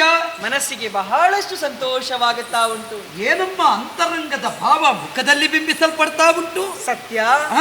ದುಃಖದಲ್ಲಿ ಇದ್ದೇನೆ ಕಂದ. ಕಾರಣ ಉಂಟು. ಏನಮ್ಮ? ನನಗೆ ನೆಮ್ಮದಿ ಎನ್ನುವುದು ಇಲ್ಲ. ಬೇಕಾದಷ್ಟು ಐಶ್ವರ್ಯ ಉಂಟು, ಸೇವೆಗೆ ಸಖಿ ಗಡಣ ಉಂಟು. ಯಾವುದಕ್ಕೂ ಅಪ್ಪಯ್ಯ ಇನ್ನೂ ಕೂಡ ದೃಢಕಾಯರಾಗಿದ್ದಾರೆ. ಸತ್ಯ. ಇನ್ನೂ ನಿಮಗೆ ತೃಪ್ತಿ ಇಲ್ಲ ಅಂದ್ರೆ ಹೇಗೆ ಅಮ್ಮ? ಕಂದ, ಮನಸ್ಸಿಗೆ ನೆಮ್ಮದಿ ಎನ್ನುವುದು ಬೇಕಲ್ವೇ? ಯಾವುದು ಇದ್ರೂ ಕೂಡ ನೆಮ್ಮದಿ ಎನ್ನುವುದು ಮುಖ್ಯವಾಗಿರ್ತದೆ ಮನಸ್ಸಿಗೆ. ಇನ್ನ ನಿಮ್ಮ ಸಪ್ತಪದಿ ಕೆಡುವುದಕ್ಕೆ ಯಾವ ಪ್ರಸಂಗ ಕಾರಣ? ಕಾರಣ ಉಂಟು. ಏನೆಂಬುದಾಗಿ ನಮ್ಮ ಕುಲಪುರೋಹಿತರಲ್ಲಿ ಕೇಳಿದಾಗ ಜನರ ದೃಷ್ಟಿ ದೋಷವಂತೆ ಕಂದ. ನಿನಗೂ ಹಾ, ಈ ಸೃಷ್ಟಿಯಲ್ಲಿ ಯಾರ್ಯಾರಿಗೆಲ್ಲ ದೃಷ್ಟಿ ಬೀಳುತ್ತದೋ ಯಾರಿಗಮ್ಮ ಗೊತ್ತು. ಅಷ್ಟು ಮಾತ್ರವಲ್ಲ, ಗ್ರಹದ ದೃಷ್ಟಿಯಂತೆ. ಗ್ರಹ ದೃಷ್ಟಿ ಹಾಗಿದ್ರೆ ಬಹುಶಃ ರಾಜ್ಯಕ್ಕೆ ಇರಬೇಕು. ರಾಜ್ಯಕ್ಕೆಲ್ಲ ನನಗೆ ಹೌದೇ? ಇಲ್ಲಿ ನೆಮ್ಮದಿ ಇಲ್ಲದಿರುವುದು ನನಗೆ ಹೇಳಲಿಕ್ಕಾಗುವುದಿಲ್ವಮ್ಮ. ಕೆಲವರಿಗೆ 6ರಲ್ಲಿ ಗ್ರಹಚಾರ, ಕೆಲವರಿಗೆ 16ರಲ್ಲಿ ಗ್ರಹಚಾರ, ಕೆಲವರಿಗೆ 42 ಕಳೆದ್ರೆ ಗ್ರಹಚಾರ. ನಿಮಗೆ ಯಾವ ವರ್ಷದಲ್ಲಿ ಗ್ರಹ ಹಿಡಿಯಿತೋ, ಹಾಗಂದ್ರೆ ಅಲ್ಲ ಗ್ರಹಚಾರ ಹಿಡಿಯಿತೋ ಹಾಗೆ ಹಾ. ಕುಲಪುರೋಹಿತರಲ್ಲಿ ಕೇಳಿದಾಗ ಇದಕ್ಕೊಂದು ಪರಿಹಾರವನ್ನು ಅವರು ಸೂಚಿಸಿದ್ದಾರೆ. ಅವರು ಸೂಚಿಸುವುದಕ್ಕೆ ಇರುವವರೇ ಅಲ್ವೇ? ಆ, ಜ್ಯೋತಿಷ್ಯ ಅಂದ್ರೆ ನಮ್ಮ ಭವಿಷ್ಯತ್ತನ್ನು ನೋಡಿ ಪರಿಹಾರ ಕೊಡುವುದಕ್ಕಿರುವಂತಹದ್ದು. ಹಾಗಾಗಿ ನಿನ್ನಲ್ಲಿ ಹೇಳ್ತಾ ಇದ್ದೇನೆ ನಾನು. ಏನಮ್ಮ? ನನ್ನ ಆಸೆಯನ್ನು ನೀನೊಂದು ಈಡೇರಿಸಬೇಕು ಕುಮಾರ. ಅವರು ತೋರಿಸಿದ ಪರಿಹಾರದ ಹಾದಿ ಅದನ್ನು ಮಗನಾಗಿ ನಾ ಈಡೇರಿಸಬೇಕು. ಈ ಪ್ರಪಂಚದಲ್ಲಿ ಪ್ರಧಾನ ಋಣಗಳು 3 ಒಂದು ಮಾತೃ ಋಣ, ಇನ್ನೊಂದು ಪಿತೃ ಋಣ, ಮತ್ತೊಂದು ಪ್ರಾಜಾಪತ್ಯ ಋಣ. ಸತ್ಯ. ನನಗೀಗ ಬೇಕಾದದ್ದು ಮಾತೃ ಋಣ. ಲೋಕದಲ್ಲಿ ಯಾವ ಋಣದಿಂದಲಾದರೂ ಮುಕ್ತನಾಗಬಹುದು. ಹೆತ್ತ ಸೂತಕ 10 ದಿನ, ಮೃತ್ಯು ಸೂತಕ 11 ದಿನ, ಸತ್ಯ. ಋಣ ಸೂತಕ ಜನ್ಮ ಜನ್ಮಾಂತರಕ್ಕೂ ಬಿಟ್ಟು ಹೋಗದಯ್ಯ. ತಾಯಿಯ ಋಣವನ್ನು ತೀರಿಸುವುದಕ್ಕೆ ಆಗುವುದೇ ಇಲ್ಲ. ಇಲ್ಲ. ನಾನು ಕೇಳಿದಾಗ ಹ, ಒಂದು ವೃತವನ್ನು ಆಚರಿಸಬೇಕೆನ್ನುವುದಾಗಿ ಕುಲಪುರೋಹಿತರು ಹೇಳಿದರು. ವ್ರತವೇ? ಹೌದು. ಯಾವ ವ್ರತವಮ್ಮ? ಕಿಂ ವಿಚ್ಚಕ್ಕ ವ್ರತ. ಇಷ್ಟರವರೆಗೆ ನಾ ಕೇಳದೇ ಇರುವಂತಹ ಒಂದು ವ್ರತ. ಆ, ಕಿಮಿಚ್ಚಕ ವ್ರತ. ಹೌದು. ಕಿಂ ಇಚ್ಚಕ ವ್ರತ. ಮನಸ್ಸಿನಲ್ಲಿ ಏನನ್ನಾದ್ರೂ ಅವರು ದಾನಿಗಳು ಬಂದು ಕೇಳಿದ್ರೆ ಅವರ ಮನಸ್ಸಿನ ಆಸೆಯನ್ನು ಈಡೇರಿಸಬೇಕಂತೆ. ಚಕ್ರವರ್ತಿಗಳು ನಾವು ಪ್ರತಿಯೊಬ್ಬರ ಇಚ್ಛೆಯನ್ನು ಈಡೇರಿಸುವುದಕ್ಕೆ ಇರುವವರು.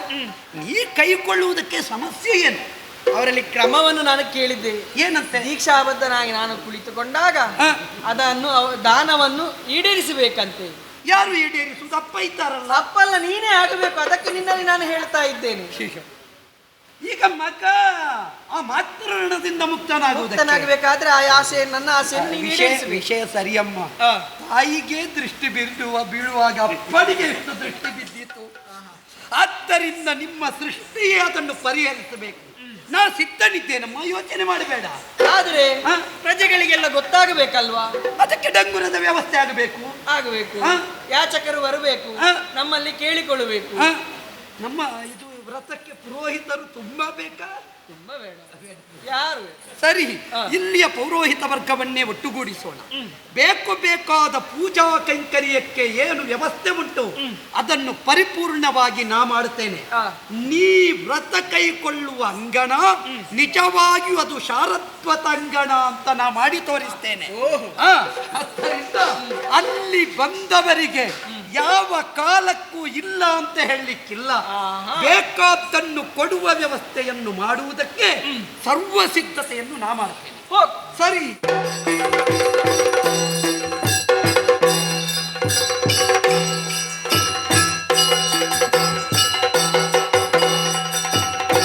ಮಡದಿಯಾದಂತಹ ವೀರೆ ವ್ರತವೊಂದನ್ನು ಕೈಗೊಂಡಿದ್ದಾಳೆ. ಕಿಮಿಚ್ಚಕ ವ್ರತ. ಹೌದು, ಈ ಸಂದರ್ಭದಲ್ಲಿ ನನ್ನ ಮಗ ತಾಯಿಯ ಬಳಿಗೆ ಬರುವವರ ಪ್ರತಿಯೊಬ್ಬರ ಇಚ್ಛೆಯನ್ನು ಈಡೇರಿಸುವಂತಹ ಹೊಣೆಯನ್ನು ಹೊತ್ತವನಿದ್ದಾನೆ. ಇದು ನನಗೆ ಸುಸಂದರ್ಭ. ಯಾವುದರಿಂದ ನನ್ನ ಮಗ ವಿರಕ್ತನಾಗಿದ್ದಾನು, ಯಾವುದರ ಕುರಿತಾಗಿ ನಾನು ಅತೀವವಾದಂತಹ ನೋವನ್ನು ಹೊಂದಿದ್ದೇನು, ನಮ್ಮ ವಂಶವಲ್ಲರಿ ಉದ್ಧಾರ ಆಗಬೇಕು, ಕುಲೋದ್ಧಾರಕನಾದಂತಹ ಪೌತ್ರನೊಬ್ಬನ್ನು ಪಡೆಯಬೇಕು. ಆ ಇಚ್ಛೆಯನ್ನು ಈಡೇರಿಸಿಕೊಳ್ಳುವುದಕ್ಕೆ ಇದು ಸುಸಮಯ. ಹಾಗಾಗಿ ಯಾಚಕರ ಯಾದಿಯಲ್ಲಿ ನಾನೂ ಸೇರಿಕೊಳ್ಳುತ್ತೇನೆ.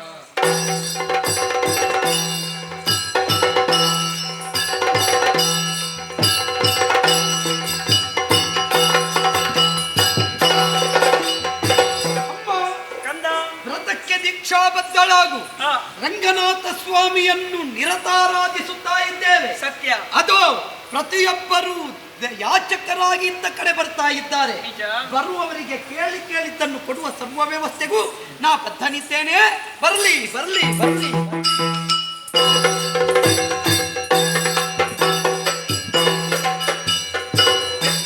ನಮ್ಮರು ಹಿರಿತಲೆಯಿಂದ ಕಿರಿತಲೆವರೆಗೂ ನಮೋ ನಮ. ಕಿರಿ ಕಿರಿ ಕಿರಿ ಕಿರಿ ಎಲ್ಲ ಒಟ್ಟಿಗೆ ಉಂಟು. ಕಿರಿಕಿರಿ ಉಂಟು ನಿಮಗೆ. ಅಲ್ಲ ಹಿರಿ ಕಿರಿ ಎಲ್ಲ ಅದೇ ಇದು ಅವರನ್ನು ಏನು ಅಲ್ಲಿ ಬಿಟ್ಟದ್ದು? ಅವ್ರು ಇಲ್ಲಿ ಜಾಗ ಇಲ್ಲ, ಆ ಕಡೆಯಿಂದ ಬರ್ತೇನೆ ಅಂತ ಹೇಳಿದ್ರು ಅವರು.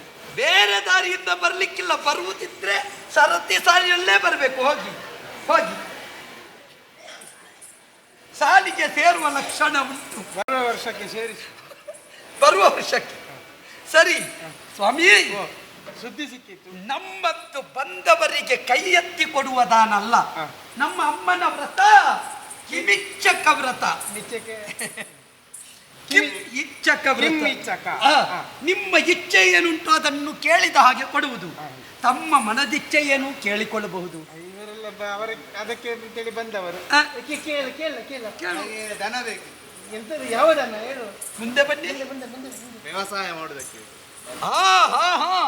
ಇವರು ವ್ಯವಸಾಯೋದ್ಯಮದಲ್ಲಿ ತೊಡಗಿಕೊಂಡವರು. ಹೈನುಗಾರಿಕೆ ಮಾಡಲಿ. ಹೈನುಗಾರಿಕೆ. ಅದೇ ಹೈನುಗಾರಿಕೆಗಾಗಿ ದನ ಬೇಕು. ಅಮ್ಮ ಇವರಿಗೆ ದನ ಅಂತೆ ಕೊಡುವುದಲ್ವೇ ಸ್ವಾಮಿ? ಅದು ನಮ್ಮದ್ದು ಅಲ್ಲಿ ಗೋಶಾಲೆ, ಅಲ್ಲಿ ಕೊಡುವವರಿದ್ದಾರೆ. ನಿಮಗೆ ಬೇಕಾದ ದನವನ್ನು ಆಯ್ಕೆ ಮಾಡಿಕೊಂಡು ಹೋಗಿ. ನಿಮಗೆ ನನ್ನ ಹೆಂಡತಿಯ ಸೀಮಂತ ಇದೆ, ಅದರೊಂದು ವ್ಯವಸ್ಥೆ ಮಾಡಬೇಕು ನೀವು. ಅವರಿಗೆ ಗೊತ್ತಿರಲಿಲ್ಲ. ಅವ್ರಿಗೆ ಗೊತ್ತಿರ್ಲಿಲ್ಲ ಅಂದ್ರೆ ನಿಮಗೆ ಗೊತ್ತಿದ್ದಾದದ್ದ ಅಲ್ಲ. ಆಗಲ್ಲ, ಇಲ್ಲಿ ಕೊಡ್ತಾರೆ ವ್ಯವಸ್ಥೆ ಇಲ್ಲಿ ಉಂಟು ಅಂತ ಗೊತ್ತಿರ್ಲಿಲ್ಲ. ಹಾಗೆ ನಾನು ಹೇಳಿದೆ ಇಂತೆಂತಲ್ಲಿ ಯಾಗ ಇವರು ಒಂದು ಕಿಮಿಚ್ಚ ಕಂಪನಿ ಮಾಡ್ತಾ ಇದ್ದಾರೆ. ಹೆಂಡತಿಗೆ ಸೀಮಂತ, ನಾನು ಅದರ ಮುತುವರ್ಜಿ ವಹಿಸಿಕೊಂಡು ಮುಂದುವರಿಸ್ತಾ ಇದ್ದೇನೆ. ಆಗಲಿ, ಒಳ್ಳೇದು. ನಿಮ್ಮ ಮಡದಿಯ ಸೀಮಂತಕ್ಕೆ ಬೇಕಾದ ವ್ಯವಸ್ಥೆ, ಬಯಕೆ, ಸತಿ ಬಯಕೆಯನ್ನು ಈಡೇರಿಸಬೇಕಾದದ್ದು ಪತಿಯ ಕರ್ತವ್ಯ. ಪತಿ ಕೇಳಿದ್ದನ್ನು ಕೊಡಬೇಕಾದದ್ದು ಸತ್ಯ ಅರಸರಾದ ನಮ್ಮ ಕರ್ತವ್ಯ. ಯೋಚನೆ ಮಾಡಬೇಡಿ. ನಿಮ್ಮ ಸತಿಯ ಸೀಮಂತಕ್ಕೆ ಬೇಕಾದ ಸರ್ವ ವ್ಯವಸ್ಥೆಗೂ ನಮ್ಮಲ್ಲಿ ವ್ಯವಸ್ಥೆ ಮಾಡುವುದಕ್ಕೆ ಆಜ್ಞಾಪಿಸಿದ್ದೇನೆ. ಪಡೆದುಕೊಂಡು ಹೇಳಿ ಆಯ್ತು ಅವರ ಹತ್ರ. ತಮಗೆ ಏನೂ ಇಚ್ಛೆ ಇಲ್ಲವೇ? ನನಗೂ ಉಂಟು. ಹೇಳುದಾ ಬೇಡವಾ ಹೇಳುದಾ ಬೇಡವಾ? ನೀವು ಆಚೆ ಈಚೆ ನೋಡಬೇಡಿ. ನಾವಿರುವುದು ಸ್ವಲ್ಪ ಜಾಗದಲ್ಲಿ. ಆದ್ರೆ ನಾವು ಬರೇ ಈಶರಲ್ಲ, ಅಖಂಡ ಭರತ ಖಂಡಕ್ಕೆ ಈಶರು. ನಾವು ಪೂರ್ಣೇಶರು. ಹೆಸರಿಗೆ ಮಾತ್ರ. ಅದೇ ನಾವು ಹೌದೌದು. ನಿಮಗೆ ಕೇಳಿದ್ದನ್ನು ಕೊಡುವ ಯಾಜಮಾನ್ಯ ಉಂಟು ಅಂತ. ನಮಗೊಂದು ಕೃಷಿ ಮಾಡಬೇಕು ಅಂತೇಳಿ ಒಂದು ಉಲ್ಲಾಸ ಉಂಟು. ಕೃಷಿ ಆಗಲಿ. ಕೃಷಿತೋ ನಾಸ್ತಿ ದುರ್ಭಿಕ್ಷಂ. ಕೃಷಿತೋ ಜಾಸ್ತಿ ದುರ್ಭಿಕ್ಷಂ. ನಾಸ್ತಿ ದುರ್ಭಿಕ್ಷಂ. ಅದು ಯಾಕೆ? ಇಲ್ಲ, ದುರ್ಭಿಕ್ಷ ಇಲ್ಲ ಕೃಷಿ ಮಾಡಿದ್ರೆ. ಹಾಗೆ ಈಗ ಕೃಷಿತೋ ಜಾಸ್ತಿ ದುರ್ಭಿಕ್ಷಂ ಆಗಿದೆ. ಈಗ ನಾಸ್ತಿ ದುರ್ಭಿಕ್ಷಂ ಅಂತ ಮಾಡ್ಲಿಕ್ಕೆ ನೀವು ಬಂದಿದ್ದೀರಿ. ನೀವು ನಮ್ಗೆ ಸ್ವಲ್ಪ ಜಾಗ ಕೊಟ್ರೆ, ಹೊಲ ಕೊಟ್ರೆ ನಾವು ಅದರಲ್ಲಿ ಕೃಷಿ ಮಾಡಿ ಅದರಲ್ಲಿ ದಿನ ಕಳಿಬಹುದು ಅಂತ ಹೇಳಿ. ಕೆಲವರು ಗೋದಾನ ಕೇಳಿದ್ರು, ನೀವು ಭೂದಾನ ಕೇಳಿ ಬಂದಿದ್ದೀರಿ. ಭೂದಾನ ಸ್ವಾಮಿ ಒಳ್ಳೇದು. ಬರೇ ಭೂಮಿಯ ವ್ಯವಸಾಯದಲ್ಲಿ ಮಾತ್ರ ಕಳೆಯಬೇಡಿ. ವೇದಾದಿ ಸತ್ಕರ್ಮವನ್ನು ಪಠಿಸುತ್ತಾ ಲೋಕಹಿತಕ್ಕೆ ಬೇಕಾದ ಕರ್ಮವನ್ನು ವಿರಚಿಸುತ್ತಾ ಹೋಗಿ ನಿಮಗೆ ಬೇಕಾದ ಭೂಮಿಯ ವ್ಯವಸ್ಥೆ ಉಂಟು. ಆದಷ್ಟು ರಸ್ತೆಯಿಂದ ಸ್ವಲ್ಪ ಒಳಗೆ ಇರು. ಅದ್ಯಾಕೆ ಬದಿಯಲ್ಲಿ ಆಗುವುದಿಲ್ಲ? ಒಂದು ವೇಳೆ ರಸ್ತೆ ಅಗಲ ಮಾಡುದಿದ್ರೆ ನನ್ನ ಗದ್ದೆಯು ಹೋದಿ. ನಿಮ್ಮ ಪೂರ್ವ ಚಿಂತನೆ ಒಳ್ಳೆಯದು. ನಮ್ಮದು ದೂರಾಲೋಚನೆ. ಯೋಚನೆ ಮಾಡಬೇಡಿ. ಎಷ್ಟು ದೂರದಲ್ಲಿ ಬೇಕು ಅಂತ ಕೇಳಿಕೊಳ್ಳಿ, ಅಷ್ಟು ದೂರದಲ್ಲಿ ಕೊಡ್ತಾರೆ. ಹೋಗಿ. ಬರ್ಲಿ ಬರ್ಲಿ ಬರ್ಲಿ ಬರ್ಲಿ ಬರ್ಲಿ.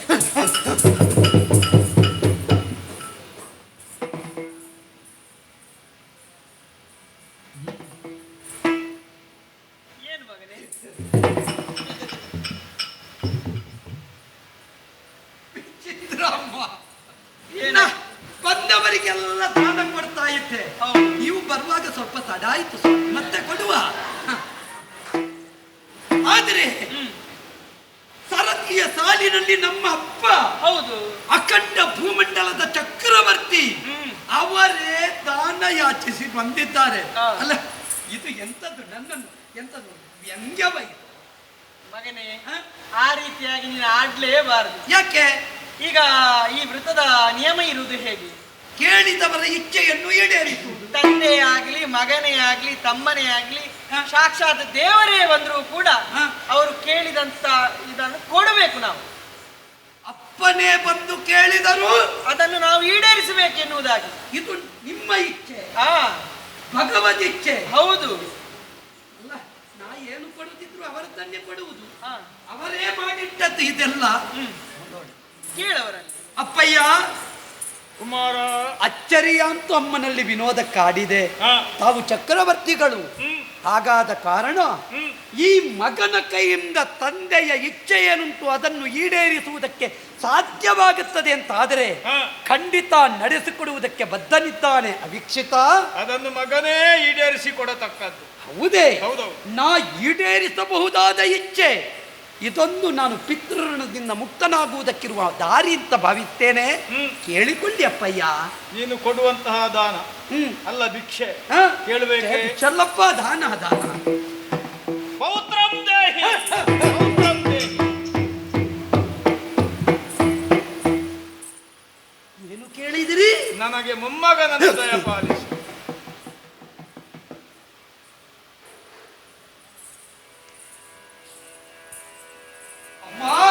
ಏನ ಬೇಡಲಿದಾಯೇ ಪೌತ್ರನ ಕೊಡೆಯುವುದು ಅವನಿಗೆ ಬೇಡುತ್ತಾಲಿಗನು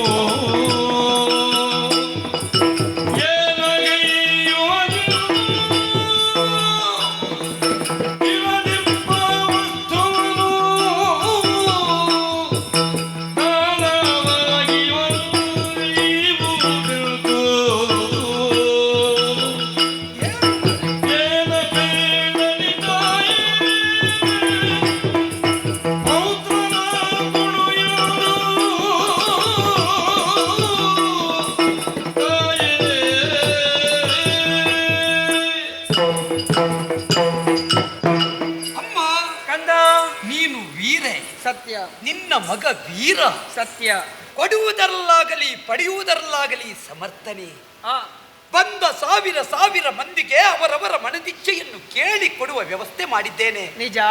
ಆದರೆ ಈಗ ತಾನೇ ನಮ್ಮ ಅಪ್ಪಯ್ಯ ಬಂದು ನನ್ನಲ್ಲಿ ಇಲ್ಲದ್ದನ್ನು ಕೇಳ್ತಾ ಇದ್ದಾರಮ್ಮ. ಪೌತ್ರಂ ದೇಹಿ, ಮೊಮ್ಮಗನನ್ನು ಕೊಡಬೇಕು ಅಂದ್ರೆ ನನ್ನ ಮಗನನ್ನು ನಾ ಕೊಡಬೇಕು. ಸತ್ಯ. ಹೇಗೆ ಕೊಡುವುದಕ್ಕೆ ಸಾಧ್ಯವಮ್ಮ? ಯೋಚನೆ ಮಾಡು. ಮದುವೆಯ ಮಂಟಪದಲ್ಲಿ ನತಮಸ್ತಕನಾಗಿ ನಾ ಹೊರಟು ಬಂದವನಿದ್ದೇನೆ. ದಿಟ. ಮದುವೆಯೇ ಆಗದ ಬ್ರಹ್ಮಚಾರಿಯಲ್ಲಿ ಮಗುವನ್ನು ಕೊಡು ಅಂತ ಕೇಳಿದರೆ ನಾ ಎಲ್ಲಿಂದ ಕೊಡಲಿ? ಅವರ ಇಚ್ಛೆಯನ್ನು ಈಡೇರಿಸುವಲ್ಲಿ ನಾ ಅಶಕ್ತನಾದೆನಮ್ಮ. ಏನು ಮಾಡಲಿ ತಾಯೇ, ಏನು ಮಾಡಲಿ? ಉಭಯ ಸಂಕಟ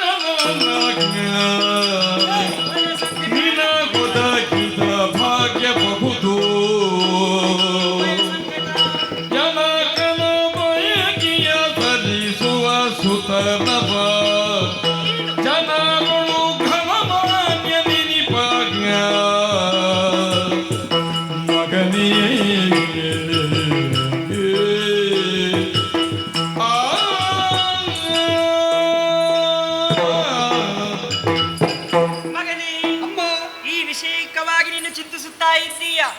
ಯಾಕೆ ಚಿಂತಿಸಬೇಕು? ಅವರು ಕೇಳಿದ್ದನ್ನು ಕೊಡುವುದಕ್ಕೆ ಆಗುವುದಿಲ್ಲ ಎನ್ನುವುದಾಗಿ ಹೇಳುತ್ತಾ ಇದ್ದೀಯ. ನಿಜ. ಕೊಡುವುದಕ್ಕೆ ಸಾಧ್ಯ ಕಂದ. ಹೇಗೆ ಸಾಧ್ಯವಮ್ಮ? ನಿನಗೆ ಈಗ ಬಂದದ್ದು ಉಭಯ ಸಂಕಟ. ಉಭಯ ಸಂಕಟವನ್ನು ಏಕಕಾಲದಲ್ಲಿ ನಿನಗೆ ನಿವಾರಿಸಬಹುದು. ಅದು ನಿನ್ನ ಯೋಗ, ನಿನ್ನ ಭಾಗ್ಯ ಎನ್ನುವುದಾಗಿ ಭಾವಿಸಬೇಕು. ಎಷ್ಟು ಸಾಧ್ಯವಮ್ಮ? ಈಗ ನೀನು ಅವರಿಗೆ ಕೊಡುವುದಿಲ್ಲ ಅಂತ ಹೇಳಿದರೆ ನನ್ನ ಮಾತನ್ನು ನೀನು ಮೀರಿದಾಗೆ ಆಗ್ತದೆ. ಮಾತೃವಾಕ್ಯವನ್ನು ಮೀರಿದ ಹಾಗಾಗುತ್ತದೆ, ಪಿತೃ ಇಚ್ಛೆಯನ್ನು ತಿರಸ್ಕರಿಸಿದ ಹಾಗಾಗುತ್ತದೆ. ಹಾಗಾಗಿ ಹಿಂದೆ ಮುಂದೆ ನೀನು ನೋಡುವುದೇ ಬೇಡ. ಇಬ್ಬರ ಋಣವನ್ನು ನೀನು ಈಗಲೇ ತೀರಿಸಬೇಕು. ನಿನಗೆ ಯಾವುದಕ್ಕೂ ಈ ಅಯೋಧ್ಯೆಯಲ್ಲಿ ನಾವು ಕೊರತೆ ಮಾಡಿದ್ದೇವಾ? ಇದುವರೆಗೆ ನಿನ್ನಲ್ಲಿ ನಾನು ಏನನ್ನಾದ್ರೂ ಕೇಳಿದ್ದೇವಾ? ಇಲ್ಲಲ್ಲ. ಹಾಗಾಗಿ ನನಗೆ ಮದುವೆ ಆಗಲಿಲ್ಲಲ್ಲ, ನಾ ಹೇಗೆ ಪೌತ್ರನನ್ನು ಕೊಡಲಿ? ಮದುವೆ ಆಗಬಹುದಲ್ವ ನಿನಗೆ? ಈಗಲೇ ಕೊಡಬೇಕು ಅಂತಿಲ್ವಾ? ಈಗಲೇ ಕೊಡಬೇಕು ಅಂತಿಲ್ಲ, ಮದುವೆ ಆದ ಮೇಲೆ ಕೊಡಬೇಕು ಅಂತ. ಅಪ್ಪ ಕುಮಾರ, ಒಂದು ಅಪೇಕ್ಷೆಯನ್ನು ಪಿತನೇ ಲಾಲಿ ಪೂದಿಗ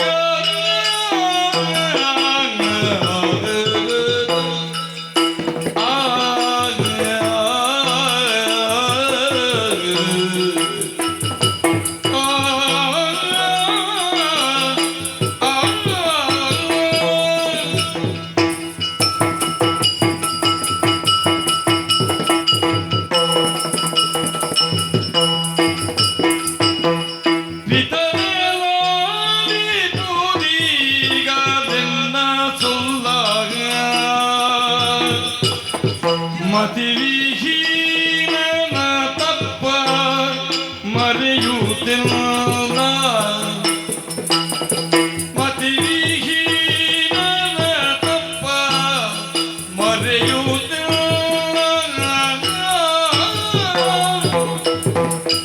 ಅತಿ ಕರುಣೆಯು ಕ್ಷಮಿಸು,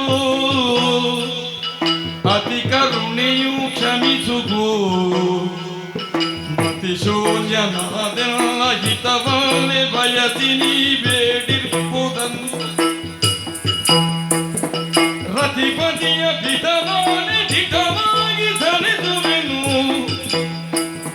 ಕ್ಷಿತಿ ಸಾಕ್ಷಿ ಇದಕ್ಕಾದರೊಂದು ಭಿನ್ನಪವು ಕ್ಷಿತಿ ಸಾಕ್ಷಿಯೇ ಪಿತನೇ.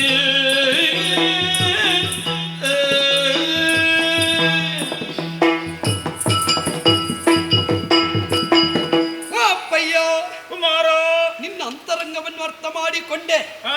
ಕೋಟಿ ಕೋಟಿ ಪ್ರಜಾಮಂದಿ ಇರುವಂತಹ ಈ ಅಯೋಧ್ಯೆ ಹಿಮಾಲಯದ ತುತ್ತ ತುದಿಯಿಂದ ದಕ್ಷಿಣಾವರ್ತದ ಕಟ್ಟ ಕಡೆವರೆಗೆ ವ್ಯಾಪ್ತವಾಗಿರಬಹುದಾದಂತಹ 56 ದೇಶಾಧಿಪರು ಮಕುಟವಿರುವ ಮನ್ನಣೆಯ ನೆಲ. ಚಕ್ರವರ್ತಿ ಪೀಠಕ್ಕೆ ರಾಜ ಪ್ರಾತಿನಿಧ್ಯವನ್ನು ಹೊಂದಿಸತಕ್ಕ ಹೊಣೆಗಾರಿಕೆ ನಿಮಗೂ ಉಂಟು, ನಿಮ್ಮ ಮಗನಾಗಿ ನನಗೂ ಉಂಟು ಅಲ್ವೇ? ನಾ ಮದುವೆ ಆದೆ ಅಂತಾದ್ರೆ ಭವಿಷ್ಯದಲ್ಲಿ ಈ ಚಕ್ರವರ್ತಿ ಪೀಠಕ್ಕೆ ಉತ್ತರದಾಯಿತ್ವವನ್ನು ಕೊಟ್ಟ ಹಾಗಾಗುತ್ತದೆ. ಖಂಡಿತ. ಏನು ಮಾಡಲಪ್ಪಯ್ಯ, ಕಾಲ ದೋಷವೋ ಕರ್ಮದ ಕಟ್ಟಳೆಯೋ ತಿಳಿಯದೆ ಹೋದೆನಲ್ಲ ಹಿಂದೆ ನೇರವಾಗಿ ವಿಶಾಲರಾಯನ ಮನೆಗೆ, ಅರಮನೆಗೆ ನಡೆಯಿತು ಮಾಳವದಲ್ಲಿ ಸ್ವಯಂವರ. ಆ ವೈಶಾಲಿನಿಯನ್ನು ಮದುವೆ ಆಗಬಹುದಾದ ಹಂತದಲ್ಲಿಯೂ ಕೇವಲ ನನ್ನ ಚಂಚಲ ಚಿತ್ತದ ಭಾವದಿಂದಾಗಿ ರಥವೇರಿಸಿ ಕರೆತರುವಾಗ ಕೂಟವೇ ಸೇರಿ ನನ್ನನ್ನು ಬಂಧಿಸಿತು. ಆ ಕೂಟವನ್ನೇ ವಿಭಜಿಸಿ ಮರಳಿ ನನ್ನನ್ನು ನೀವು ಪಡೆಯುವ ಕಾಲದಲ್ಲಿ ವೈಶಾಲಿನಿಯೇ ಪದಕಾನತಳಾದಳು. ವಿಶಾಲರಾಯ ತಪ್ಪೊಪ್ಪಿಕೊಂಡ. ಆಗಲೂ ನನ್ನ ಸ್ವಾಭಿಮಾನಕ್ಕೆ ಧಕ್ಕೆಯಾಯಿತು ಎನ್ನುವ ಕಾರಣಕ್ಕೆ ಬೇಕಾಗಿ ಸತಿಯನ್ನು ಬಿಟ್ಟು ಬಂದವನಿದ್ದೇನೆ. ಕೈ ಹಿಡಿಯಬೇಕಾದ ಕನ್ಯೆಯನ್ನು ಕೈಬಿಟ್ಟು ನಿಮ್ಮ ಜೊತೆಯಲ್ಲಿ ಬೇಡ ಮದುವೆ ಅಂತ ವಿರಾಗಿಯಂತೆ ಬಂದೆ. ಆದರೆ ನನ್ನ ವೈರಾಗ್ಯ ನಾಳೆ ಸಮಗ್ರವಾದ ಈ ರಾಜ್ಯಭಾಮಿನಿಗೆ ವೈರಾಗ್ಯವಾಗಕೂಡದು ಎನ್ನುವ ಕಾರಣಕ್ಕೆ ಬೇಕಾಗಿ ಈ ವ್ರತವನ್ನು ಬಹುಶಃ ಜ್ಯೋತಿಷ್ಯರು ಹೇಳಿದ್ದಿರಬೇಕು. ಕೇಳುವುದು ತಮ್ಮಿಚ್ಛೆ ಇರಬೇಕು. ಅಪ್ಪ ಅಮ್ಮನವ ಅಪೇಕ್ಷೆಯನ್ನು ಈಡೇರಿಸಿದವ ಮಗ ಅಂತ ಹೇಳಲ್ಪಡುವುದಿಲ್ಲ. ಏಸು ಗುಡಿಯ ಸುತ್ತಿದಡೇನು ಮಾತಾಪಿತರ ಬಳಲಿಸುವ ಮಗ.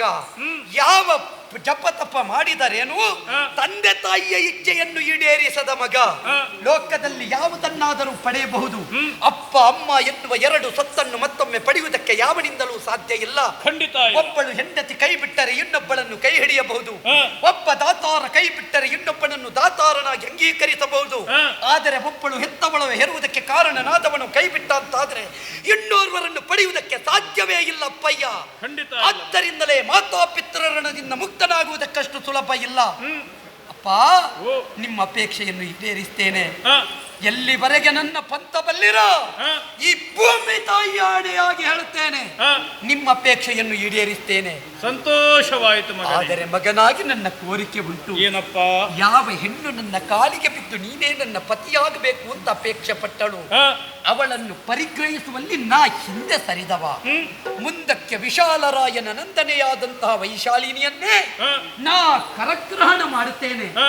ಅವಳಿಂದಲೇ ಸತ್ಸಂತಾನವನ್ನು ಪಡೆದು ಭವಿಷ್ಯದಲ್ಲಿ ನಿಮ್ಮ ಅಪೇಕ್ಷೆ ಏನುಂಟೋ ಇಚ್ಛೆ ಏನುಂಟು ಅದನ್ನು ಪೂರ್ಣಗೊಳಿಸುತ್ತೇನೆ.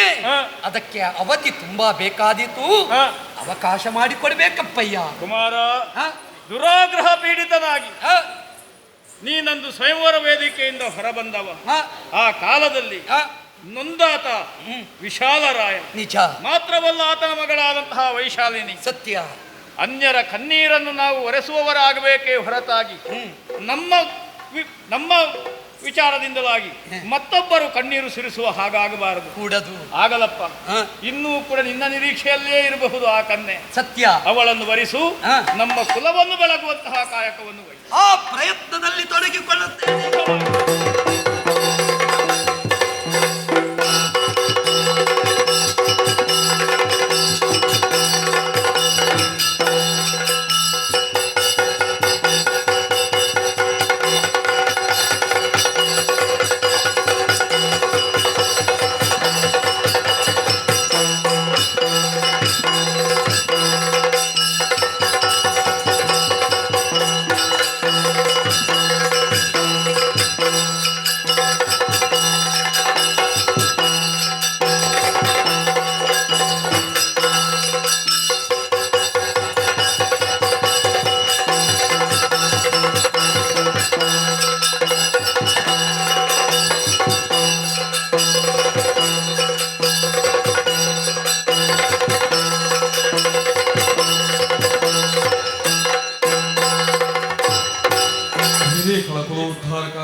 ಪದಾಧಿಕಾರಿಯಾಗಿ ನಾನೇ ಸರಿ ಮಾಡುವಂತಹ ಕಾರ್ಯ ರಾಜಕೀಯವಾಗಿ ಪರಾಮರ್ಶೆಗೆ ನಮ್ಮವರು ಬರಲಿ.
ದೈತ್ಯವರ ಮತ್ತಾರೆ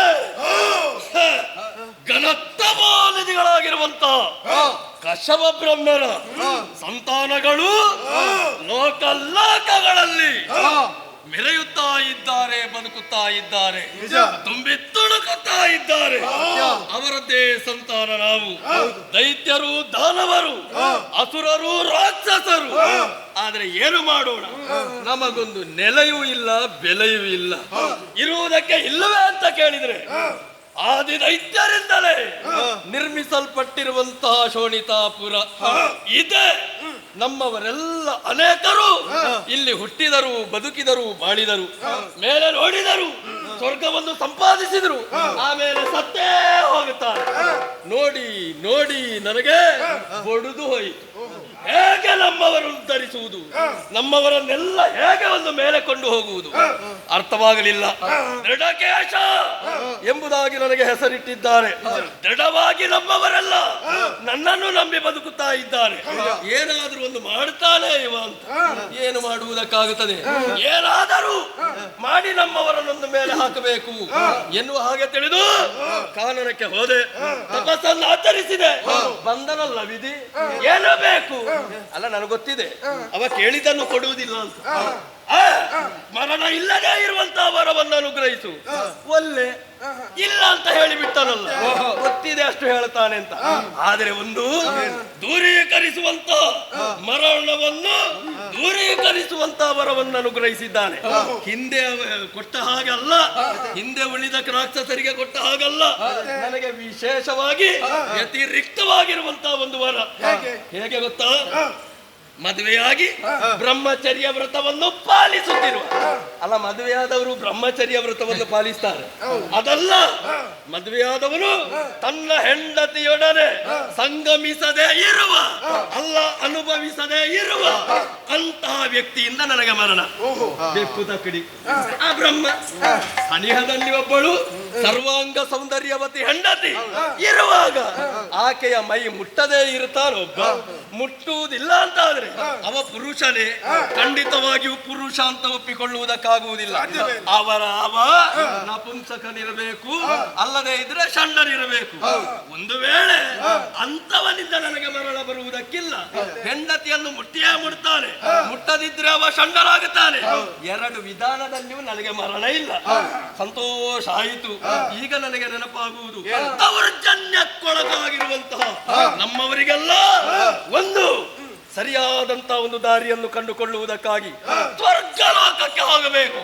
ದೇವಾದಿ ದೇವತೆಗಳನ್ನು ಬಡಿದು ಅಧಿಕಾರವನ್ನು ಸ್ಥಾಪಿಸಿ ಸರ್ವತಂತ್ರ ಸ್ವತಂತ್ರರಾಗಿ ಮೂರು ಲೋಕದಲ್ಲಿ ಮೆರೆಯಬೇಕು.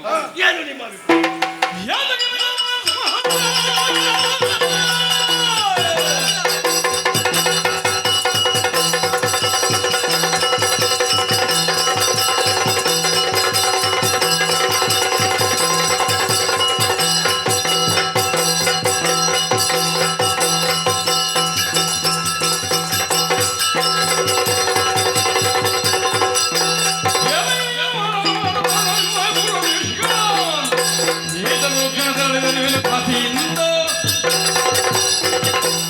ನೀನಾಡಿದಂತಹ ಮಾತುಗಳನ್ನು ಕೇಳಿದಾಗ ಮನಸ್ಸಿಗೆ ಬಹಳಷ್ಟು ಸಂತೋಷವಾಗುತ್ತಾ ಉಂಟು.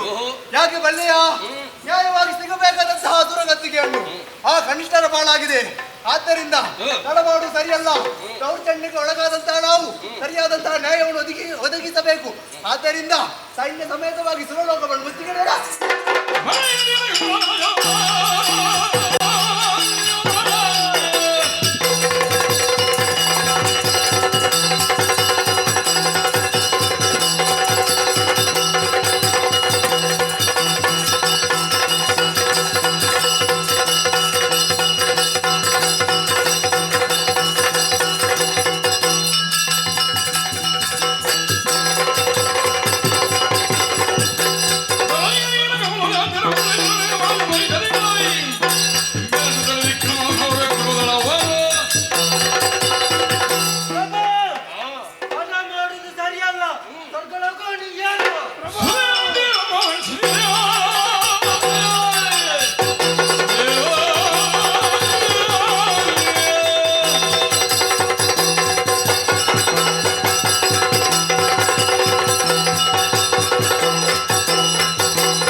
ಬಹಳ ಉತ್ಸುಕರಾಗಿದ್ದೇವೆ. ಅಪ್ಪಣೆ ಕೊಟ್ಟಿರಿಂದಾದ್ರೆ ಕಾಕವನ್ನು ಏರಿ ಆ ಸುರಪನ ಕೆಪ್ಪೆಗೆ ಎರಡು ಬಿಟ್ಟು ಒಂದು ನಿಮ್ಮ ಪಾದಕ್ಕೆ ಎಲ್ಲಿಗೆ ಬಿಟ್ಟು ಬಿಡು? ಕೆಪ್ಪೆಗೆ. ಅದನ್ನೊಮ್ಮೆ ನನಗೆ ನೋಡಬೇಕು. ಕೋಟಿಗೆ ಒಬ್ಬ ಇವನು. ನಿನ್ನಂತವರಿದ್ರೆ ನನಗೆ ಬೇರೆ ಧೈರ್ಯ ಬೇಕು.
ಏರಿ ಕುಳಿತುಕೊಳ್ತಾರೋ ಅಂಥವರಿಗೆ ಪತನದ ಭೀತಿ ಸಹಜ.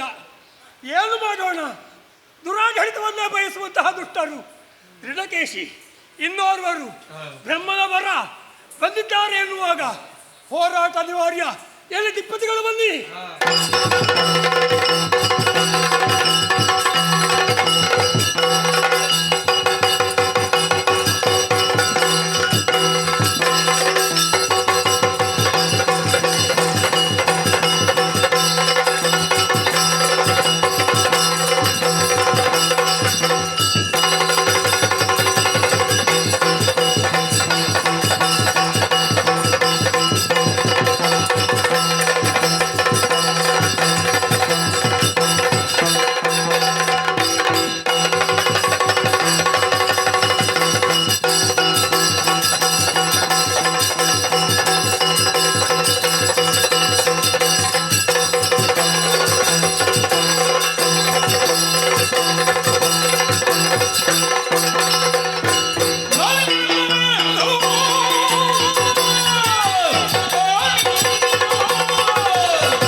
ಯುದ್ಧಕ್ಕೆ ಬಂದಿದ್ದಾರೆ. ಏನು ಮಾಡೋಣ ಹೇಳಿ?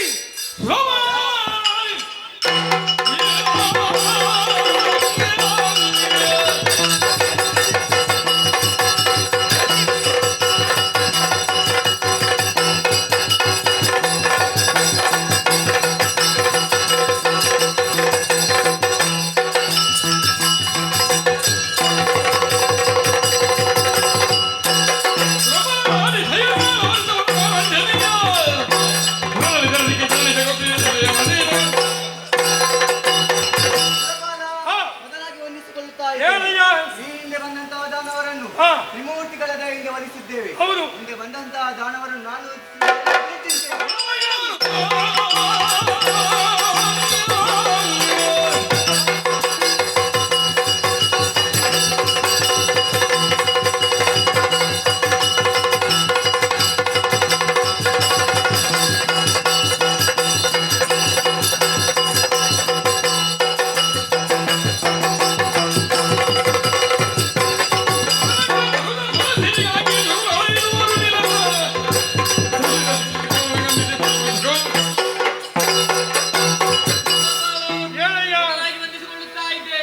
ಈ ಹಿಂದೆಯೂ ಸ್ವರ್ಗ ಲೋಕವನ್ನು ಸ್ವಾಧೀನಪಡಿಸಬೇಕೆಂಬ ಉದ್ದೇಶದಿಂದ ಅದೆಷ್ಟೋ ದಾನವರು ದಾಳಿ ಮಾಡಿದ್ದಾರೆ. ಅವರಿಗೆ ತಕ್ಕದಾದಂತಹ ಬುದ್ಧಿಯನ್ನು ನಾವು ಗಳಿಸಿದ್ದೇವೆ. ಈತನಿಗೂ ತಕ್ಕದಾದಂತಹ ಬುದ್ಧಿಯನ್ನು ನಾನು ಗಳಿಸುತ್ತೇನೆ.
ನನ್ನ ಸೇನಾ ವಾಹಿನಿಯೊಂದಿಗೆ ನಾಗಲೋಕಕ್ಕೆ ಅಭಿಯಾನಗೊಳಿಸಿದೆಯಲ್ಲ. ಸುರೆಯಲ್ಲೆಲ್ಲ ಗೆಲ್ದಂತಹ ಹಮ್ಮು ಬಿಂಬು ಹಾರಾಟ ಚೀರಾಟ ಪೊಲೀಸರನ್ನು ನೋಡಿದ್ದೇನೆ.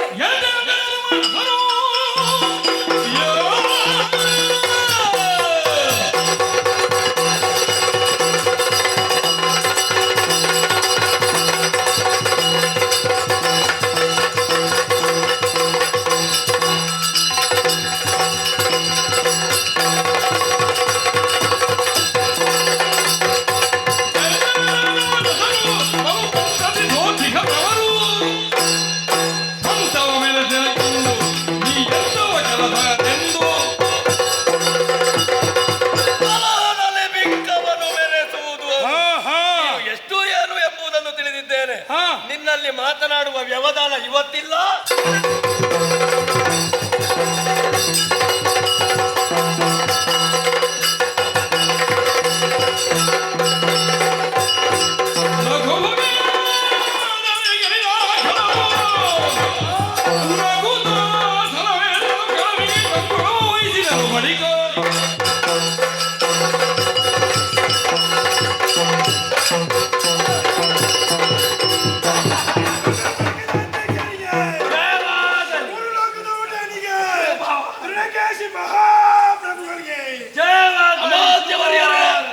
ಇಷ್ಟು ಅವಸರದಲ್ಲಿ ಇಷ್ಟ ಆಯ್ತಲ್ಲ, ಸಂತೋಷ.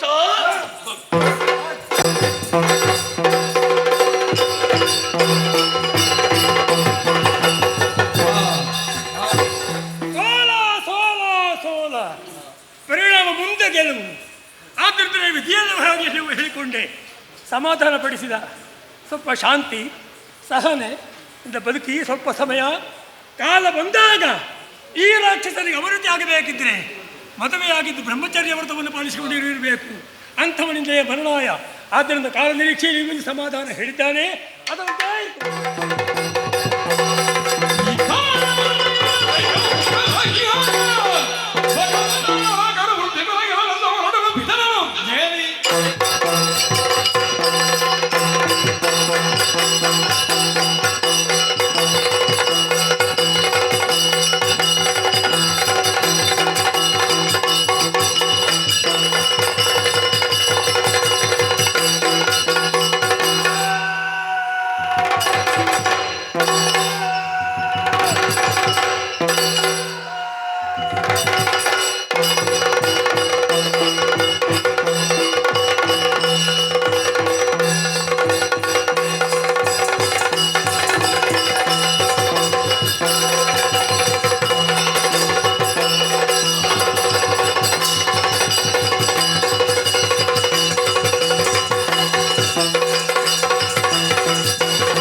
ಸರ್ವಾಧಿಕಾರಿಯಾಗಿ ಮೆರೀತಾ ಇದ್ದಾರೆ.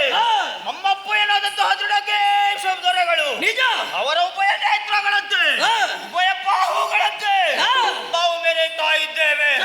ನಮ್ಮ ಅಪ್ಪನ ಬಗ್ಗೆ ಹೇಳಿಕೊಳ್ಳುವುದಕ್ಕೆ ನಮಗೆ ಹೆಮ್ಮೆಯಾಗುತ್ತಾ ಇದೆ. ಖಂಡಿತ 3 ಲೋಕಗಳಲ್ಲಿಯೂ ಕೂಡ ಶ್ರೇಷ್ಠವಾದುದು ಸ್ವರ್ಗಲೋಕ. ಅಂತಹ ಸ್ವರ್ಗಲೋಕವನ್ನೇರಿ ಇಂದ್ರಾದಿ ದಿವಿಜರನ್ನು ಸ್ವರ್ಗ ಮಾಡಿದು ಅಧಿಕಾರವನ್ನು ಸ್ಥಾಪಿಸಿದವರಿದ್ದಾರೆ. ಅವರಷ್ಟು ಸಾಹಸ ಮಾಡುವಾಗ ಅವರ ಮಕ್ಕಳಾಗಿ ನಾವು ಸುಮ್ಮನಿರುವುದೇ?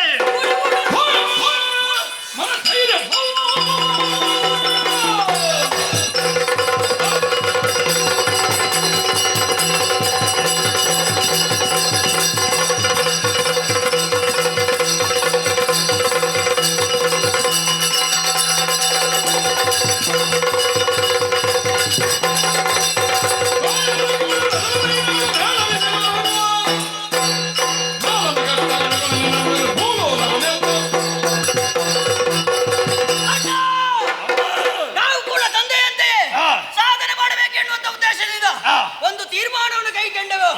ದಿಗ್ವಿಜಯ ಅಖಂಡವಾದ ಭೂಮಂಡಲದಲ್ಲಿ ನಮ್ಮ ಪರಾಕ್ರಮ ಏನೆಂಬುದನ್ನು ತೋರಿಸಬೇಕೆನ್ನುವಂತ ಉದ್ದೇಶದಿಂದ ತಂದೆ ಬಳಿ ಹೋಗಿ ಅಪ್ಪಣೆಯನ್ನು ಕೇಳಿದಾಗ ಅಪ್ಪಣೆಯನ್ನು ಕೊಟ್ಟಿದ್ದಾರೆ.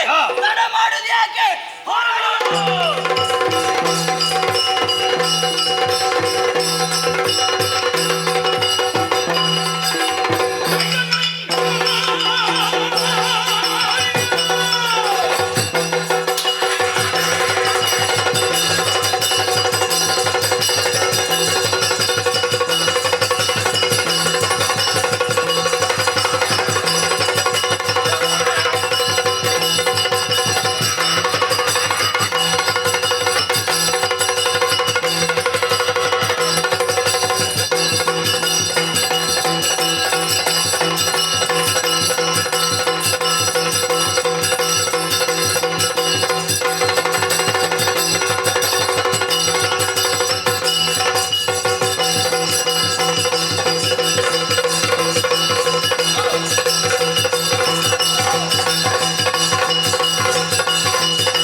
ದಿಗ್ವಿಜಯವನ್ನು ಕೈಗೊಂಡದ್ದು ನಾವು ಅಂಗ ವಂಗ ಕಳಿಂಗ ಕುಂತಳ ತಪ್ಪನ್ನ ದೇಶಗಳಲ್ಲಿ ಯಾವುದಾದ್ರೂ ಬಾಕಿ ಉಂಟಾ? ಒಂದು ಬಾಕಿ ಉಂಟು. ಇಷ್ಟು ತಿರುಗಾಟ ಮಾಡಿ ಮುಗಿಲಿಲ್ಲ. ಮುಂದೆ ಕಾಣ್ತಾ ಉಂಟಲ್ಲ ಏನದು? ಮಾಳವ ದೇಶ. ವಿಶಾಲರಾಯ ಅವನ ಸೊಕ್ಕನ್ನು ಅಡಗಿಸಬೇಕು.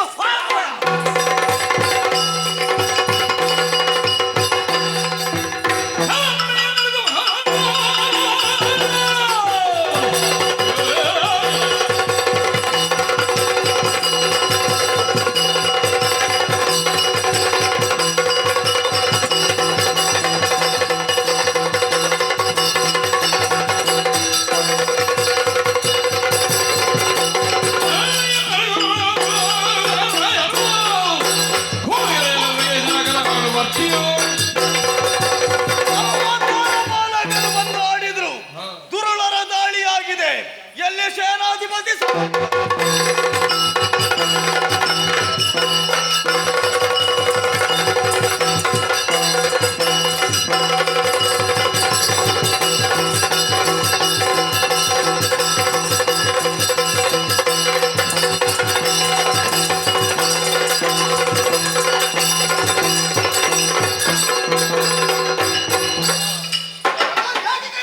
ಕರೆಯುವುದಕ್ಕೆ ಒಂದು ಕಾರಣ ಉಂಟು. ದುರುಳರ ದಾಳಿ ಪ್ರತಿಭಟನೆ ಆಗಬೇಕು.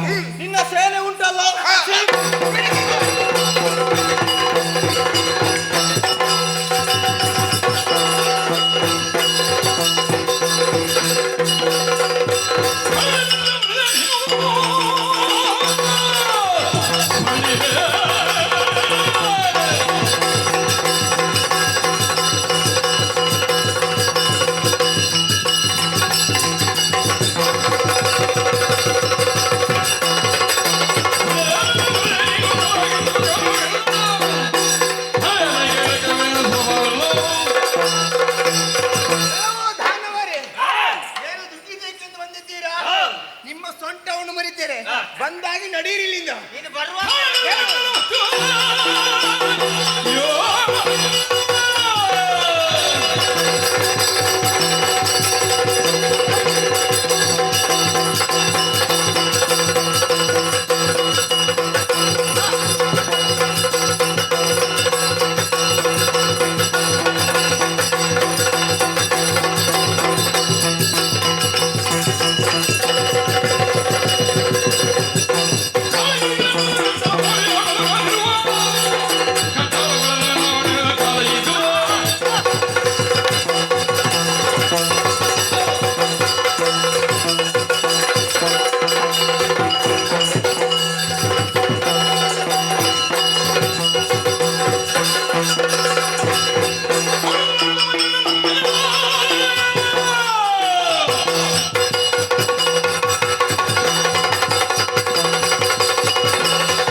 ಬಲ ಬಲ ಅಂತ ಒಂದು ಸಲ ಹೇಳಿದ್ರು ಸಾಕು, 4-5 ಸಲ ಹೇಳಿದ್ರೆ ಆಗುದಿಲ್ಲ. ನಮ್ಮಲ್ಲಿ ಒಂದು ಬಕ ಎನ್ನುವುದಕ್ಕೆ ಗದ್ದೆಯಲ್ಲಿರುವ ಹಕ್ಕಿಗೊಂದು ಹೆಸರುಂಟು.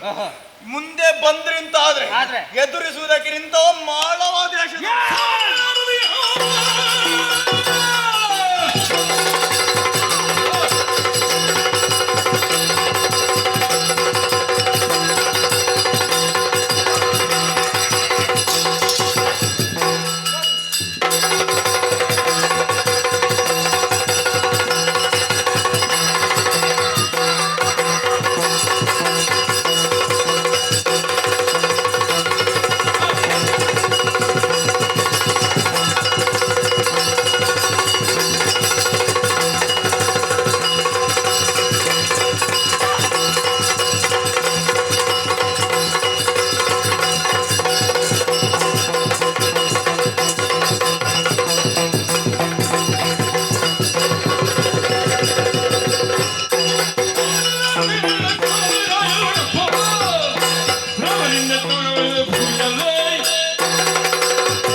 ಬಂದದ್ದು 56ರಲ್ಲಿ 55 ಆಗಿದೆ. ನಾವು ಉಳಿದಂತೂ ಆಯುಧ ನಿಲ್ಲುವುದಿಲ್ಲ ನನ್ನ ಕೈಯಲ್ಲಿ. ಯಾವುದು ಅದು ಉದಿರಿದಲ್ವೇ? ನಾನು ಬೀಳಿಸಿದ್ದ ದಿಗ್ವಿಜಯವನ್ನು ಕೈಕೊಂಡು ಬಂದವರು ನಾವು.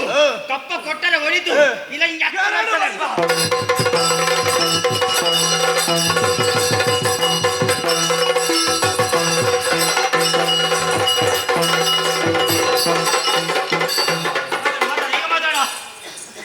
ಮಾತಾಡುವಂತ ಉಂಟು. ಒಟ್ಟು ಕಾಲಮಿತಿಗೆ ನಾವು ಬಿದ್ದಿದ್ದೇವೆ. ಇವರಿಗೆ ಹೀಗಲ್ಲ. ಮತ್ತೆ ಒಂದುಂಟು, ನಮಗೆ ಚಟ ಅಂತ ಹೇಳುದು, ಉಳಿದವರು ಹೆಚ್ಚೇ ಮಾತಾಡು. ಸೋಲನ್ನು ಒಪ್ಪಿಕೊಂಡಿದೆಯಲ್ಲ, ಸೋತದ್ದಾಗಿದೆ. ಕಪ್ಪ ಬೇಕು, ಕಪ್ಪ ಕೊಡುವ. ಕೊಡ್ತೀಯಲ್ಲ? ಇವರಿಗೆ ಹೀಗೆ ಬಿಡಬಾರ್ದು. ಇವನಿಗೆ ಸ್ವಲ್ಪ ತಲೆ. ನಾನು ಹೋಗ್ಲಿಯಾ? ಕಪ್ಪ ಸಿಗುತ್ತದೆ. ಕಪ್ಪ ಅಲ್ಲ, ಕಪ್ಪು ಎಂತದ್ದು ಇನ್ನೊಂದು ಬೇಕಾದಷ್ಟು ಕೊಡುವ. ಇವನನ್ನು ಹೀಗೆ ಅಲ್ಲ, ನಮ್ಮ ಪರಾಕ್ರಮ ಇನ್ನಷ್ಟು ಬೆರೆಸಬೇಕು. ಉಂಟಲ್ಲ ಕಾಣ್ತಾ ಇದೆ ಕತ್ತಲೆ ಕೋಣೆ.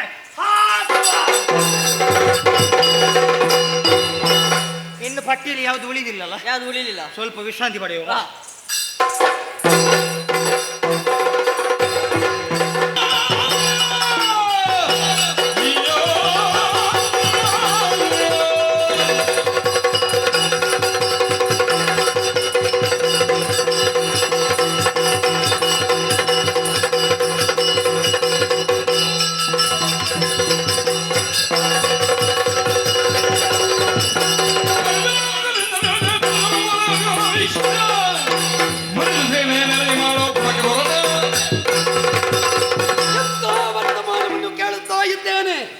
ಸತಿಯಾಗಿ ವೈಶಾಲಿನಿಯನ್ನು ಪಡೆಯುತ್ತೇನೆ ಎಂಬ ಹಾಗೆ ಅನ್ವೇಷಿಸುತ್ತಾ ಸಾಗುತ್ತಾ ಇದ್ದೆ. ಇದೀಗ ಬಂದ ಸುದ್ದಿ ಬಕ್ಕ ಬಲಾಕರಂತೆ ದೃಢಕೇಶಿಯ ಮಕ್ಕಳಂತೆ ಮಾಳವವನ್ನು ಮುತ್ತಿದ್ದಾರಂತೆ. ಅವರಿಗೆ ತಕ್ಕ ಶಾಸ್ತಿ ಮಾಡಬೇಕು.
ನೀನು ಕರೆಯುವುದು? ನಿನ್ನನ್ನೇ ಕರೆದದ್ದು, ಇನ್ನು ಬೇರೆ ಯಾರು ಇದ್ದಾರ? ನೀನು ಎಷ್ಟು ಉದ್ದ ಇದ್ದಿ ಗೊತ್ತುಂಟ ನಿನಗೆ? ಆದ್ರೆ ನಮ್ಗೆ ಪ್ರಾಯ ಹೆಚ್ಚಾಗಿದೆ. ಅವನಿಗೆ ಮೀಸೆ ನಾವು ಎಷ್ಟು ದೊಡ್ಡದಾದ ಎಷ್ಟು ಪ್ರಾಯ ಆದ್ರೂ ಕೂಡ ನಾವು ಹೀಗೆ ಪ್ರಾಯ ಆದದ್ದು ಮಾತ್ರ ಮುಖ ಎಲ್ಲಿ ಅಂತಲೇ ಗೊತ್ತಾಗೋದಿಲ್ಲ. ನೋಡಿ ಗೆರೆ ನೋಡಿ ಎಷ್ಟು ಗೆರೆ ಉಂಟು ಇವತ್ತು. ಹೌದು, ನಮ್ಮ ರಾಜಬೀದಿಯಲ್ಲಿ ಕಂಬನೆಟ್ಟ ಹಾಗೆ ಕಾಣ್ತದೆ. ನಿಮ್ಗೆ ರಾಜಬೀದಿಯಲ್ಲಿ, ನಮ್ಮದು ಹೀಗೆ ಇದು. ಹೌದಾ? ನಮ್ಮ ಅಲ್ಲ. ಶೈಲಿ.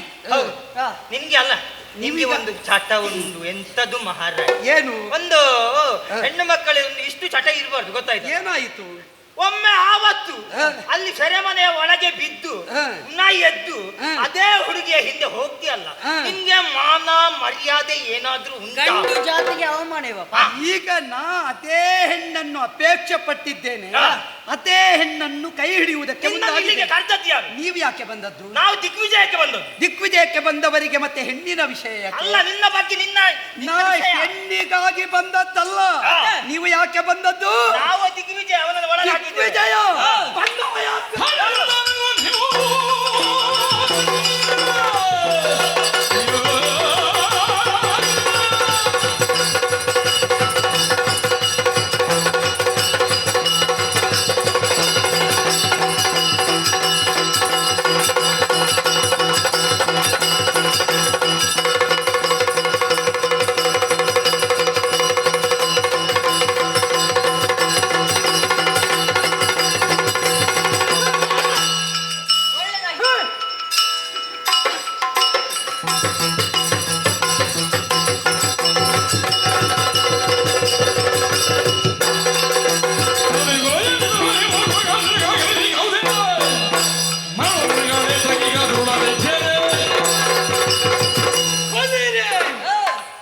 ಗ್ರಹಿಸಿದ್ದು ಚಂಡಮುಂಡರು ಮತ್ತೆ ಹುಟ್ಟಿದ್ರು ಅಂತ.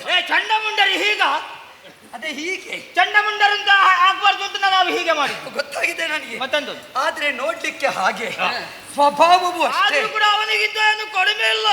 ಚಂಡಮುಂಡರಂತೆ ಗಂಡುಗಳಿಗಳಾಗಿ ಇಲ್ಲಿಗೆ ಬಂದಿದ್ದೀರಿ, ಮಾಳಮಾದಿಪನ ದಂಡನ್ನು ಕೆಡಹಿದ್ದೀರಿ. ಆದರೆ ನಿಮ್ಮ ಎದುರಿಗೆ ಬಂದವ ಯಾವನ್ನ ನೀನು ಅವೀಕ್ಷಿತ. ಯಾವತ್ತು ವೀಕ್ಷಿತನೇ ಇವ. ಹಾಗಾದ ಕಾರಣ ಎಚ್ಚರಿಸ್ತೇನೆ, ನಿಮ್ಮ ಸಂತಾನವನ್ನೇ ಕೆಡಹಿದ ಕರಂಧಮನ ಮಗ ಮತ್ತೊಮ್ಮೆ ನಿಮ್ಮ ಅಪ್ಪನಿಗೆ ತಲೆ ಸರಿ ಇಲ್ಲ. ಯಾರು ಹೇಳಿದ್ದು ತಲೆ ಸರಿ ಇಲ್ಲ ಅಂತ? ನಾನೇ ತಲೆ ಸರಿ ಇಲ್ಲದಿದ್ರೆ ಅವರು ಮೇಲೆ ಹೋಗ್ತಾರಾ? ಮೇಲೆ ಹೋಗಿದ್ದಾನೆ. ಅಧಿಕಾರ ನಮ್ಮದು. ಈಗ ಎಲ್ಲಿ ನೋಡಿದ್ದು ನಮ್ದೇ ಈಗ ಮುದ್ರೆ. ಅವ ಮೇಲೆ ಹೋಗಿದ್ದಾನೆ. ಜೀವಂತ ಹೋಗಿ ಸತ್ತು ಹೋದಲ್ಲ. ನಿಮ್ಮನ್ನು ಕೆಳಗೆ ತಿರುಗಾಟಕ್ಕೆ ಬಿಟ್ಟಿದ್ದಾನೆ. ಮತ್ತೆ ನಿಮ್ಮ ತಿರುಗಾಟ ಮಕ್ಕಳೇ ಇವತ್ತಿಗೆ ನಿಲ್ಲಿಸದಿದ್ರೆ ಅವೀಕ್ಷಿತನಲ್ಲ.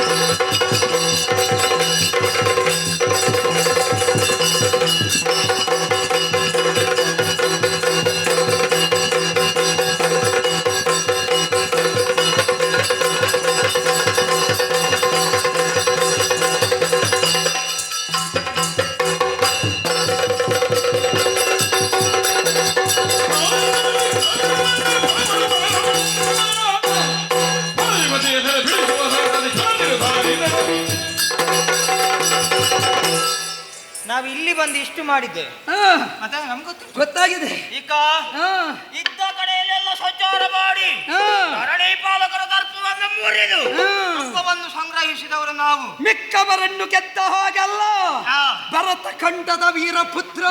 ಒಂದೇ ಹೇಳ್ತೀರಾ, ಮಾತಾಡಬೇಡ ನೀವು ಒಂದಲ್ಲ 11 ಹೇಳಿದ್ರು. ಈ ನೆಲದ ವಿಷಯವನ್ನೇ ಮಾತಾಡುವವ ನಾನು. ನಿಲ್ಲಿಸುವುದಕ್ಕೆ ನೀನು ಯಾವನು? ಪಾಪಿ ನೀನು. ನಿನ್ನ ಭರತ ಖಂಡ ಮತ್ತೊಂದು ಖಂಡದ ಸುದ್ದಿ ತೆಗೆದ್ರೆ ನಿಮ್ಮನ್ನು ಖಂಡ ಮಾಡಿ ತುಂಡು ತುಂಡು ಮಾಡಿ 35 ಹೇಳಿದ್ರೆ ಜಾಗ್ರತೆ. ಅಲ್ಲ 75 ಈ ಸಲ. ನಿಮ್ಮನ್ನು 35 ಮಾಡಿದ್ರೆ ಆಗ್ಲಿಕ್ಕಿಲ್ಲ. 35 2 ಆಗುತ್ತದಲ್ಲ, 70 ಮಾಡಿ ಬಿಸಾಡ್ತೇನೆ. ಅದು ಎಂತದ್ದು? ಅದು ಬೆಕ್ಕಿಗೂ ಬರ್ತದು. ಪುರುಷತ್ವದ ಲಾಂಛನ ಬೆಕ್ಕಿಗೂ ಬರ್ತದೆ. ಇವನಲ್ಲಿ ಜಾಗ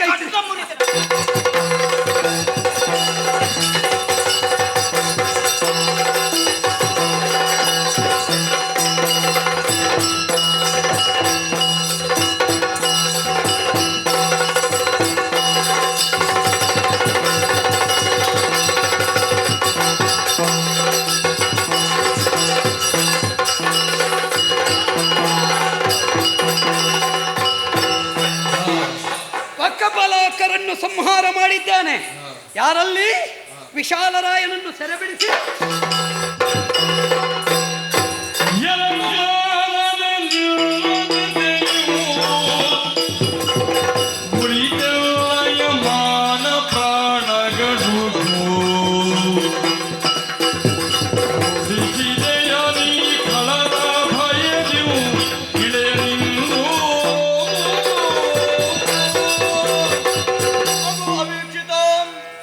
ಹಿರಿಯರೇ, ಮನೆಯ ಅಳಿಯನಾಗಿ ನೀನು ಬರ್ತಿ ಅಂತ ನಾನು ಎನಿಸಿದ್ದು. ಆದ್ರೆ ಏನು ಮಾಡೋಣ, ಕಷ್ಟದ ಸಂದರ್ಭದಲ್ಲಿ ಮಗನಂತೆ ಬಂದು ನನ್ನ ಸೆರೆಯನ್ನು ಬಿಡಿಸಿದೆ. ಸರಿ, ಮನಸ್ಸಿಗೆ ಬಹಳ ಸಂತೋಷವಾಯಿತು. ಆದರೆ ಒಂದುಂಟು, ನಾ ಬಂದದ್ದು ಈ ಪುರದ ರಕ್ಷಕನಾಗಿ ಮಾತ್ರವಲ್ಲ, ಕ್ಷಾತ್ರ ಸಂರಕ್ಷಕನಾಗಿ. ಕ್ಷಾತ್ರ ಭಂಜನರಾದಂತಹ ಕಲರನ್ನು ಮರ್ದಿಸಿದ್ದೇನೆ. ನನಗೊಂದು ಆಶೆ ಉಂಟು. ಹಿಂದೆ ನಾವೊಂದು ಸಣ್ಣ ತಪ್ಪು ಮಾಡಿದ್ದೆ. ನಿಮ್ಮ ಮಗಳ ಅಪೇಕ್ಷೆಯನ್ನು ಉಪೇಕ್ಷಿಸಿ ನೆಲನೋಟಕನಾಗಿ ನಿರ್ಗಮಿಸಿದ್ದೆ. ಇವತ್ತು ನೆಲದೊಡೆಯನ ಸುತನಾಗಿ ಹೇಳ್ತಾ ಇದ್ದೇನೆ. ನಿಮ್ಮ ಮಗಳಾದಂತಹ ವೈಶಾಲಿನಿಯನ್ನು ಪರಿಗ್ರಹಿಸುವುದಕ್ಕೆ ಬಂದಿದ್ದೇನೆ. ದಯಪಾಲಿಸುವಿರ?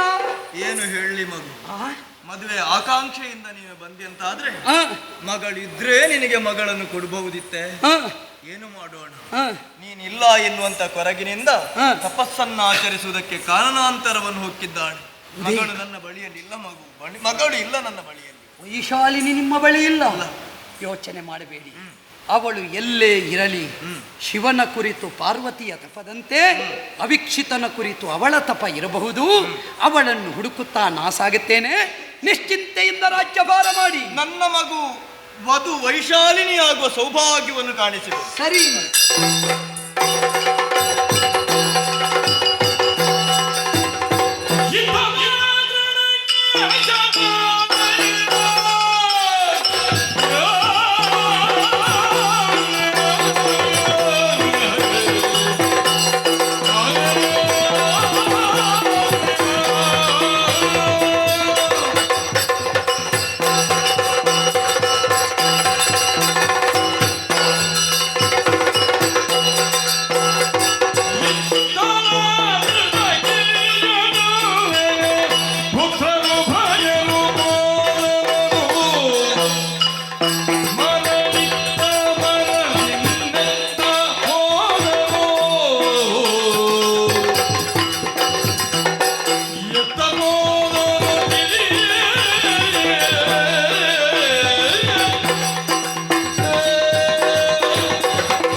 ವರ್ತಮಾನವೇ ಇಲ್ಲ.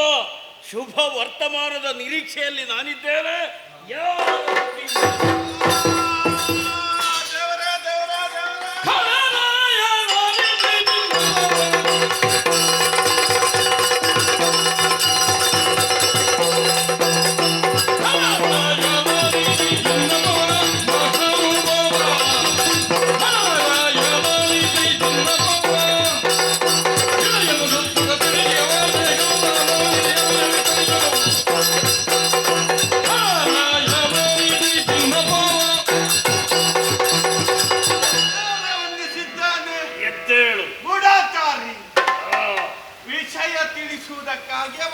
ಏನು ವಿಷಯ ವಿಶೇಷವಿದೆ?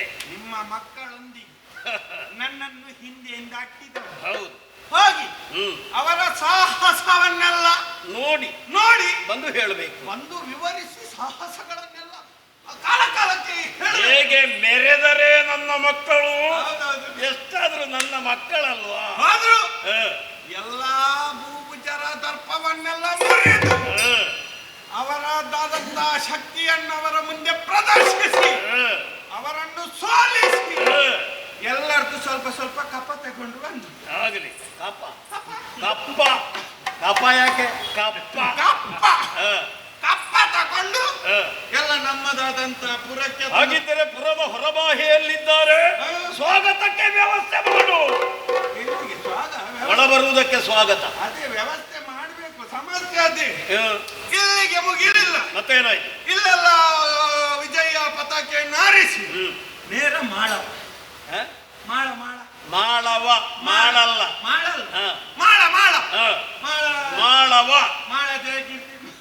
ಮಾಳವದ ರಸ ಅರಸ ಅಲ್ಲಿ ಜಯಬೇರಿ ಸಂಪಾದಿಸಬೇಕೆನ್ನುವ ವಿಶಾಲ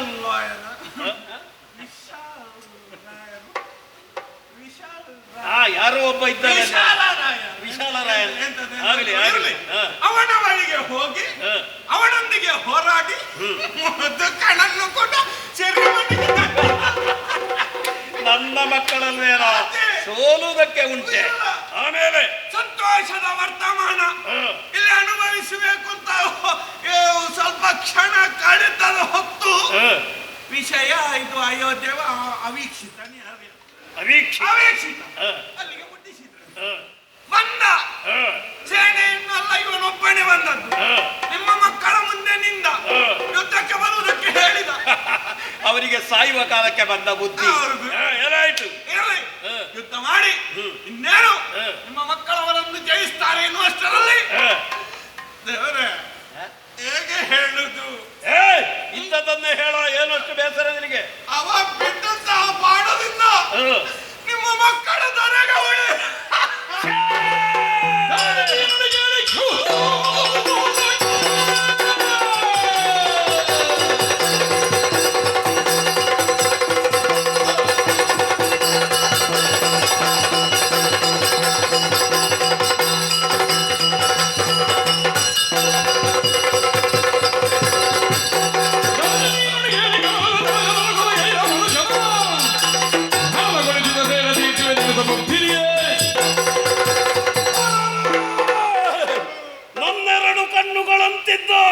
ನನ್ನೆರಡು ಭುಜಗಳಂತಿದ್ದು ಮಕ್ಕಳು ಇರುವರನ್ನು ನಾನು ಕಳೆದುಕೊಂಡರೆ ಕಾರಣೀಭೂತನಾದವ ಅಯೋಧ್ಯೆಯ ವೀಕ್ಷಿತ ಬಿಡಲಾರೆ.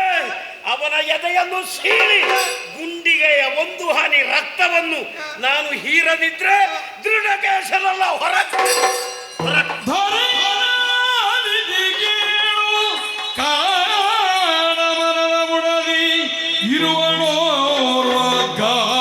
ಚೆಲುವೆ ತಪದಿಗೆ ಗಾಳಿಗಾರ್ತೆಯ ಚೆಲುವಾಡಿ ಮುಗಿಯದದ ನೀ ನೋಡು ಒಲಿದು ತವ ಬೀಡಿಗೆ ತಗುದಿ ದೊರೆಯೇ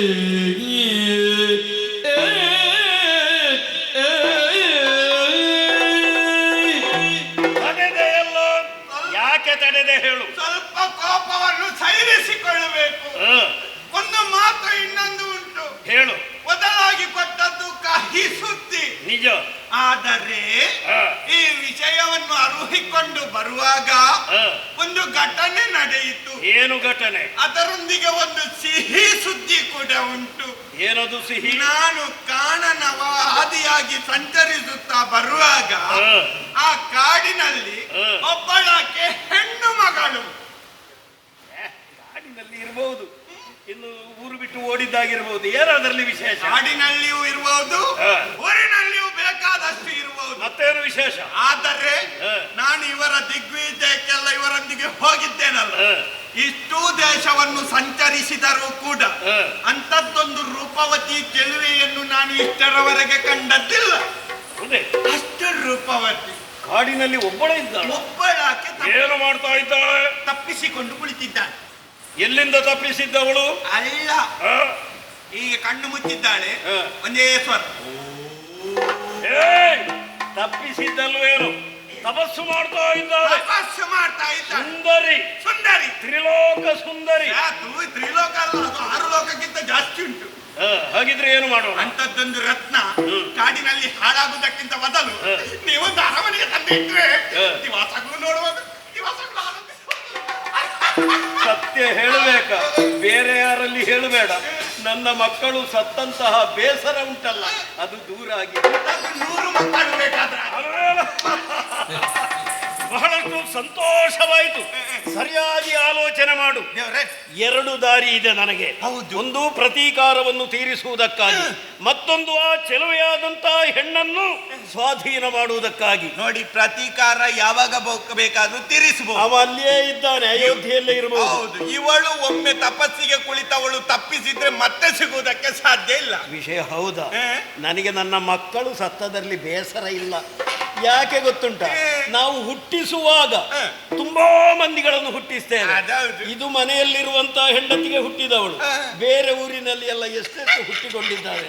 ಆದ ಕಾರಣ ತುಂಬಾ ಮಕ್ಕಳಿರುವವರಿಗೆ ಒಂದೆರಡು ಮಕ್ಕಳು ಹೋದ್ರೆ ಎಲ್ಲ ಬೇಸರ ಆಗ್ತದೆ. ನಾವು ಈ ಹೆಚ್ಚು ಮಕ್ಕಳನ್ನು ಹುಟ್ಟಿಸುವುದು ಅದಕ್ಕೆ. ಕೆಲವು ಅಪಘಾತದಲ್ಲಿ ಸಾಯ್ತಾರೆ, ಕೆಲವು ನೀರಿನಲ್ಲಿ ಬಿದ್ದು ಸಾಯ್ತಾರೆ. ಇಷ್ಟೆಲ್ಲ ಸತ್ರು ನಾವು ಬೇಸರ ಮಾಡ್ಲಿಕ್ಕಿಲ್ಲ. ಮತ್ತೆ ಈ ಹೆಣ್ಣು ಸಿಕ್ಕಿದ್ರೆ ಮತ್ತು ಒಂದು 10 ಹೆಣ್ಣು ಮಕ್ಕಳನ್ನು ಹುಟ್ಟಿಸಬಹುದಲ್ಲ. ಹಾಗಿದ್ರೆ ಎಲ್ಲಿರುವುದವಳು? ಹಾಗೆ ನನಗೆ ಗೊತ್ತುಂಟು. ಅಲ್ಲಿವರೆಗೆ ಕರ್ಕೊಂಡು ಹೋಗಿ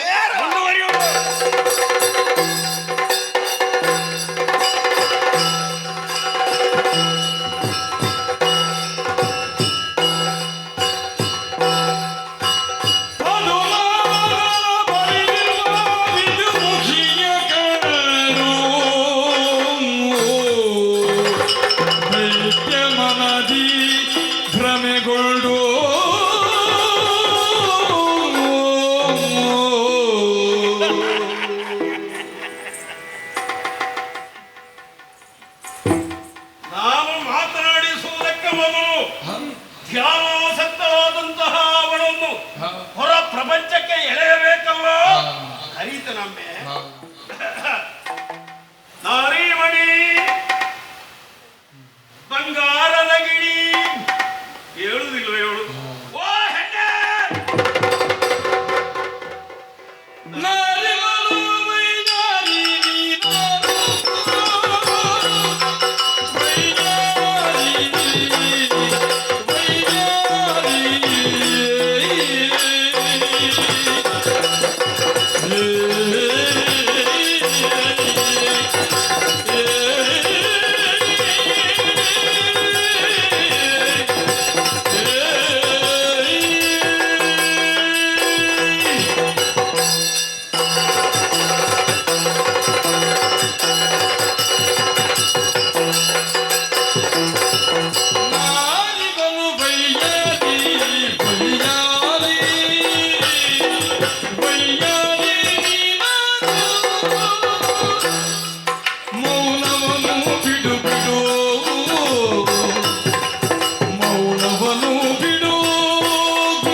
ಪರಿಸ್ಥಿತಿಯನ್ನು ನೋಡುವಾಗ ನಮಗೆ ಬಹಳಷ್ಟು ಬೇಸರವಾಗುತ್ತಾ ಇದೆ. ಕಾರಣ ದಟ್ಟವಾದಂತಹ ಅರಣ್ಯ, 8 ಎದೆಯ ಭಂಟರಿಗೂ ಕೂಡ ಪ್ರವೇಶ ಮಾಡುವುದಕ್ಕೆ ಕಷ್ಟ ಸಾಧ್ಯ. ಇಂತಹ ಅರಣ್ಯದಲ್ಲಿ ಒಂದು ಗೋಡುಗಲ್ಲಿನ ಮೇಲೆ ಕುಳಿತು ಧ್ಯಾನಾಸಕ್ತಳಾಗಿದ್ದಿ. ಛೇ, ಎಂತಹ ಅನ್ಯಾಯ ಇದು! ನಿನಗೇ ನೀನು ಮಾಡುವಂತಹ ಅನ್ಯಾಯ. ಸುಂದರವಾದಂತಹ ಶರೀರ, ಏರು ಯೌವನ, ಇದನ್ನೆಲ್ಲ ನೀನು ಹಾಳು ಮಾಡುತ್ತಾ ಇದ್ದೀಯಲ್ಲ, ಇದು ಸರಿಯಲ್ಲ ಎನ್ನುವ ಹಾಗೆ ಹೇಳ್ತಾ ಇದ್ದೇನೆ. ಅದರೊಂದಿಗೆ ನನ್ನ ವಿಚಾರವನ್ನು ಕೇಳು. 3 ಲೋಕದ ಒಡೆಯನಾಗಿ ಮೆರೆಯುತ್ತಾ ಇದ್ದೇನೆ. ದೃಢ ಕೇಶ ಎನ್ನುವ ಹಾಗೆ ನಮ್ಮ ಹೆಸರು. ವಿಶೇಷವಾದಂತಹ ವರಪ್ರಸಾದವನ್ನು ನಾನು ಪಡೆದವ. ವರ ಯಾವುದು ಗೊತ್ತುಂಟಾ? ಮದುವೆ ಆಗಿಯೂ ಕೂಡ ಓರ್ವ ಬ್ರಹ್ಮಚರ್ಯವನ್ನು ಉಳಿಸಿಕೊಳ್ತಾನೆ ಅಂತ ಆದ್ರೆ ಅವನಿಂದ ಮಾತ್ರ ನನಗೆ ಮರಣ. ಎಲ್ಲಿಯಾದ್ರೂ ಬ್ರಹ್ಮದೇವನಿಗೆ ತಲೆ ಸರಿ ಉಂಟಾ? ಮದುವೆಯಾಗಿಯೂ ಬ್ರಹ್ಮಚರ್ಯವನ್ನು ಉಳಿಸಿಕೊಳ್ಳುವುದಕ್ಕೆ ಈ ಪ್ರಪಂಚದಲ್ಲಿ ಯಾರಿಗಾದರೂ ಸಾಧ್ಯವಿದೆ? ಬ್ರಹ್ಮಚರ್ಯವನ್ನು ಆಚರಿಸುವವರೇ ದಾರಿ ತಪ್ಪಿದ್ದಾರೆ ಎಂದಾದ ಮೇಲೆ ಮದುವೆಯಾದವರು ಬ್ರಹ್ಮಚರ್ಯವನ್ನು ಉಳಿಸುವುದಕ್ಕುಂಟೆ. ಆದ ಕಾರಣ ಪ್ರಪಂಚದಲ್ಲಿ ಮರಣವೇ ಇಲ್ಲ ಎನ್ನುವಂತಹ ವರಪ್ರಸಾದವನ್ನು ಪಡೆದಂತಹ ಧೀರೋದ್ಧಾತ ನಾಯಕ ನಿನ್ನಲ್ಲಿ ಹೇಳುವುದಿಷ್ಟೇ. ಯಾವುದು? ನಿನ್ನ ಶರೀರ ಹೀಗೆ ಹಾಳಾಗುತ್ತಿರುವುದನ್ನು ಕಂಡಾಕ್ಷಣ ನನಗೆ ಮರುಕ ಹುಟ್ಟುತ್ತಾ ಇದೆ. ಜೀವನದಲ್ಲಿ ನಾನು ಇದುವರೆಗೆ ಒಂದು ಮದುವೆಯೂ ಆಗಲಿಲ್ಲ. ಮತ್ತೆ ಉಳಿದವರಿಂದ ನೂರ ಆಗುತ್ತಾರ? ಒಂದೂ ಆಗಲಿಲ್ಲ ಅಂತ ಹೇಳಿ ಹಾಗೆ ಹೆಣ್ಣನ್ನು ಇದುವರೆಗೆ ಕಣ್ಣೆತ್ತಿ ನಾನು ನೋಡಿದವನಲ್ಲ. ಏನು ಕಣ್ಣಿಗೆ ಬೀಳ್ಲಿಲ್ವಾ? ಅಲ್ಲ, ದೇವರನ್ನೇ ಹೇಳ್ತೇನೆ, ನನ್ನ ಶೀಲವನ್ನು ನಾನು ಇದುವರೆಗೆ ರಕ್ಷಣೆ ಮಾಡಿಕೊಂಡು ಬಂದಿದ್ದೇನೆ. ಓಹೋ, ನಿಮಗಿಲ್ಲ ಶೀಲ? ಮತ್ತೆ ನಿಮಗೆ ಶೀಲ ಉಂಟಂತೆ, ನಮಗೆ ಶೀಲ ಇಲ್ವಾ? ಯಾವ ರೀತಿಯದ್ದು? ನಮ್ಮ ಶೀಲ ಹೀಗೆ ಹೀಗೆ ಕಣ್ಣೆತ್ತಿ ನೋಡದಿರುವಂತದ್ದು. ಈಗ ಇದು ಪ್ರಥಮ, ಇದು ಪ್ರಥಮ. ಈಗ ಕೆಟ್ಟು ಹೋಯ್ತಲ್ವಾ? ಹೌದು, ಕೆಟ್ಟು ಹೋದದ್ದು ಯಾರ ಕಾರಣ ಇಲ್ಲ. ಯಾರಿಂದ? ನಿನ್ನ ಕಾರಣದಿಂದ. ಆದ ಕಾರಣ ನಾವು ಇರುವರು ಕೆಡುವ. ಯಾವ ರೀತಿ? ನಿನಗೆ ಮನಸ್ಸುಂಟು ಅಂತ ಆದ್ರೆ ನಿನ್ನನ್ನು ಮದುವೆ ಆಗುತ್ತೇನೆ, ಸ್ವರ್ಗ ಸುಖವನ್ನು ಅನುಭವಿಸಬಹುದು. ತಪಸ್ಸನ್ನು ಬಿಟ್ಟು ನನ್ನ ಹಿಂದೆ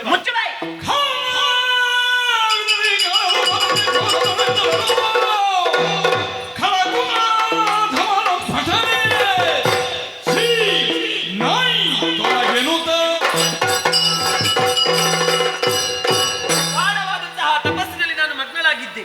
ಆ ಸಂದರ್ಭದಲ್ಲಿ ಬಂದು ನನ್ನ ತಪಸ್ಸನ್ನು ಕೆಡಿಸಿದ್ದು ಮಾತ್ರವಲ್ಲದೆ ನನ್ನನ್ನು ನೋಡಿ ಮೋಹ ಪರವಶನಾಗಿ ನನ್ನನ್ನು ವರಿಸುವುದಕ್ಕೆ ಮುಂದಾಗಿದ್ದೀಯಾ. ಕಾಮಾತುರನಾಗಿ ವರ್ತಿಸುತ್ತಾ ಇದ್ದೀಯ. ಮೈ ಮೇಲೆ ಕೈ ಹಾಕ್ಲಿಲ್ಲ, ಮದುವೆ ಆಗುವ ಅಂತ ಹೇಳಿದ್ದು ಮರ್ಯಾದೆಯಿಂದ. ನಿನ್ನ ವರ್ತನೆ, ಸಂಸ್ಕಾರ, ನಿನ್ನ ವರ್ತನೆಯನ್ನು ಹೇಳ್ತಾ ಇದ್ದೇನೆ. ಕಾಮಾತುರಾಣಂ ನಾ ಭಯ ನಾ ಲಜ್ಜ. ಕಾಮದ ಆತುರತೆಯಿಂದ ಬಂದವರಿಗೆ ಭಯ ಲಜ್ಜೆ ನಾಚಿಕೆ ಯಾವುದೂ ಇರುವುದಿಲ್ಲವಂತೆ. ನಿನ್ನದು ಕೂಡ ಹಾಗೆ ಆಯಿತು. ನಿನ್ನಲ್ಲಿ ನಾನು ಸಾರಿ ಹೇಳ್ತಾ ಇದ್ದೇನೆ, ಮೃಗದ ಹಾಗೆ ಇಲ್ಲಿ ವರ್ತಿಸುವುದಕ್ಕೆ ಬರಬೇಡ. ನನ್ನನ್ನು ತಪಸ್ಸು ಮಾಡುವುದಕ್ಕೆ ಇಲ್ಲಿ ಬಿಡು, ನನ್ನಷ್ಟಕ್ಕೆ ಬಿಡು. ನಿನ್ನ ದಾರಿಯನ್ನು ಹಿಡಿದುಕೊಂಡು ನಡೆ, ಇಲ್ಲವಾದಲ್ಲಿ ನಿನಗೆ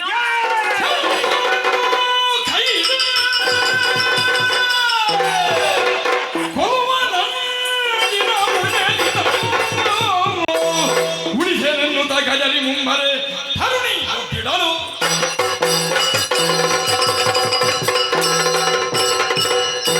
ನಿನ್ನದಲ್ಲ, ತಪ್ಪು ನನ್ನದು. ಯಾಕೆ? ಕೋಳಿಯಲ್ಲಿ ಕೇಳಿ ನಾನು ಮಸಾಲೆ ಕಡಿಯುವುದಕ್ಕೆ ಪ್ರಯತ್ನ ಮಾಡಬಾರದಿತ್ತು. ಮೊದಲೇ ಕೋಳಿಯನ್ನು ಹಿಡುಕಬೇಕಿತ್ತು. ಪರ್ತ್ಯ ಎಣದು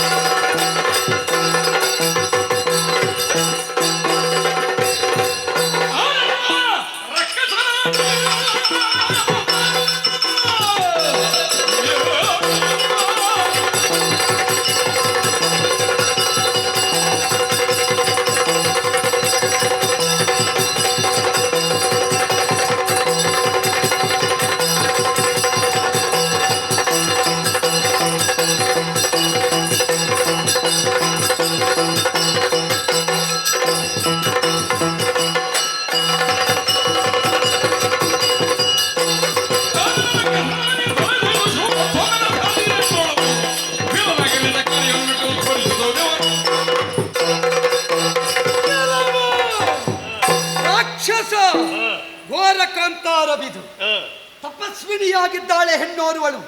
ಅವಳ ಮೇಲೆ ಕೈ ಮಾಡುವುದಕ್ಕೆ ಮುಂದಾಗುತ್ತಾ ಇದ್ದೀಯಾ? ತಡೆದವ ಸಾಮಾನ್ಯನಲ್ಲ, ಕರಂದಮ ಜಾತ ವೀರ ಅವೇಕ್ಷಿಸ.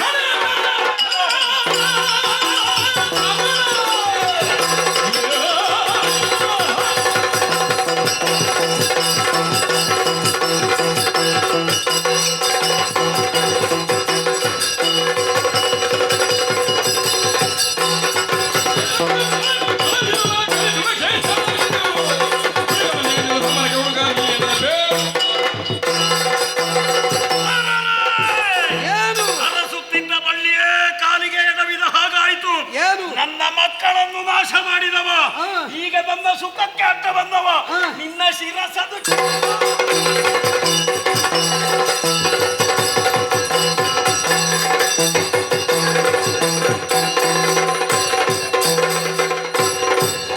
ಜನುಮದಾಯಿತು. ಜಪಬೇಕೆ ತಪಬೇಕೆ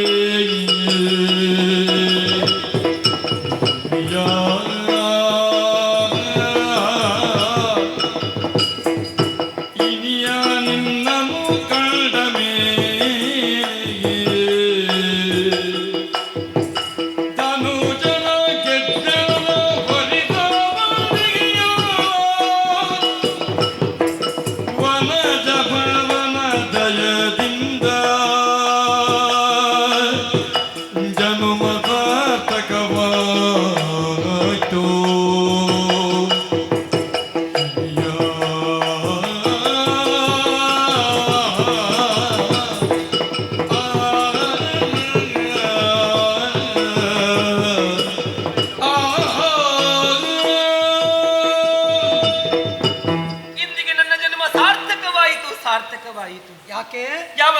ಕುರಿತಾಗಿ ನಾನು ತಪಸ್ಸನ್ನು ಆಚರಿಸಿದೆನು, ಆ ತಪಸ್ಸು ಈಗ ನನಗೆ ಫಲಿಸಿತು ಎನ್ನುವ ಹಾಗೆ ನನಗೆ ಅನ್ನಿಸುತ್ತಾ ಇದೆ. ಅಂದರೆ ಬ್ರಹ್ಮನ ಕುರಿತಾಗಿ ನಾನು ತಪಸ್ಸನ್ನು ಆಚರಿಸುವಂತಹ ಸಂದರ್ಭದಲ್ಲಿ ಬಂದು ಆ ರಾಕ್ಷಸನಿಂದ ನನಗೆ ಮುಕ್ತಿಯನ್ನು ಒದಗಿಸಿಕೊಟ್ಟವರು. ಸರಿ, ಇನ್ನೇನು ನನ್ನ ಮೇಲೆ ಕೈ ಮಾಡುತ್ತಾನೆ, ನನ್ನ ಮಾನವನ್ನು ತೆಗೆಯುತ್ತಾನೆ ಎನ್ನುವಂತಹ ಸಂದರ್ಭದಲ್ಲಿ ಬಂದು ಆ ರಾಕ್ಷಸನನ್ನೇ ಕೊಂದು ನನ್ನ ಮಾನವನ್ನು ಪ್ರಾಣವನ್ನು ಉಳಿಸಿದ್ದೀರಿ.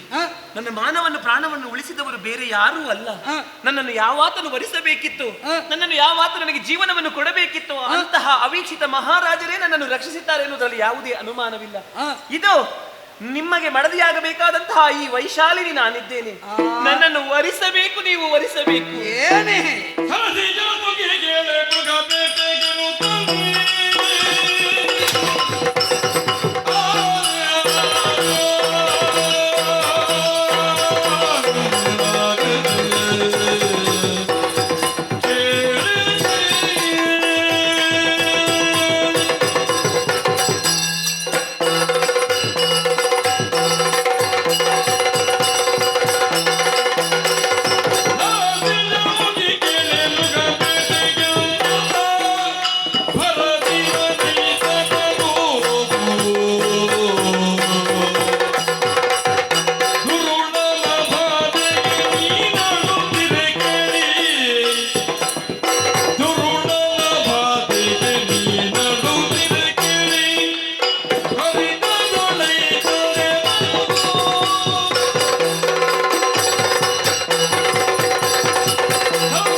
ಆಶ್ಚರ್ಯವಾಗುತ್ತಾ ಉಂಟು. ಯಾಕೆ?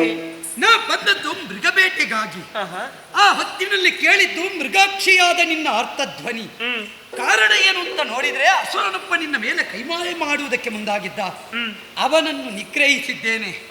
ಆರ್ತ ರಕ್ಷಣೆ ಅರ್ಕವಂಶೀಯರ ಆದ್ಯ ಕರ್ತವ್ಯ.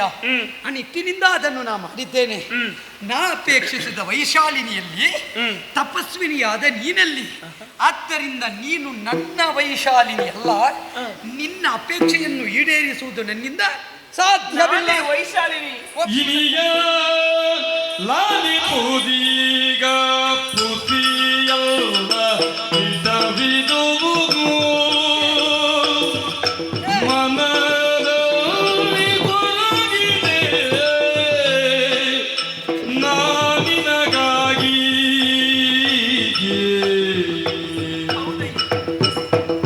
ಕೊನೆಗೆ ನೀ ಬಾಬಿ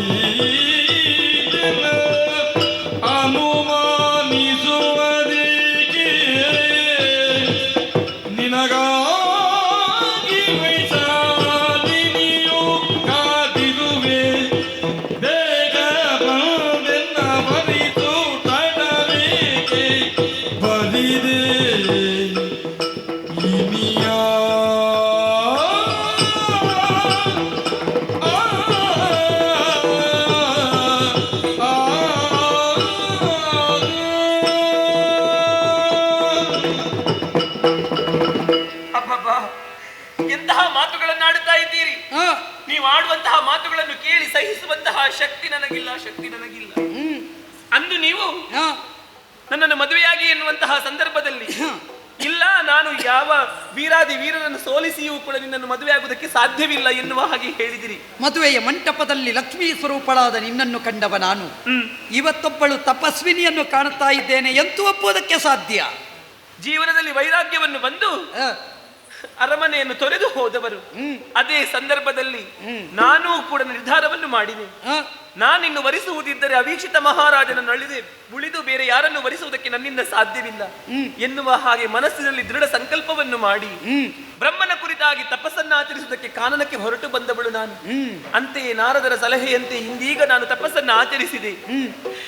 ನನಗೆ ಬ್ರಹ್ಮದೇವರು ಕಣ್ಣು ಬಿಟ್ಟರು ಎನ್ನುವ ಹಾಗೆ ನಾನು ನನ್ನ ಮನಸ್ಸಿನಲ್ಲಿ ಎಣಿಸಿಕೊಂಡೆ.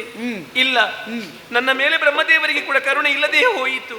ಇಲ್ಲವಾದಲ್ಲಿ ವೈಶಾಲಿನಿಯಾದಂತಹ ನನ್ನನ್ನು ನೀವು ಗುರುತು ಹಿಡಿಯುವುದರಲ್ಲಿ ಅಸಮರ್ಥರಾಗಿ ಹೋಗಿದ್ದಾರೆ ಅಂತ ಹೇಳಿದ್ರೆ ಬಹುಶಃ ನಿಮಗೆ ಸ್ಮರಣೆ ಎಲ್ಲವೂ ಕಳೆದಿರಬೇಕು ಏನು? ಇಲ್ಲ, ಸ್ಮರಣೆ ಕಳೆದರೂ ಚಿಂತೆ ಇಲ್ಲ. ಇದು ನಿಮ್ಮ ಪದತಲದಲ್ಲಿ ಬಿದ್ದು ಬೇಡಿಕೊಳ್ಳುತ್ತಾ ಇದ್ದೇನೆ. ನಾನೇ ವೈಶಾಲಿನಿ, ವೈಶಾಲಿನಿ ಕಾದಿರುವಳು ನಿಮಗಾಗಿ. ತಪಸ್ವಿನಿ, ನಾನೊಬ್ಬ ಕ್ಷಾತ್ರ ಪುಂಗವನಿದ್ದೇನೆ, ಮಾತ್ರವಲ್ಲ ಚಕ್ರವರ್ತಿಯ ಮಗನಿದ್ದೇನೆ. ಅರಸನಾದ ನನಗೆ ಅರಸೆಯಾಗಿರುವವಳು ಯಾವತ್ತಿದ್ದರೂ ರೂಪವತಿಯಾಗಿ ಮಾತ್ರವಲ್ಲ ಕ್ಷತ್ರಿಯಾಯಿನಿಯಾದ ಕನ್ಯೆ. ಒಬ್ಬಳು ತಪಸ್ವಿನಿಯನ್ನು ಕರಕೊಂಡು ಹೋಗಿ ನಾನು ಯೋಗಿಯಂತೆ ಬದುಕುವುದಕ್ಕಾಗುವುದಿಲ್ಲ. ಆದ್ದರಿಂದ ಯಾವ ಕಾಲಕ್ಕೂ ಕ್ಷಾತ್ರಿಯಾಯಿನಿಯಾದಂತಹ ಆ ವೈಶಾಲಿನಿ ಅವೀಕ್ಷಿತನನ್ನೇ ಅಪೇಕ್ಷೆ ಪಟ್ಟದ್ದು ಹೌದು ಅಂತಿದ್ರೆ ಯೋಗಿನಿಯಾಗಿ ಬದುಕುವುದಕ್ಕೆ ಸಾಧ್ಯ ಇಲ್ಲ. ಇದೇ ನನ್ನ ಚಿತ್ತ ವಿಕಲ್ಪಕ್ಕೆ ಕಾರಣವಾಗುತ್ತದೆ. ಆದ್ದರಿಂದ ನೀನು ವಿಶಾಲರಾಯನ ಮಗಳು ಅಂತ ನನ್ನ ಅಂತಃಕರಣ ಹೇಳುವುದಿಲ್ಲ. ಒಂದು ವೇಳೆ ನೀ ಹೌದು ಅಂತಿದ್ರೆ ನೀನು ಯಾವ ಬ್ರಹ್ಮದೇವನನ್ನು ತಪಸ್ಸು ಮಾಡ್ತಾ ಇದ್ಯೋ ಅದೇ ಬ್ರಹ್ಮದೇವನೇ ಸಾಕ್ಷಾತ್ಕಾರಗೊಂಡು ಬಂದು ಹೇಳಬೇಕಾದೀತು. ಹಾಗಾದ ಕಾರಣ ನೀನು ವೈಶಾಲಿನಿ ಎಂಬ ಹಾಗೆ ಆತ್ಮಸಾಕ್ಷಿ ಹೇಳ್ತಾ ಇಲ್ಲ. ಆದ್ದರಿಂದ ಒಪ್ಪುವುದಕ್ಕಾಗುವುದಿಲ್ಲ. ನೀನು ನನ್ನ ಸತಿಯಲ್ಲ, ನಿನ್ನನ್ನು ದುಷ್ಟರಿಂದ ಮುಕ್ತಗೊಳಿಸಿದ್ದೇನೆ. ತಪಸ್ಸು ಮಾಡುತ್ತಾ ಮುಂದುವರಿ, ನಾನು ನಿನ್ನನ್ನು ಒಪ್ಪುವುದಿಲ್ಲ. ನೀವು ನನ್ನನ್ನು ಒಪ್ಪುವುದಿಲ್ಲ, ಸಾಧ್ಯವೇ ಇಲ್ಲ. ನಾನು ವೈಶಾಲಿನಿ ಎನ್ನುವುದು ನಿಮಗೆ ಈಗ ಅರ್ಥವಾಗಲಿಲ್ಲ. ಖಂಡಿತ ವಿಶ್ವಾಸ ಇಲ್ಲ. ನನ್ನನ್ನು ವರಿಸುವುದಿಲ್ಲ. ಒಬ್ಬ ಕ್ಷಾತ್ರಿಯನ ಅಪೇಕ್ಷೆ ಉಳ್ಳವಳು ಹೌದು ಅಂತಿದ್ರೆ ಯೋಗಿನಿಯಂತೆ ನೀ ತಪಸ್ಸು ಮಾಡುವುದಕ್ಕೆ ಸಾಧ್ಯ ಇಲ್ಲ. ಹಾಗಾದ್ರೆ ನನ್ನ ನಿರ್ಧಾರವನ್ನು ನಾನು ಹೇಳ್ತೇನೆ. ತೊರೆದುದನು ಕೇಳಿ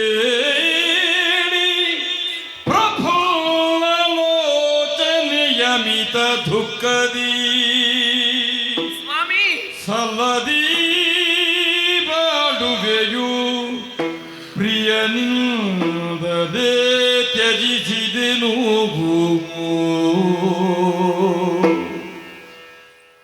ಮೆಲ್ಲನಗ್ನಿಯ ಕೊಂಡದಲ್ಲಿ ತನು ಚೆಲ್ಲಿ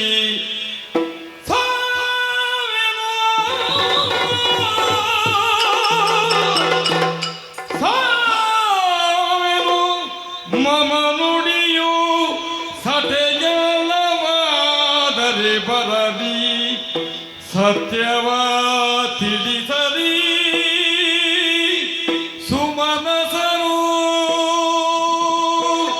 ಬರಲಿ ಸತ್ಯವ ತಿಳಿಸಲಿ ಸುಮನಸರು. ಓ ಓ ಓ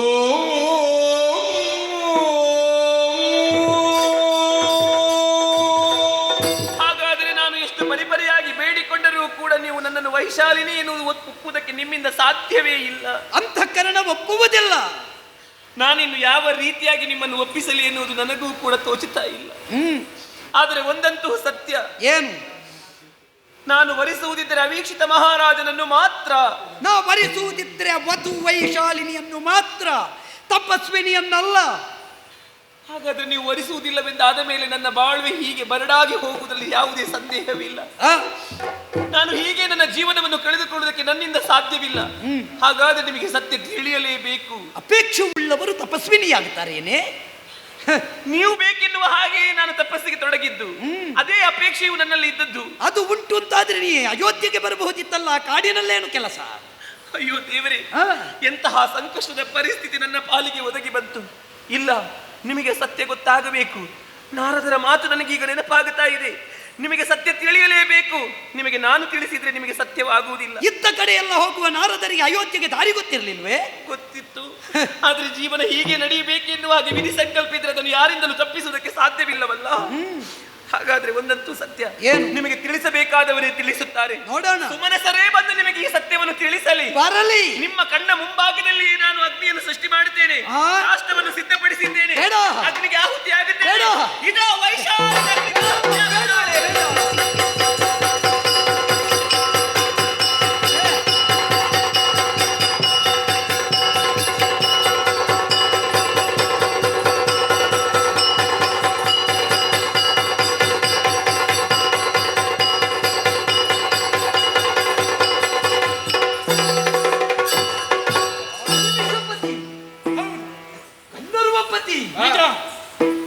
ನನ್ನ ಕಣ್ಣ ಮುಂಭಾಗದಲ್ಲೇ ತಪಸ್ವಿನಿಯಾದಂತಹ ಕನ್ಯೆಯೋರ್ವಳು ಯೋಗಾಗ್ನಿಯನ್ನು ಸೃಷ್ಟಿಸಿ ಅದರಲ್ಲಿ ತನ್ನದಾದ ತನ್ವನ್ನು ನೀಗಿಕೊಂಡಳು. ತಕ್ಷಣ ಅಗ್ನಿ ಮಧ್ಯದಿಂದ ನಿಮ್ಮಾಗಮನ. ನಿಜ. ಯಾರು? ನಡುವೆ ಹೆಣ್ಣೋರ್ವಳು ಹೌದು ವೈಶಾಲಿನಿಯಂತೆ ಕಂಗೊಳಿಸುತ್ತಾ ಇದ್ದಾಳೆ. ಹೌದು. ಯಾರಿವಳು? ಇವಳು ವೈಶಾಲಿನಿಯೇ. ಈಗ ಭಾಮಿನಿ. ಈಗ ಭಾಮಿನಿ ಹೌದು. ಮತ್ತೆ ವೈಶಾಲಿನಿ. ಹೌದು. ಏನಿ ವೈಶಾಲಿಯೇ ಭಾಮಿನಿ, ಹ. ಭಾಮಿನಿಯೇ ವೈಶಾಲಿನಿ. ಭಾಮಿನಿ ವೈಶಾಲಿನಿ ಯಾಕಾದರು? ಈ ಹಿಂದೆ ಅಗಸ್ತ್ಯ ಮಹಾಮುನಿಗಳ ಶಾಪಗ್ರಸ್ತರಾಗಿದ್ದಾಳೆ. ಆ, ಚಿತ್ರಸೇನ ಎನ್ನುವಂತಹ ಗಂಧರ್ವ ರಾಜನ ಮಗಳು ಅವನ ಮಗಳು. ಹೌದು. ಆದರೆ ಅಗಸ್ತ್ಯ ಮುನಿಯ ಶಾಪಗ್ರಸ್ತಳಾಗಿ ಭೂಮಿಯಲ್ಲಿ ವೈಶಾಲಿನಿಯಾಗಿ ಜನಿಸಿದ್ದಾಳೆ. ಅಗ್ನಿಕುಂಡಕ್ಕೆ ಪ್ರಾಣಾರ್ಪಣೆ ಮಾಡಿದ ಸನ್ನಿವೇಶದಲ್ಲಿ ಪುನಃ ರೂಪದಿಂದ ವಿಕಳಿಸುತ್ತಾ ಇದ್ದಾಳೆ. ಇವಳೇ ವೈಶಾಲಿನಿ, ಇವಳೇ ಭಾಮಿನಿ. ದೇವರಾಜ ಹಾ, ಯಾಕೆ ಹೀಗೆಲ್ಲ ಆಗುತ್ತಾ ಉಂಟು? ಹಾ, ಯಾವ ವೈಶಾಲಿನಿಯನ್ನು ನಾ ಕಂಡೆನೋ ನಾನೇ ಅವಳು ಅಂತ ಹೇಳಿದ್ರೆ ನನಗೆ ಮರವೇ ಆಗುತ್ತಾ ಇತ್ತು. ಹಾ, ಈ ಮರವೆಗೊಂದು ಕಾರಣ ಬೇಡವೆ? ಹಾ. ಅವಳು ಅಗ್ನಿಕಾಹುತಿಯಾಗಿ ಮತ್ತೆ ಹುಟ್ಟಿ ಬರುವುದಕ್ಕೊಂದು ಉದ್ದೇಶ ಬೇಡವೆ? ಬೇಕು. ಏನುಂಟು ನೋಡು, ವಿಶೇಷದಿಂದ ಸ್ಪರ್ಶ ಮಾಡಿದ್ದೇನೆ ನಾನು. ಆ? ಇದರ ಪರಿಣಾಮವಾಗಿ ಆ? ಈ ಮುಂದೆ ರಾಕ್ಷಸರ ನಾಶವಾಗಬೇಕಿದ್ರೆ ಮದುವೆಯಾಗಿದ್ದು ಬ್ರಹ್ಮಚರ್ಯ ವ್ರತವನ್ನು ಕಾಪಾಡಿಕೊಂಡು ಬಂದವರಿಂದ ಮಾತ್ರ ದುಷ್ಟ ಕಳದ ಸಂಹಾರ ಎಂದು ವಿಧಿಯಿದ್ದಂತಹ ಅವರ ಸತ್ಯ ಆಗಬೇಕಿದ್ರೆ ಈ ರೀತಿ ಆಗಲೇಬೇಕು. ನಿನ್ನಿಂದಲೇ ಆ ದುಷ್ಟ ರಾಕ್ಷಸರ ಹನನವಾಗಬೇಕು. ಅದಕ್ಕಾಗಿ ಇನ್ನು ಮುಂದೆ ವಿಶೇಷವಾದಂತಹ ಶಕ್ತಿಯನ್ನು ಅನುಗ್ರಹಿಸಿದ್ದೇನೆ. ಅದರ ಜೊತೆಯಲ್ಲಿ ಯುದ್ಧ ಮಾಡುವುದಕ್ಕೆ ಮಾತಿನ ಮೂಲಕವಾಗಿ ವಾಹನ ಹಾಗೂ ಆಯುಧಗಳನ್ನು ಒದಗಿಸಿದ್ದೇನೆ. ಧನ್ಯೋಸ್ಮಿ. ಕೇವಲ ಅಷ್ಟೇ ಸಾಕಾಗುವುದಿಲ್ಲ. ಅಸುರರಲ್ಲಿ ಹೋರಾಟ ಮಾಡುವಾಗ ಚಾಕ್ಷುಷಿ ವಿದ್ಯೆಯನ್ನು ನಿನಗೆ ಅನುಗ್ರಹಿಸಿದ್ದೇನೆ. ಸಂತೋಷ. ವೈಶಾಲಿನಿ, ಭಾಮಿನಿ, ಓ ಎನ್ನ ಭಾಮಿನಿ, ಹೀಗೆ ಬಾ. ನನಗೆ ಉತ್ತರೋತ್ತರ ನಿವೃತ್ತಿಯಾಗಿದೆ. ಮುಂದಕ್ಕೆ ನಾವು ಕಂದ ಬರೆದು ವಾರ್ಧಕ್ಯದಲ್ಲಿ ಮುಕ್ತಾಯಗೊಳಿಸೋಣ. ಬೇಗ ಮುಗಿಸುವ ನಾವು. ಅದಕ್ಕೆ ಬೇಕಾಗಿ ನಿನ್ನ ನನ್ನ ಮದುವೆ ಮಾತ್ರ ಇಲ್ಲಿ ಸಾಧ್ಯ. ಆದರೆ ಬ್ರಹ್ಮಚರ್ಯ ಉಳಿಯಬೇಕು. ಮದುವೆ ಆಗಿಯೂ ಬ್ರಹ್ಮಚರ್ಯವನ್ನು ಕಾಪಿಟ್ಟುಕೊಂಡವನಿಂದ ಮಾತ್ರ ಸಮೃದ್ಧ ರಾಷ್ಟ್ರದ ಸಂರಕ್ಷಣೆ ಎನ್ನುವುದಕ್ಕೆ ನಾವೇ ಸಂದೇಶಕರಾಗಿ ಮುಂದುವರಿಯೋಣ.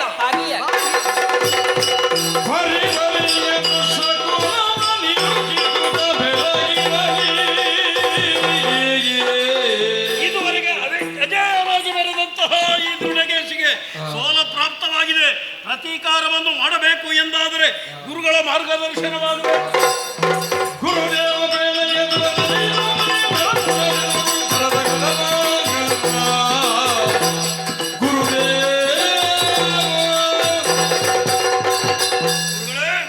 ನಿಮ್ಮ ಮಾರ್ಗದರ್ಶನದಂತೆ ನಡೆದ ಕಾರಣದಿಂದಾಗಿ ಮೂರು ಲೋಕದ ವಿಭುವಾಗಿ ನಾನು ಮೆರೆಯುತ್ತಾ ಇದ್ದರೂ ಕೂಡ ವರ್ತಮಾನ ಸದ್ಯ ಆ ಅಯೋಧ್ಯೆ ಅರಸನಾದಂತಹ ಅವಿಚ್ಛಿನ್ನನಿಂದ ನನಗೆ ಅವೀಕ್ಷಿತನಿಂದ ನನಗೆ ಸೋಲವಾಗಿದೆ. ಪ್ರತೀಕಾರವನ್ನು ಮಾಡಬೇಕು ಎನ್ನುವಂತ ಆಕಾಂಕ್ಷೆ ಏನಾದರೂ ಹಾದಿ ಇದ್ರೆ ತೋರಿಸಿ. ದೃಢಕೇಶ ಅವೀಕ್ಷಿತ ಅವಿಚ್ಛಿನ್ನವಾದಂತಹ ಶಕ್ತಿಯನ್ನು ಹೊಂದಿದ್ದಾನೆ. ಅವನನ್ನು ರಿಪುಪಾಳಯವನ್ನು ಸೋಲಿಸುವುದು ನಮ್ಮಿಂದ ಅಸಾಧ್ಯ. ಹಾಗಿದ್ರೆ ಬದಲು ಮಾರ್ಗವನ್ನು ನಾವು ಹುಡುಕಲೇಬೇಕು. ಏನು? ಅದಕ್ಕೆ ಬೇಕಾಗಿ ನಾ ಮರಣಾಧ್ವರವನ್ನು ವಿರಚಿಸ್ತೇನೆ. ಆ ಮೂಲಕವಾಗಿ ಒದಗಿ ಬರುವಂತಹ ದಿವ್ಯ ರಥ ಧನುಷರಾವಳಿಗಳಿಂದ ಅವನ ನಾಶ ಮಾಡುವುದಕ್ಕೆ ಸಾಧ್ಯ. ಅದಕ್ಕೆ ಬೇಕಾಗಿ ಶೀಘ್ರಾತಿ ಶೀಘ್ರವಾಗಿ ಗಿರಿಶೃಂಗ ಭಾಗವನ್ನು ಸೇರಬೇಕು. ಆದರೆ ಅವ ಇಲ್ಲಿಗೆ ದಾಳಿ ಮಾಡುತ್ತಾ ಇದ್ದಾನೆ ಎನ್ನುವ ಹಾಗೆ ದೂತರು ಬಂದು ಹೇಳುತ್ತಾ ಇದ್ದಾರೆ. ಅದಕ್ಕೆ ಬೇಕಾಗಿ ಅವನನ್ನು ತಡೆಯುವುದಕ್ಕೆ ಶ್ರೇಷ್ಠವಾದಂತಹ ಶಕ್ತಿ ಅವಶ್ಯಕತೆ ಉಂಟು. ವ್ಯವಸ್ಥೆ ನಾನು ಮಾಡ್ತೇನೆ. ಇದ್ದುಕೋ.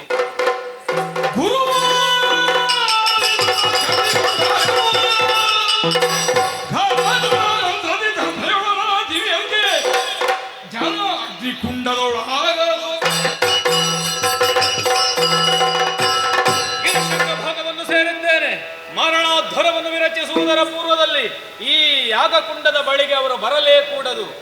ಅರ್ಧದಲ್ಲಿ ನಮ್ಮ ಯಾಗ ನಿಂತು ಹೋಯಿತು ಅಂತಾದರೆ ಅಪಾಯ ನಮಗೆ ಕಟ್ಟಿಟ್ಟಂತಹ ಬುತ್ತಿ. ಅದಕ್ಕೆ ಬೇಕಾಗಿ ಒಳಬಾರದ ಹಾಗೆ ದಿವ್ಯವಾದಂತಹ ಶಕ್ತಿಯ ಅಗತ್ಯ ಇದೆ. ಅದಕ್ಕೆ ಬೇಕಾಗಿ ಪ್ರಭು ಪರಮೇಶ್ವರನನ್ನೇ ಮನಸ್ಸಿನಲ್ಲಿ ಧ್ಯಾನಿಸಿದ್ದೇನೆ. ಅವಿಚ್ಛಿನ್ನ ಶಕ್ತಿಯುಳ್ಳ ಈರುವರ ಸೃಷ್ಟಿಯಾಗಬೇಕು. ಹಾಗಾಗಿ ಯಜ್ಞಕುಂಡದ ಮಧ್ಯದಿಂದಲೇ ಅವರು ಬರುವ ಹಾಗೆ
ನಾಮಕರಣ ನಿಮಗೆ.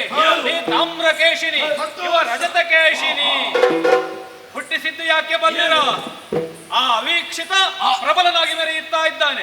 ಅವನ ಗರ್ವವನ್ನು ಮುರಿಯುವುದಕ್ಕೆ ಬೇಕಾಗಿ ನಡೆಯುತ್ತಾ ಇರುವುದು ಮಾರಣಾಧ್ವರ. ಒಳ ಪ್ರವೇಶ ಯಾವ ಕಾರಣಕ್ಕೂ ಮಾಡಕೂಡದು. ಏನು ನಿನ್ನ ಅಭಿಪ್ರಾಯ?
ಹೋಗುವುದಕ್ಕೆ ನಾವು ಬಿಟ್ಟಲ್ವಾ? ಅಥರ್ವಣ ಒಳಗೆ ನಡೆಯುತ್ತಾ ಉಂಟು.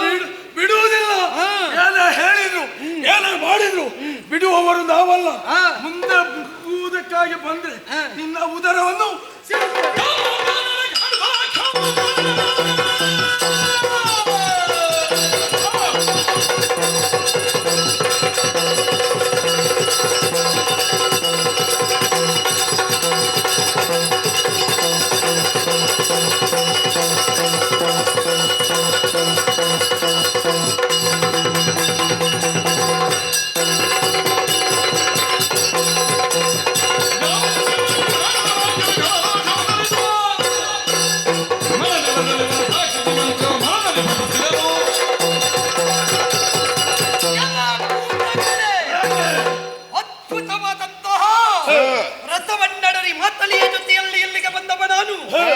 ನಡೆಯುತ್ತಾ ಇದೆ ಮಾರಣಾತ್ಮರ ಎನ್ನುವ ವದಂತಿ ಗೊತ್ತಾಗಿದೆ. ಆದರೆ ಅದನ್ನು ನಿವಾರಿಸಿ ಲೋಕಕ್ಷೇಮವನ್ನುಂಟು ಮಾಡುವುದಕ್ಕೆ ಬಂದಿದ್ದೇನೆ. ಮಾರಣದ ಭೂತ ನೀವಾಗಬೇಡಿ. ಎಲ್ಲಿಯಾದರೂ ಸಂಕ್ರಮಣ ಕಾಲದಲ್ಲಿ ಹಾಕಿದ ಪರ್ವ ತಗೊಳ್ಳುವ ಭೂತಾಗಿ ಅದು ಬಿಟ್ಟು ಅನಾಚಾರ ಮಾಡ್ಲಿಕ್ಕೆ ಬಂದ್ರೆ ಎರಡು ಭೂತವನ್ನು ಒಟ್ಟಿಗೆ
ಈ ಭೂತಗಳನ್ನು ನಿವಾರಿಸುವುದಕ್ಕೆ ಬೇಕಾಗಿ ಎಷ್ಟೇ ಶರಪ್ರಯೋಗ ಮಾಡಿದರೂ ಸಾಧ್ಯವಾಗುತ್ತಾ ಇಲ್ಲ.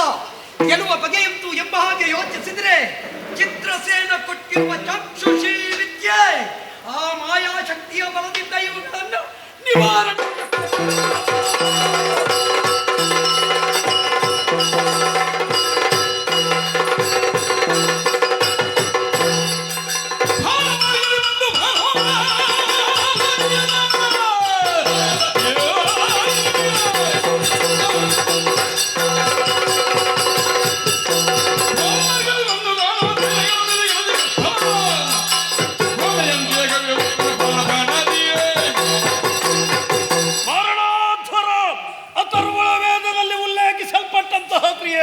ಆ ಕಾರಣದಿಂದಲೇ ಬೇಕಾದಂತಹ ಸಾಹಿತ್ಯಗಳನ್ನೆಲ್ಲ ತಂದು ಸೇರಿಸಿದ್ದಾಯಿತು.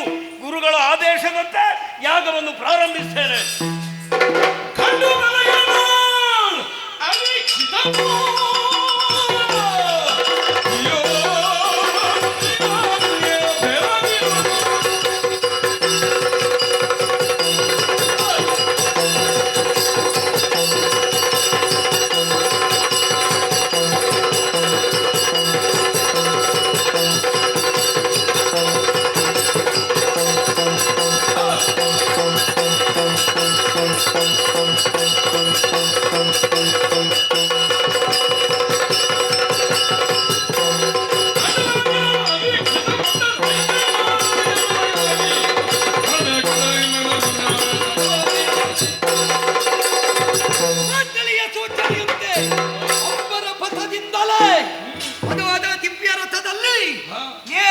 ಬಂದು ಇಳಿದಿದ್ದೇನೆ. ಇದುವೇ ಮರಣೋತ್ತರ ನಡೆಯುವ ಮಂಟಪ. ನೋಡಿದೆ ಅಂತಾದ್ರೆ ಅದೆಷ್ಟೋ ರಾಕ್ಷಸರೆಲ್ಲ ಪ್ರತಿಭಟರಾಗಿ ನಿಂತರು. ಅವರನ್ನೆಲ್ಲ ನಿವಾರಿಸುತ್ತಾ ಮುಂದೆ ಬಂದ್ರೆ ಅದ್ಭುತ ದೀಕ್ಷಾಬದ್ಧನಾಗಿದ್ದಾನೆ. ಇದು ಸತ್ಸಂಕಲ್ಪವಲ್ಲ, ಇದು ದುಸ್ವಪ್ನದ ಸಂಕಲ್ಪ. ಇವನನ್ನು ನಿವಾರಿಸಬೇಕು ಅಂತಿದ್ರೆ ಇಲ್ಲಿದ್ದಲೇ ಇವನನ್ನು ಶರಪ್ರಯೋಗ ಮಾಡಿಕೊಳ್ಳುವುದಲ್ಲ.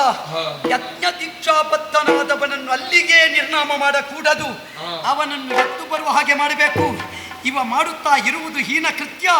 ಇದು ದೈವದ್ರೋಹದ ಕೃತ್ಯವಲ್ವೇ?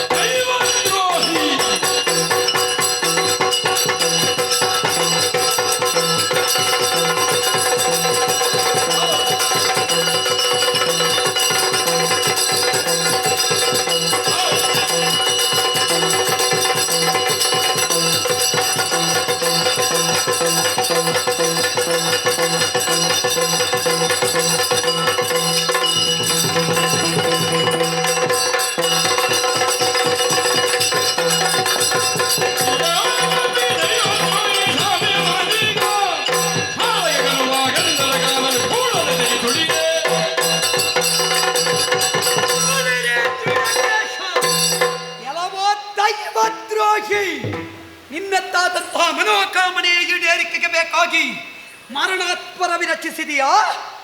ಅಥರ್ವ ವೇದೋಕ್ತವಾದ ಮಂತ್ರ ಸೂಕ್ತವನ್ನು ದುರ್ಬಳಕೆ ಮಾಡಿಕೊಂಡೆಯಾ ಪಾಪಿ? ಈ ಕಾಲದಲ್ಲಿ ಇಲ್ಲಿಗೆ ಬಂದವ ಸಾಮಾನ್ಯ ಅಂತ ಭಾವಿಸಬೇಡ.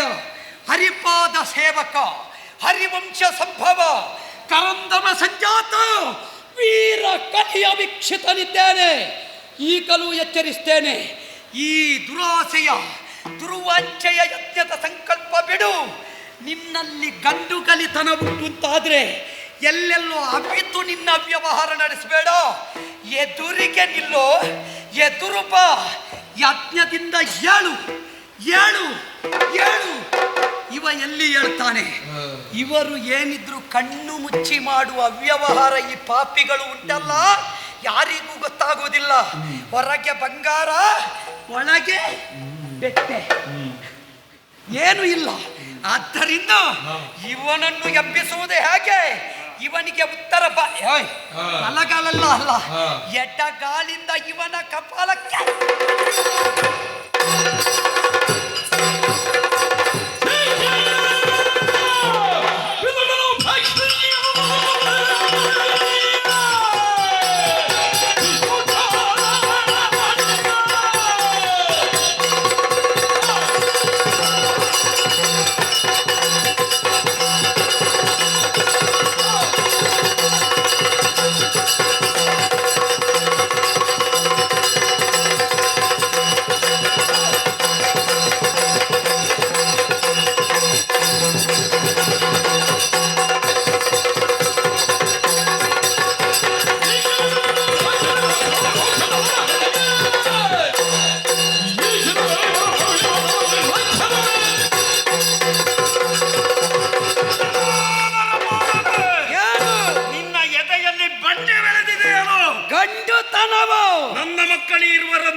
ಕೆಣಕುವುದಕ್ಕೆ ಹೋದಾಗ ಅಲ್ಲಿಯೂ ನನ್ನನ್ನು ಉಪದ್ರವಿಸಿದೆ. ಈಗ ಬೆಂಬಿಡದ ಭೂತ ಮತ್ತೆ ನನ್ನ ಪುರ ಪ್ರವೇಶ ಮಾಡಿದೆ. ಏ ಹುಡುಗರೇ, ನೀನೆಷ್ಟು ಪ್ರಯತ್ನಿಸಿದ್ರು ಈ ದೃಢಕೇಶನನ್ನು ಕೊಲ್ಲುವುದಕ್ಕೆ ಸಾಧ್ಯವಿಲ್ಲ. ಯಾಕೆ ಬಲ್ಲಯ್ಯ? ಮದುವೆಯಾಗಿಯೂ ಬ್ರಹ್ಮಚರ್ಯವನ್ನು ಉಳಿಸಿಕೊಂಡವರಿಗೆ ಮಾತ್ರ ನಿನ್ನಿಂದ ಸಾಧ್ಯ ಇಲ್ಲ. ನಾಟೇ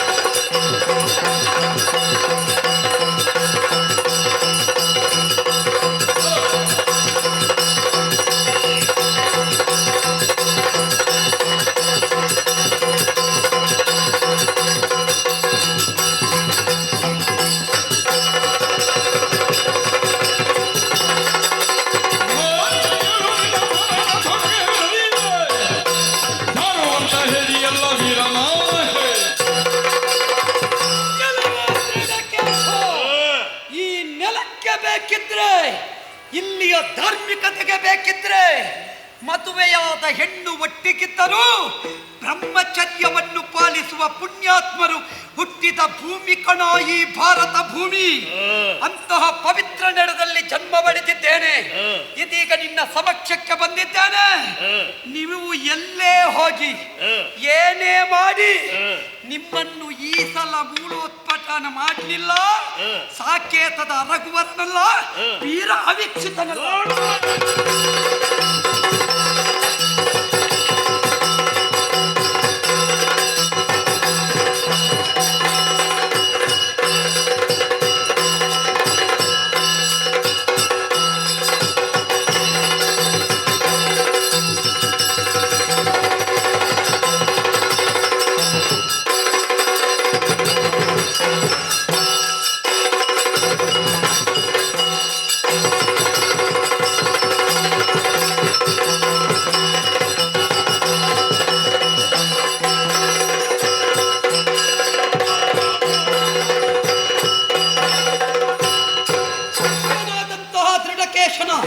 ನಾಶವಾಗಿದೆ. ಅಂಬರ ಪಥದಲ್ಲಿ ನಿಂತು ಆದಿತ್ಯಯರನ್ನ ಸುಮವೃಷ್ಟಿಯನ್ನು ಹರಿಸ್ತಾ ಇದ್ದಾರೆ. ಯಾವುದಕ್ಕೂ ಸತಿಯಾದಂತಹ ಭಾಮಿನಿ ನಾಮಕಳಾದ ವೈಶಾಲಿನಿ, ಅವಳನ್ನು ಕಾಣಬೇಕು. ಅರ್ಥ ಸಾಗುತ್ತೆ.